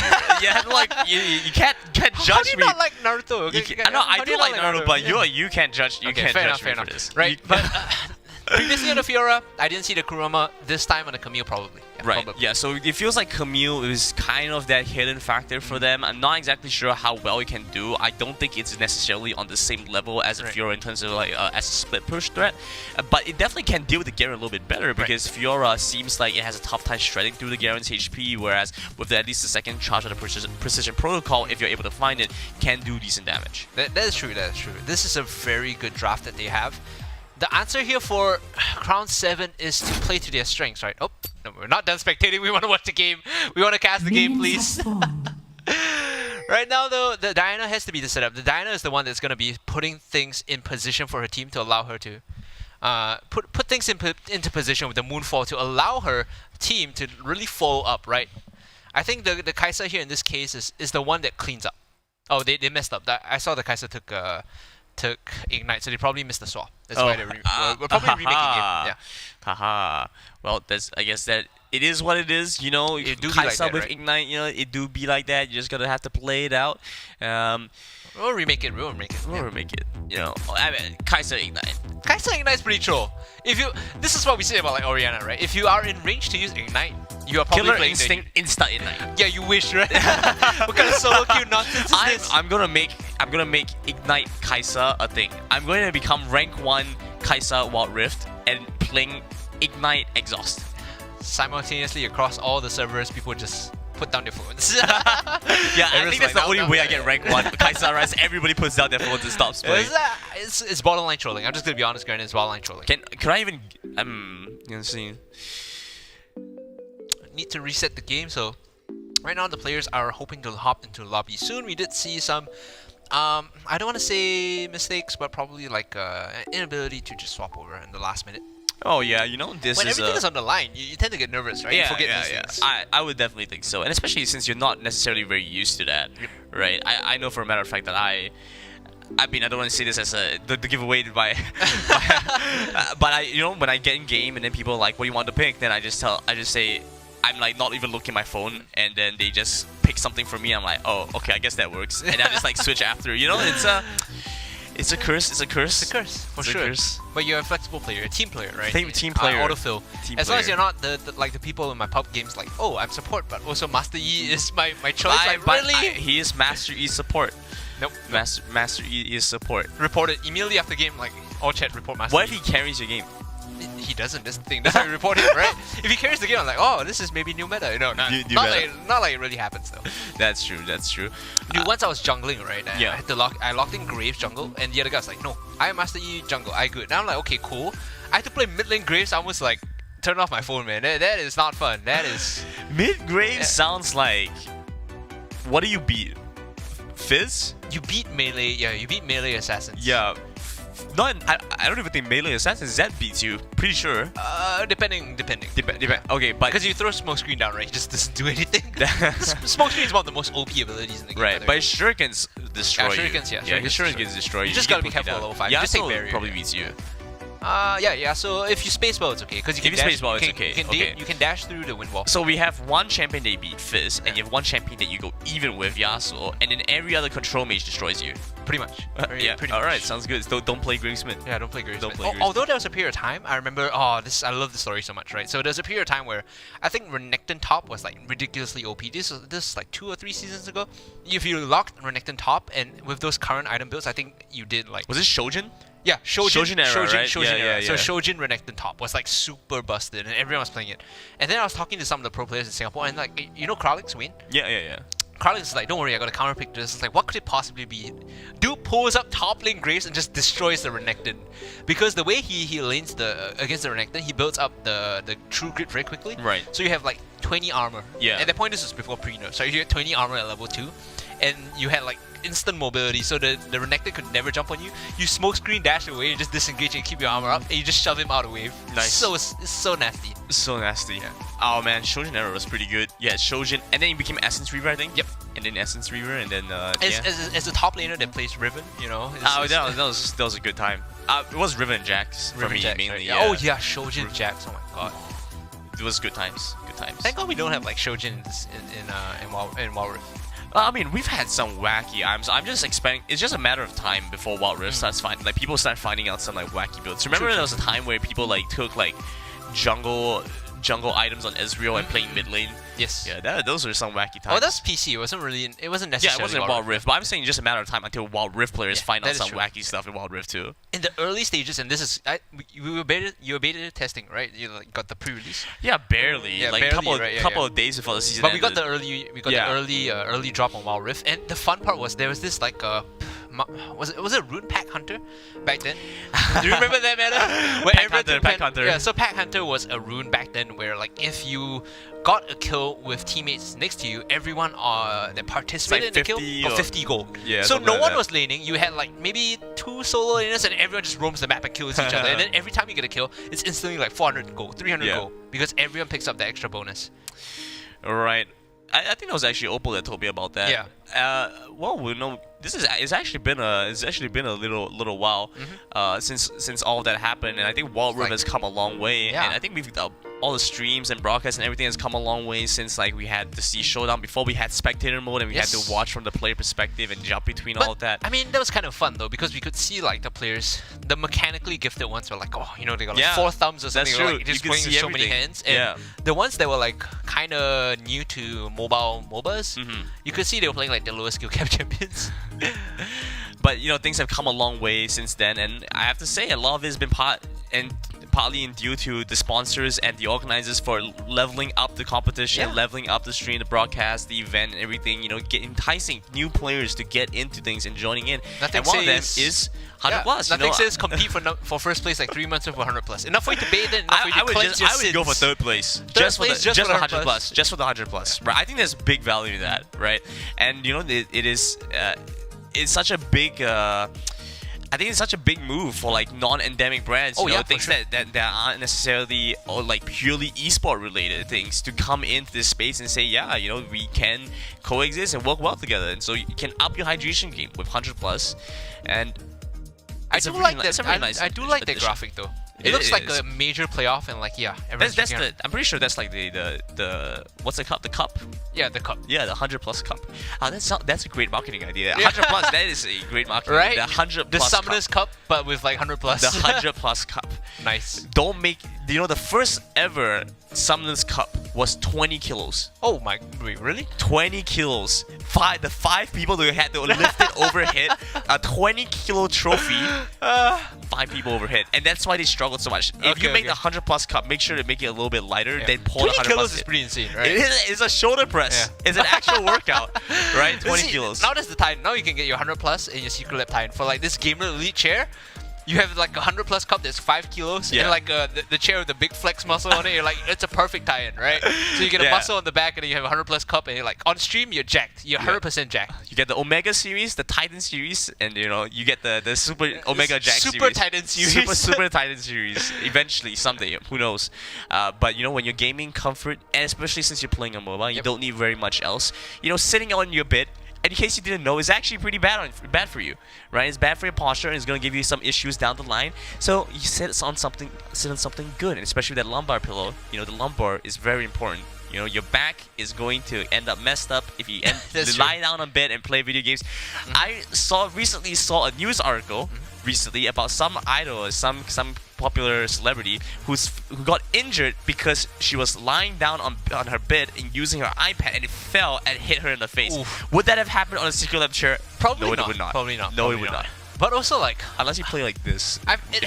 it's happened to me in the past. I use my phone like lying down, and then it drops and like it smacks me on my nose. I'm like, oh my goodness, I'm never doing that again. So I lie on my side. do it again. But then imagine an iPad, like not even like a light one, just a big just like an old iPad. 2014 iPad or something. Yeah. Right? It just drops on your face. Oh man, you wake up with a bloody nose, man. You go to the kitchen, wash your face, and my mom's like, what happened? I don't want to talk about it.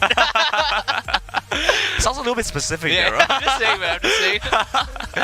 I'm just saying. The players should be entering into lobby soon. We had a decent beat on the draft coming in, but of course we had to remake because some people couldn't swap it up, and summer spells were a bit off. So It is what it is, you know. They'll mutually come back. agreed, so they're okay with the remake. It's a BO1. This is the one chance to get back into the game from here. So you know, can't really fault them. You know, they just want to get in and try and play out the best game they can. Yeah, I mean, if you lose here, you're out of the qualifiers. You win here, you head on over to the playoffs. It's that simple, and because everything is on the line, you want to make sure they dot your I's, cross the T's, make sure all your runes and masteries are perfect, summoner spells are there, you get nice and cozy in your Secretlab chair, you know, raise the arm bars just a little bit higher, make sure How you have high? the angle. What's the right height? For me, it's the lowest one. Because I like to sit on my chair high, just on Right. my table desk, right? So, like, it matches just nice with my table length. This is pretty good. It is very good. Yeah. The best part, you can shift it in and out. Yeah. I've seen this. So if you're like a bit, what's the nice way to put this, horizontally challenged? You could probably just like go. No, I feel like you've insulted like everybody. I just said what's a nice way to put it, man? Come on, give me the credit. I'm trying. All right, nice try. Nice try. Thumbs up, man. Thumbs up, man. Should be seeing things go back into it pretty soon. I guess while we have this little bit of time, we can kind of talk a little bit about the compositions again, because Right. we've seen the draft so far. We've already seen it kind of. Well, I mean, we already haven't seen it go into game, but we got to get a glimpse on some of the item choices and their rune choices, especially into it. Because if you look at things like the Camille, and you know you want to go for things like Conqueror for maximum value, this also means that you're going to have. Oh, well, looks like that's an interesting update. Like both of us got the update at the same time, which is why we're like, huh. So I think we can announce this because there were some connection issues. I don't know, technical issues or yeah, this is sad. A ruling was made. Let's put it that way. A ruling was made that one of the members on the opponent's side had some issues, right? So Celestials are actually gonna have. It's not TLJ. It's Crown 7, right? Yeah, Crown 7 is gonna have to forfeit this game because some of the players have connection issues. So Celestials are gonna have a walkover victory, I guess. Well, not like this though, right? Like you make it into the playoffs and then not like this. You didn't play all the way. Well, you know what? Do we just give them the victory because they were the better team? A W is a W, you know. Yeah, I mean, fair enough, but still, you know. It honestly could have been anybody's game, but that being said, it still was a good try still a good run from Crown 7 up until this point, and they managed to come pretty long into the competition, right? This is the step right before playoffs. I mean, at least with this one. So now Celestials do manage to go into playoffs, so they'll be joining the 7 teams already qualified, and so we'll be down to our last one. I don't mean to get like philosophical, but there's something noble about winning a battle without having to raise your sword, right? It's just like an easy victory kind of thing. I think that is actually the best battle to be won. There's some sort of like Confucianism there, right? Like, the man who wins 100 battles without lifting his sword or something. I don't know, man. There's something along those lines. Something along those lines. I'm pretty sure. No, I am absolutely sure. Somewhere in the Art of War, right? I'm like absolutely Sun Tzu's sure. Art of War? Yeah, Sun Tzu's Art of War, right? It says the battle. Like something along the lines of like the battle won without a fight is the true victory or something like that. Okay, right? there you go. It's there like you go. I'm absolutely sure it's somewhere. Now I remember seeing it. Now that you mention it.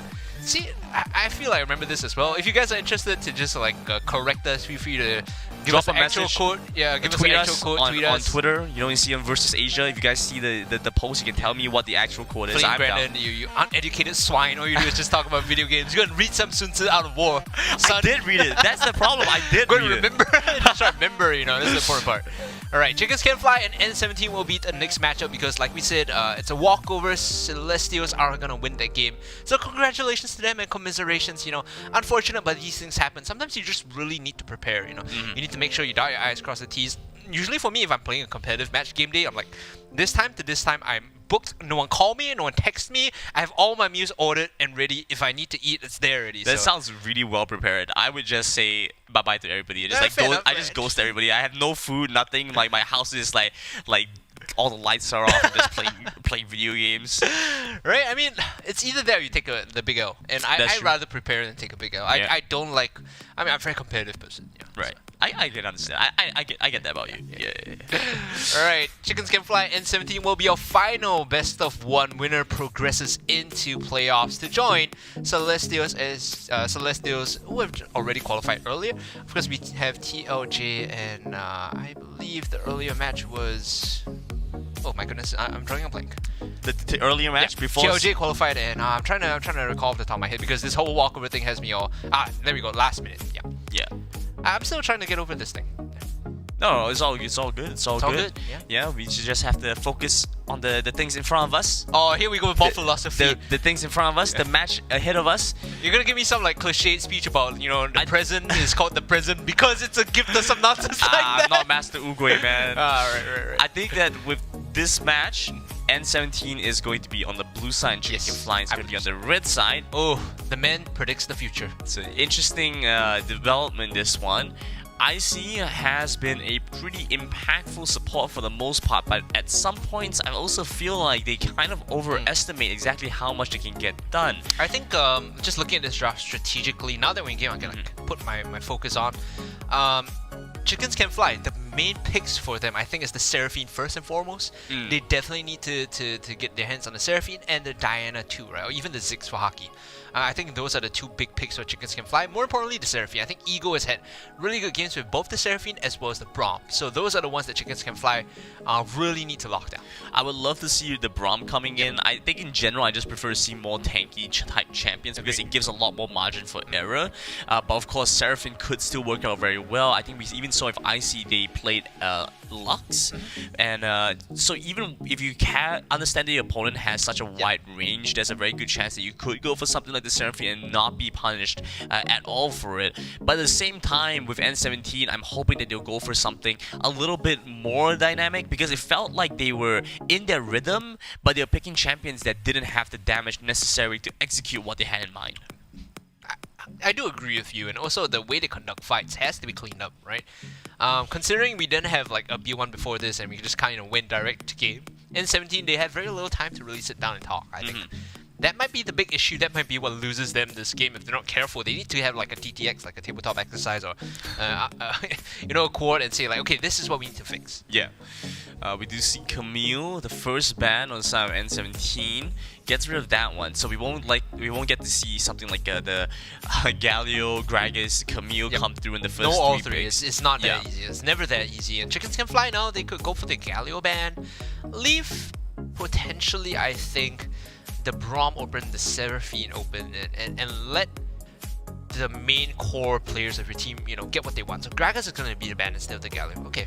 Curious to see how they're going to work around the Darius, if either team is going to go and pick it up or they're just going to leave it through, because I do believe in N17 game that we saw earlier, They did ban out the game, right? Darius was banned out, so not sure if they don't think that Chicken Can Fly are going to be able to play it or are just willing to go and first pick it themselves if say we're open. That could be an option. That could be an option.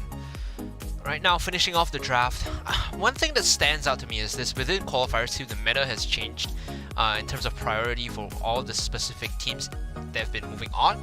No Lee Sin bans, no Akali bans. You know, very rarely do we see them. Instead, it's the Gallows, the Camille's, the Gragas, right? So maybe they're watching the stream, maybe they're listening, maybe they've included into the power of these picks, because all the previous OPs and even across the regions, Akali Lee Sin is like, it's open, it's the lock, right? Yeah. Not so much this time. So instead, they just get rid of the big three well, flex type champions that we've already been seeing a lot so far. Ziggs left open, Diana left open. Nice call. Diana is going to be the option because if they want to play Braum and potentially Seraphine, Diana might throw a wrench into their plans. They picked the Braum away, very smart. They've been doing their research, and 17 are pretty on point so far. Now, the next move here is if you lose your Braum, what do you take? Seraphine is hard against Braum because Unbreakable stops the on-call from hitting the back lines. So I think you draft for... Sorry? Alistar? Alistar's good here, but I was thinking you could draft for mid-top lane dominance because...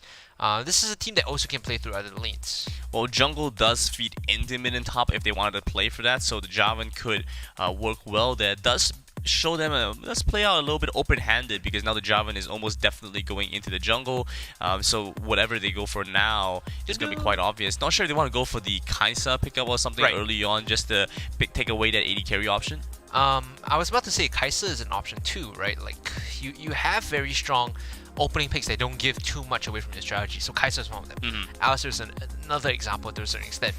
Instead, they go for the comfort picks. It's the Jarvan here for XCP and the Ziggs for Haki. And I did like his Jarvan play. I did like the way he built. He went for full damage into GA and allowed his team to really punish enemies overextending and chasing down because his flag and drags were like chef's kiss, perfect. Every time he was hitting like 3-4 minutes like flag and drags.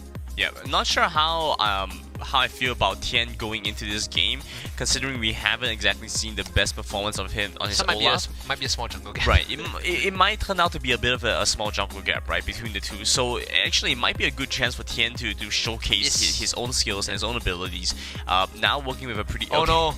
Don't lock it in. Not like this.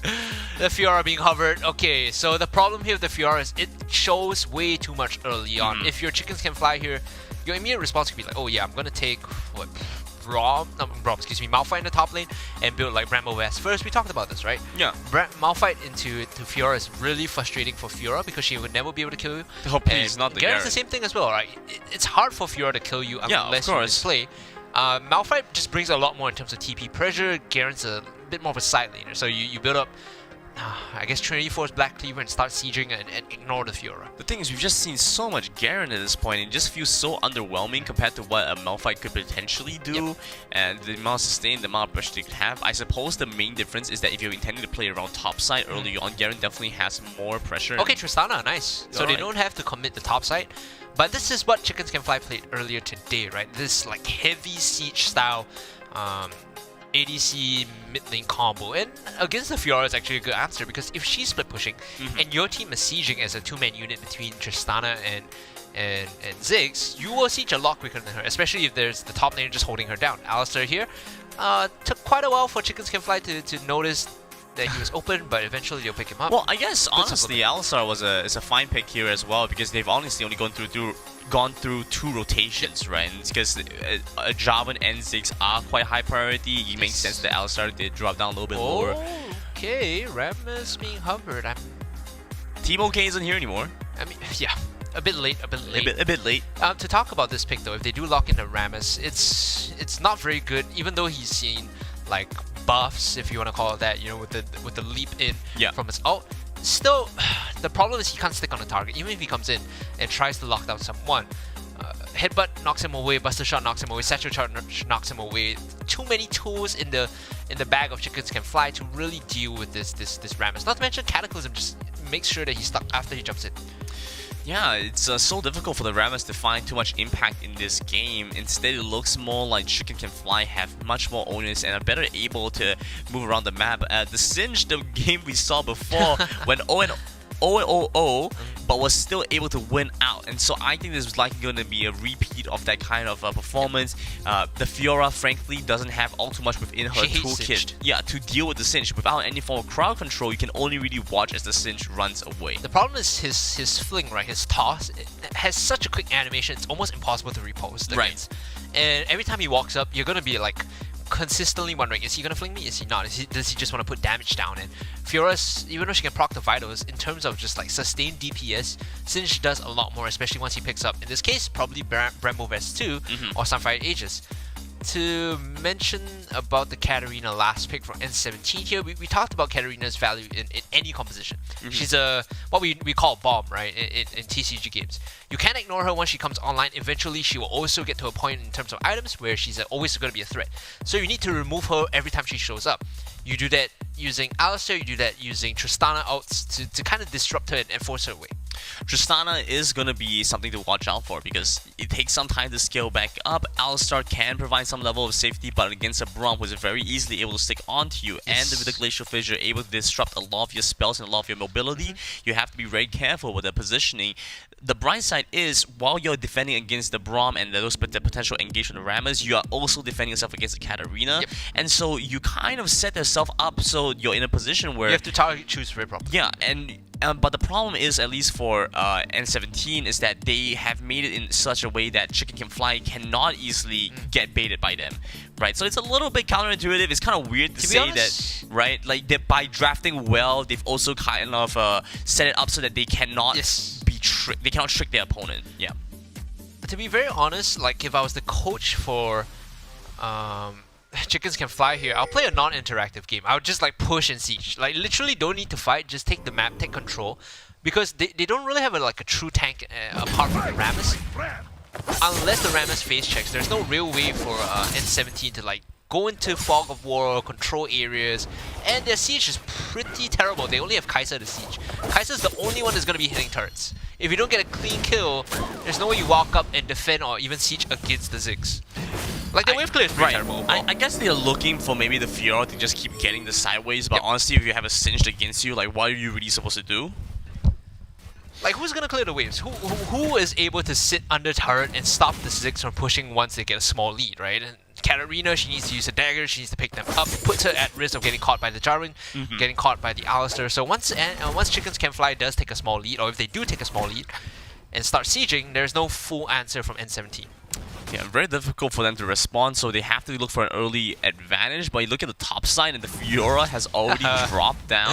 And that's a classic Singe move. And Singe doesn't even have an aggressive summon spell running the Ghost, no Ignite. You know, that's not something done with Ignite or anything. That was just purely off the trade from the Singe Fiora matchup.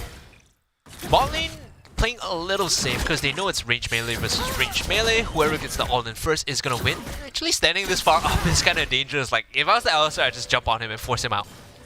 I think they don't have much information on where the Braum is, so they're going to play a little bit safer. It's fine. You could have forced the flash there. They're actually looking for both crabs here. Do manage to find a little bit of damage on the Rammus, but not able to get too much more. Katarina is going to come back in. Good double crab from N17. Right, good setup.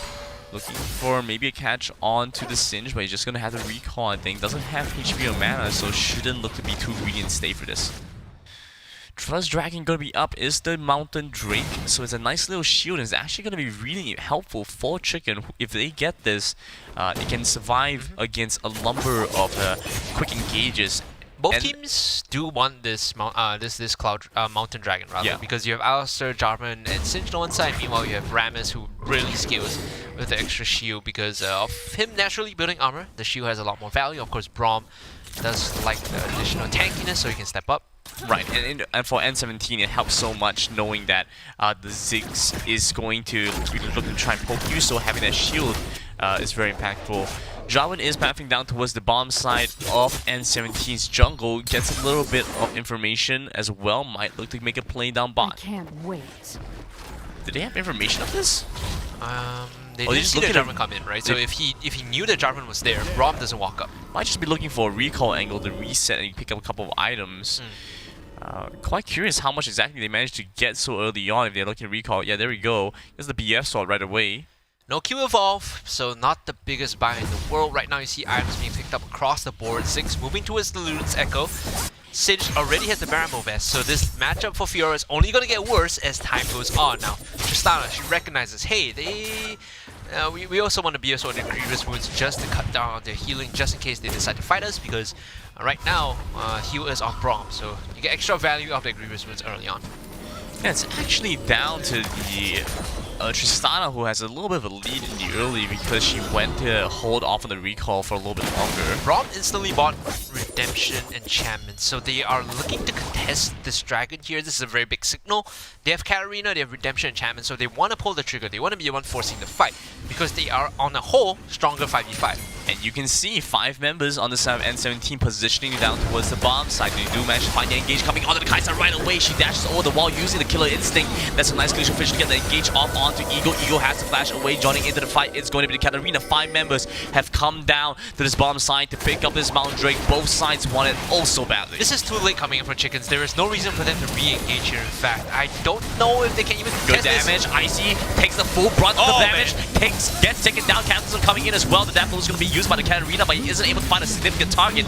Ends up losing his teammates one by one. He has to flash into the tri-rush to get away. Tien losing so much health. The Singe coming in. He tries to flash, but isn't able to get away. And now Mount Drake goes over the Chicken. MVP of that fight was the Singe coming in and running onto the back line, making sure that they all had to scatter, right? The way N17 wants to fight this is a 5-man unit. We just run at each other, Death Ball style, and then Katarina gets the resets. But no resets there, couldn't get anything done. And N17, they lose 4 members. They are behind 5k at 5 minutes. You need to target call properly. You need to focus down the right targets to give Katarina the resets. She's going full AP, so no Infinity or Rush this time because her team doesn't really have the damage to make full use of the passive. Right. So I think in that previous fight, Katarina was a little bit unfortunate because she wasn't really able to find much value off the Death Lotus. Was trying to go for one of the higher priority targets. I think was it the Ziggs, but ended up not being able to channel it because the Ziggs got away, and then ended up missing the opportunity to fire off the Death Lotus on 3 tankier members for sure. But you know, at least could have output a lot more damage. Singe is pretty big here. Bramble Vest into Leandri's Anguish, so he's going to be doing percentage damage amplified every time he manages to get a fling down. And this is scary for the Fiora. It's indirect combat, right? What she wants to do is challenge you one-on-one. Very thematic, but it's to be expected, right? She wants to duel you. Singe just wants to run away, put poison down, good engage on the Kai'Sa. They find the Kai'Sa, they get the Cataclysm onto the Braum actually, are able to look for the damage to get the kill onto the support on the side of N17, jumping forward, almost get the kill onto Icy Fang. Icy has to move out of the way, Alistar survives with his ultimate. The Unbreakable will not let him go down. The Ignite takes away. Katarina finds it, and N17 trade 1-for-1 support for support. But they get priority on top of the Rift Herald because top lane is pushing Kai'Sa's low. She has to reset and back off. They could start this if they want to, but they're deciding to play it a bit more safe. Back off, reset. Meanwhile, mid lane, it's Ziggs. He's always going to get lane priority compared to Katarina. There's no way she comes in and pushes this out without, you know, actually making her presence known. Whereas Ziggs, he just throws a couple of bombs, Hextech Minefield, backs off. The wave clear just it's so easy, right? He clears the wave right away, he can walk off and then stop pressuring the other lanes, whereas Katarina has to really invest a lot of his spells, and especially these high cooldown spells, to really start to clear out the wave. The Ziggs is much more mobile along the Satchel Charge, which is a lot less punishing than using the Shimpo. Items are already picked on the second back. You can see another engage on the top side onto the Fiora. She's going to use the Lunge to get away. Good Wasn't able damage. to proc the stun onto Alistar, so she gets out. Rammus is hovering the top side. Ziggs making the rotation up too. Again, focus on top of the Rift Herald. Where the objective is where you're gonna find Team Chicken. They're playing very well, knowing that they should be looking to try and pick this one up. They also have some pressure onto the Fiora. Fiora coming in here uses the Grand Challenge. Might be able to find something with the Repose. XCP going to join in with the Flying Drag. That's not able to... Oh, cannot find it. The Flash coming in for the Fiora. Might be able to actually look for this kill. Dragonlance. Flashing in, gets the Dragonlance, gets the solo kill. Well, solo kill almost. Yeah. Good stuff coming in, good rotation. We saw the Ludens completed for Ziggs, so he does a lot more damage with the bouncing bombs. Good play from N17 from the ADC and support. Singes here gets the knockback onto the Kai'Sa, but should go down. The Chicken cannot fly away from this kill. Yep, the reason I said that was the good play is because they immediately ignore. We're not sending ADC support to contest Rift Herald. We're playing for bot. They get the kill there. They could have gotten the bot tier 1 if Singe didn't clear the wave out, but he pays for it with his life. Engage in though. Oh wow, times against the Repulse. They get the turret, they get the kill. Shirley looking for this chase, jumping forward with the Buster Shot. They find the reset. Death Blow is going to be used, but not enough damage to come through. They are almost able to look for this. Dragonlance not available just yet, else they could have looked for the knockup onto Icy Fang. Looking for the Inferno Bomb drops. Kusho down to this dot of HP. Yeah, he went for the early Leandries, but needs the Infinity Orb now to actually finish people off. His team, again, N17 not the same page. For some reason, you can see like it's Katarina jumping in, everyone leaves him alone, right? Where is that layer? Where is that combo I'm looking for? Katarina thrives best in messy and unfocused situations. When she's the only one in the center, chickens are like, okay, yep, let's just kill this. Yeah. Kill her, there's nothing left for them to do. It's an easy setup for them when all they have to deal with is that one champion. But it's so difficult for N17 to look for a fight right now. It's a little bit uncoordinated and their recall timings are a little bit off. You can see some people have to recall. Right now, Kai'Sa has to recall whilst the rest of the team is prized and posed to go for a fight. Meanwhile, they drop the Herald on bot lane, so this is a lose-lose for N17. If they contest the Dragon, they lose bot tier 1. If they don't contest, if they take the Herald, they lose this Dragon. They do manage to send 4 members over. Rammus joining into the fight, looking for a catch onto Tristana right away. Tristana flashes over onto the back end. Look at that Cataclysm onto 3. This just out so much damage onto the enemy team. Should be able to find it surely. Icy Vex fights for a little bit longer, but Sin joins into the fight. Picks up 1 kill now, looping into the back line, trying to pick up another. The Fiora jumps over into the Tribush. Tries to escape in through the lane of the enemy flanks. Isn't quite able to get away, maybe? I don't know. The recall? No! The Dragon lands out. They get him in. Granted, you know what happened there, right? I said it was a lose-lose. Either you focus the Dragon and you lose bot tier 1, or it's the other way around. Yeah. They picked the third option, the suicidal option. Let's just run at him and fight. They lost Dragon. They lost bot tier 1 and they lost their team. I mean, it's probably bot tier 2 Yeah. as well, right? Because they've lost, I don't know, way too much for this. This is way too much loss for this 1 kill. Somehow they find there are 2 lose-lose situations, they get all 3. I don't know, man. I don't know, man. This feels a bit awful. Feels a bit awful. Yeah, it definitely does. Baron is up now. We do see about, wow, that's a 13,000 gold difference at 10. Yeah, we do see the Baron up, and that's a lot of critical items being picked up on the strong members, the carry members on the side of Chicken. I wanna point out Hex Drinker on the Tristana. So she's like, the only reason I die is because Katarina one-shots me. Yeah. Not gonna happen today, right? I have Barrier, I have Hex Drinker. Like, after this probably moves into more of Malmortius as well. So 501, she's the main DPS. Make no mistake, like Ziggs is there to help lower their health, but Tristana is looking for the reset. She's like, oh, they're low, jump in, reset.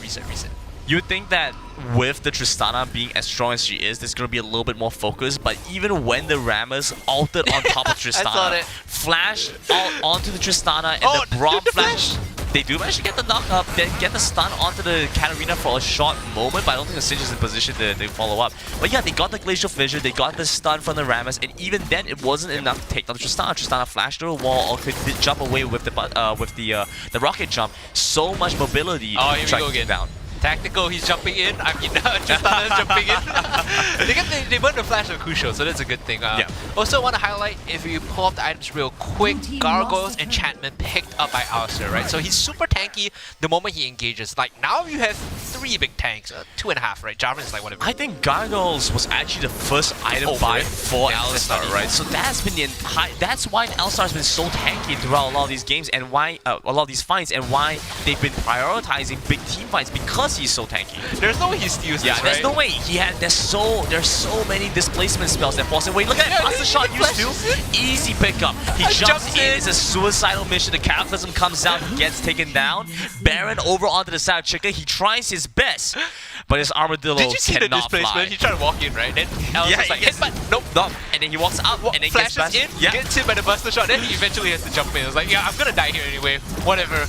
Valhalla decides to sacrifice himself. Okay. Focusing down all 3 lanes because they have Ziggs, because they have Tristana. This should be inhibitors going down unless N17 can defend this. Chickens can fly. They're looking pretty good. You know, they have this solid goal lead, 16,000 in their pockets. Just going back to buy, making full use of their advantage before deciding to close out this game. Of course, they could wait for the dragon if they wanted to. Final dragon before Elder is going to be Infernal here. It's a great setup. Chicken are in prize position to win this game outright and find themselves a position in the playoffs. Yeah. Up against our top 7 established teams already, and they are looking to take that final spot away. Look at the gold. Alistair has more gold than Fiora. This is why when you see the Fiora, it's like, no, not like this. Don't pick the Fiora. I think Fiora is 0% win rate today. Yeah, I knew you were going to say that. 0% win rate today. I knew you were going to say that. That is not a good sign. Not a good sign at all. Cinch just doing Cinch things here. Wishimachi Bunafei is now gonna flick him back in. Looking for the fight. The Fiora 1v2 actually doing pretty well. Katarina making her way up to the top side. Oh, this Cinch doesn't even care. Flashes a little bit, but yeah, that's about it. It walks right back into the Braum. Is looking for maybe a kill here. The Braum survives. No. Yeah, the Braum dies there. He went in for a 1v3. Still managed to find a kill on top of it. Oh, tell a lie. The last dragon was Cloud, so the next one is gonna be Elded Inferno. A big boost of damage done for the team that picks it up, and I say the team that Well, picks I it don't think we're gonna get up, there. probably not even get there, right? So Chicken's now looking to siege down mid tier 1. The taunt in Alistar is very tanky. Re-engage just knocks up 2. Gets a nice kill onto the Rammus to start things off. Now looking for a potential second. Minion wave cleared out, so they don't quite have it. The Baron is going to run out. Waiting for the waves to collapse. They do have a Ziggs, and so the Ziggs can escort the wave up in the top side, clear out that turret while the team clears out bot. You really want to be there? I don't know if the Fiora really wants to challenge the Ziggs here. I saw what happened the previous time. He's 2 levels down. Trying to jump in. It's a big engage on top of the Kaisa, but he can't quite find it just yet. Kaisa is going to be used, not able to use the Dragon's Lance. Has to flash out there. Lotus going to deal enough damage to proc the Guardian's Angel at least. Tristana jumps in, not sure he wants to be in the right position. Ends up going godlike and still dies. The main carry is the Ziggs. It's fine. The Tristana diving in is just a ruse. You fell for his trap card. Chickens now, however, cannot close out the game. They overextended. Tristana was a bit too greedy, but they still had the damage, so it wasn't a lost fight. A 2 for 2 overall. N17, they get a small respite. They're able to reset. From the waves, they still keep their top inhibitor, so no megas either. 30 seconds left on the Baron until the Baron spawns up, and you can see just about the amount of death timers left for Reverse and Eagle here. So once they respawn, should be able to walk quite quickly over to the Baron, set themselves up. Red buff will also be available, so it's a quick chain of actions for this team. Hey, Ziggs. Buy Zhonya's. Okay. Just do it, man. You need the Zhonya's upgrade. Ziggs needs Zhonya's. Yeah, I mean, he has a free slot. He's not gonna afford anything else, Ziggs needs right? Zhonya's though? 3-0-11, like Maybe looking okay, a little bit yeah, strong. maybe not. Yeah, right. I feel like I'm a very Kiasu kind of guy, you know. So if he might it's die, not even Kiasu, it's Kiasi, right? Yeah, Kiasi. Yeah, Kiasi. Baron now being started up. Redemption comes through to try and spot this one out, but no, it's a death push, a classic Fnatic tactic coming in from Chickens Can't Fly. They're looking to set this one up, going in. It's an easy catch, a 3-man Cataclysm plus the Infernal Bomb gets a double kill for the Ziggs. He's looking for more action. Chasing after this Armadillo, he runs away. Rammus is in a good position to get away, but who's not in a good position, you ask? That's the rest of N17, and by rest, it's just one Fiora. It's a 2-man stand against the 5 on the side of Chicken. They're looking to try and end things off right here, right now. Taking them on. Fiora jumps in, looking to try and make a captain's play, but isn't able to do it. They're on the Nexus. They take this down, and Chicken find themselves the last slot into the playoffs for the C Icon Series. Yeah, congratulations to Chickens Can Fly. What a journey, you know. This team started out a little bit as a meme, you know. Not gonna lie. Fish and I were getting our kicks off, just making fun, not making fun, like pronouncing the Chinese name, right? Eventually the team also leaned into it, they renamed themselves. Right. But they showed that they're here to play. I am very impressed with what they put out today. In terms of strategy and execution, very good stuff. Checks all the boxes on my list. Yeah, really good execution from Chicken. We've recognized from the earlier that they are a team that's very, very good at playing for the picks and ban phase and then working with the composition that they drafted for, and they continue to showcase that in our games today. So moving into the playoffs, I hope that the time given to them is enough for them to develop and, well, maybe not develop is the right word, maybe just practice. Yeah. And if they can work on their execution, I think they have a pretty good shot. Yep, speaking of which, let's take a look at how Chickens Can Fly found the final spot in the playoffs. Highlights already. I don't know if they can even Good get damage. this. Icy takes the full brunt of the damage. Man. Gets taken down. Cataclysm coming in as well. The death blow is going to be used by the Katarina, but he isn't able to find a significant target. Ends up losing his teammates one by one. He has to flash into the tri-rush to get away. Tien losing so much health. The Singe coming in. He tries to flash, but isn't able to get away. And now Maldrek goes over the Chicken. MVP of that fight was the Singe. The grand challenge might be able to find something with the repose. XCP going to join in with the Flying Drag. That's not able to... Oh, cannot find it. The flash coming in for the Fiora. Might be able to actually look for this kill. Dragonlance. Flashing in. Again.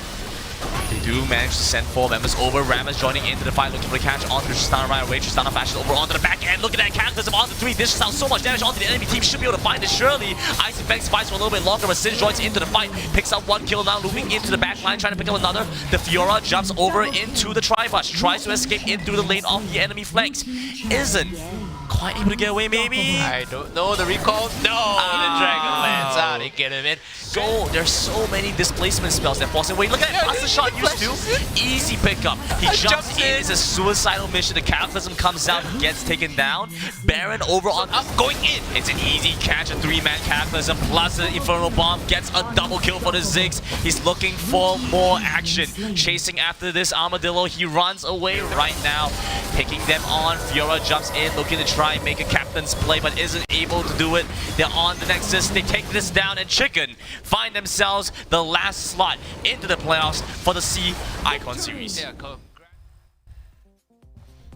Big congrats over to Chicken for being able to take this win away from N17. I know that Celestials were probably looking forward to playing one game to go in qualifier as well, but they still managed to make their way in. The other team, Chicken Can Fly, they did play out their match. You know, from start to finish, both sides looked pretty good. N17 had some good ideas. I think at the end of the day, maybe it might be the Fiora thing. I'm just gonna put that out there, right? But back to our earlier point, you know how like we said victory without bloodshed is like the absolute best or something like that? Yeah, something along those lines. Something along those lines, right? But victory after smashing your opponents like that also feels pretty good. Pretty good. Yeah. And they are now one step closer to winning the first place grand prize, $12,000, 5 Secretlab chairs, 3 months of 100+. Yep, and that is all going to be happening on the 28th to 30th of May. As you can see on your screen, Celestials SG, Chickens Can Fly will be the last 2 teams to make it through into the playoffs. It's a long journey for both sides. You can see that, at least for Chicken Can Fly, they had to start from the lower brackets from like the beginning. And so they've been going all out on like these really quick I would say it's pretty intimidating, right? Because you're always playing like BO1s. If you lose the one game, you're out. They're literally not holding anything back. Like, you see the way they play, you see the way they draft. They're using like strategies that we haven't seen before, right? And this is your upper bracket. The first 2 teams that qualified early today is TLJ and Team Last Minute. So TLJ, TLM, I guess. Right, and we see, you know, these teams that go into the upper bracket, it's been difficult because they've had to play 2-0 BO3 series all the way, but you can see 2-0, 2-0, 2-0, 2-0. Very clean. You know, very confident gameplay coming in. Even towards the end, you can start to see where a little bit of the gap is formed, but at the same time, you know, you can't really discount these guys just yet. They still have a long chance to get back in. And there's plenty of time from now until playoffs for them to really, you know, reset and prep and start scrimming against other teams, because the bar is high, right? I think some of the teams in the qualifiers one have already put the bar at a certain level. You need to rise to meet that, otherwise you're just going to get destroyed in playoffs. And I just want to point it out really quickly right now. The reason why Chicken Can Fly dropped down to the lower brackets was because they went 2-1 against TLM, and TLM is now in the upper bracket finals, right? So they dropped the games for sure, but they dropped it against the best, well, one of the 2 best teams in this entire qualifier 2. So honestly, it's anybody's game at this point. I would not be surprised if Chicken could win, or TLM could win, or just anybody wins here at this point. And again, like, the idea is, you know, if it's meant to be, it will be. And Chickens, you know, they still found the last spot in the end. That brings us to the end of the broadcast for today. But guys, remember, playoffs are happening on the 28th, 29th, and 30th of May. I'll be casting alongside Gaminism here. We'll be bringing you all the action on those days. Mark it on your calendars. Tell your family, tell your friends, because there's going to be some awesome Wild action happening on those days. I think that's it from us. So thank you from everybody involved in the broadcast, our sponsors, 100+ and Secretlab Chair. We'll be seeing you guys on the 28th to 30th. So have some good luck in your games. I think right now, just look at this. It's all the best to whoever can make it all the way through. Yeah, right? good luck in your games. It's anyone's game. So that should be about it from us here at the broadcast. Thank you. Oh, by the way, thank you on behalf of the players as well for watching. So all the best, guys. We'll see you guys next time.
outshoot me?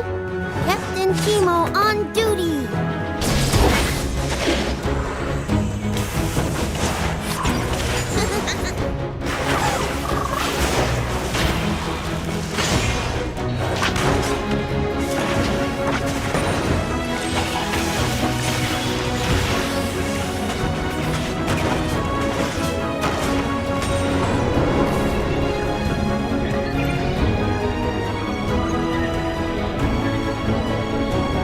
Let's do it. Delta Sierra at 12 o'clock. Dust 'em, Pix.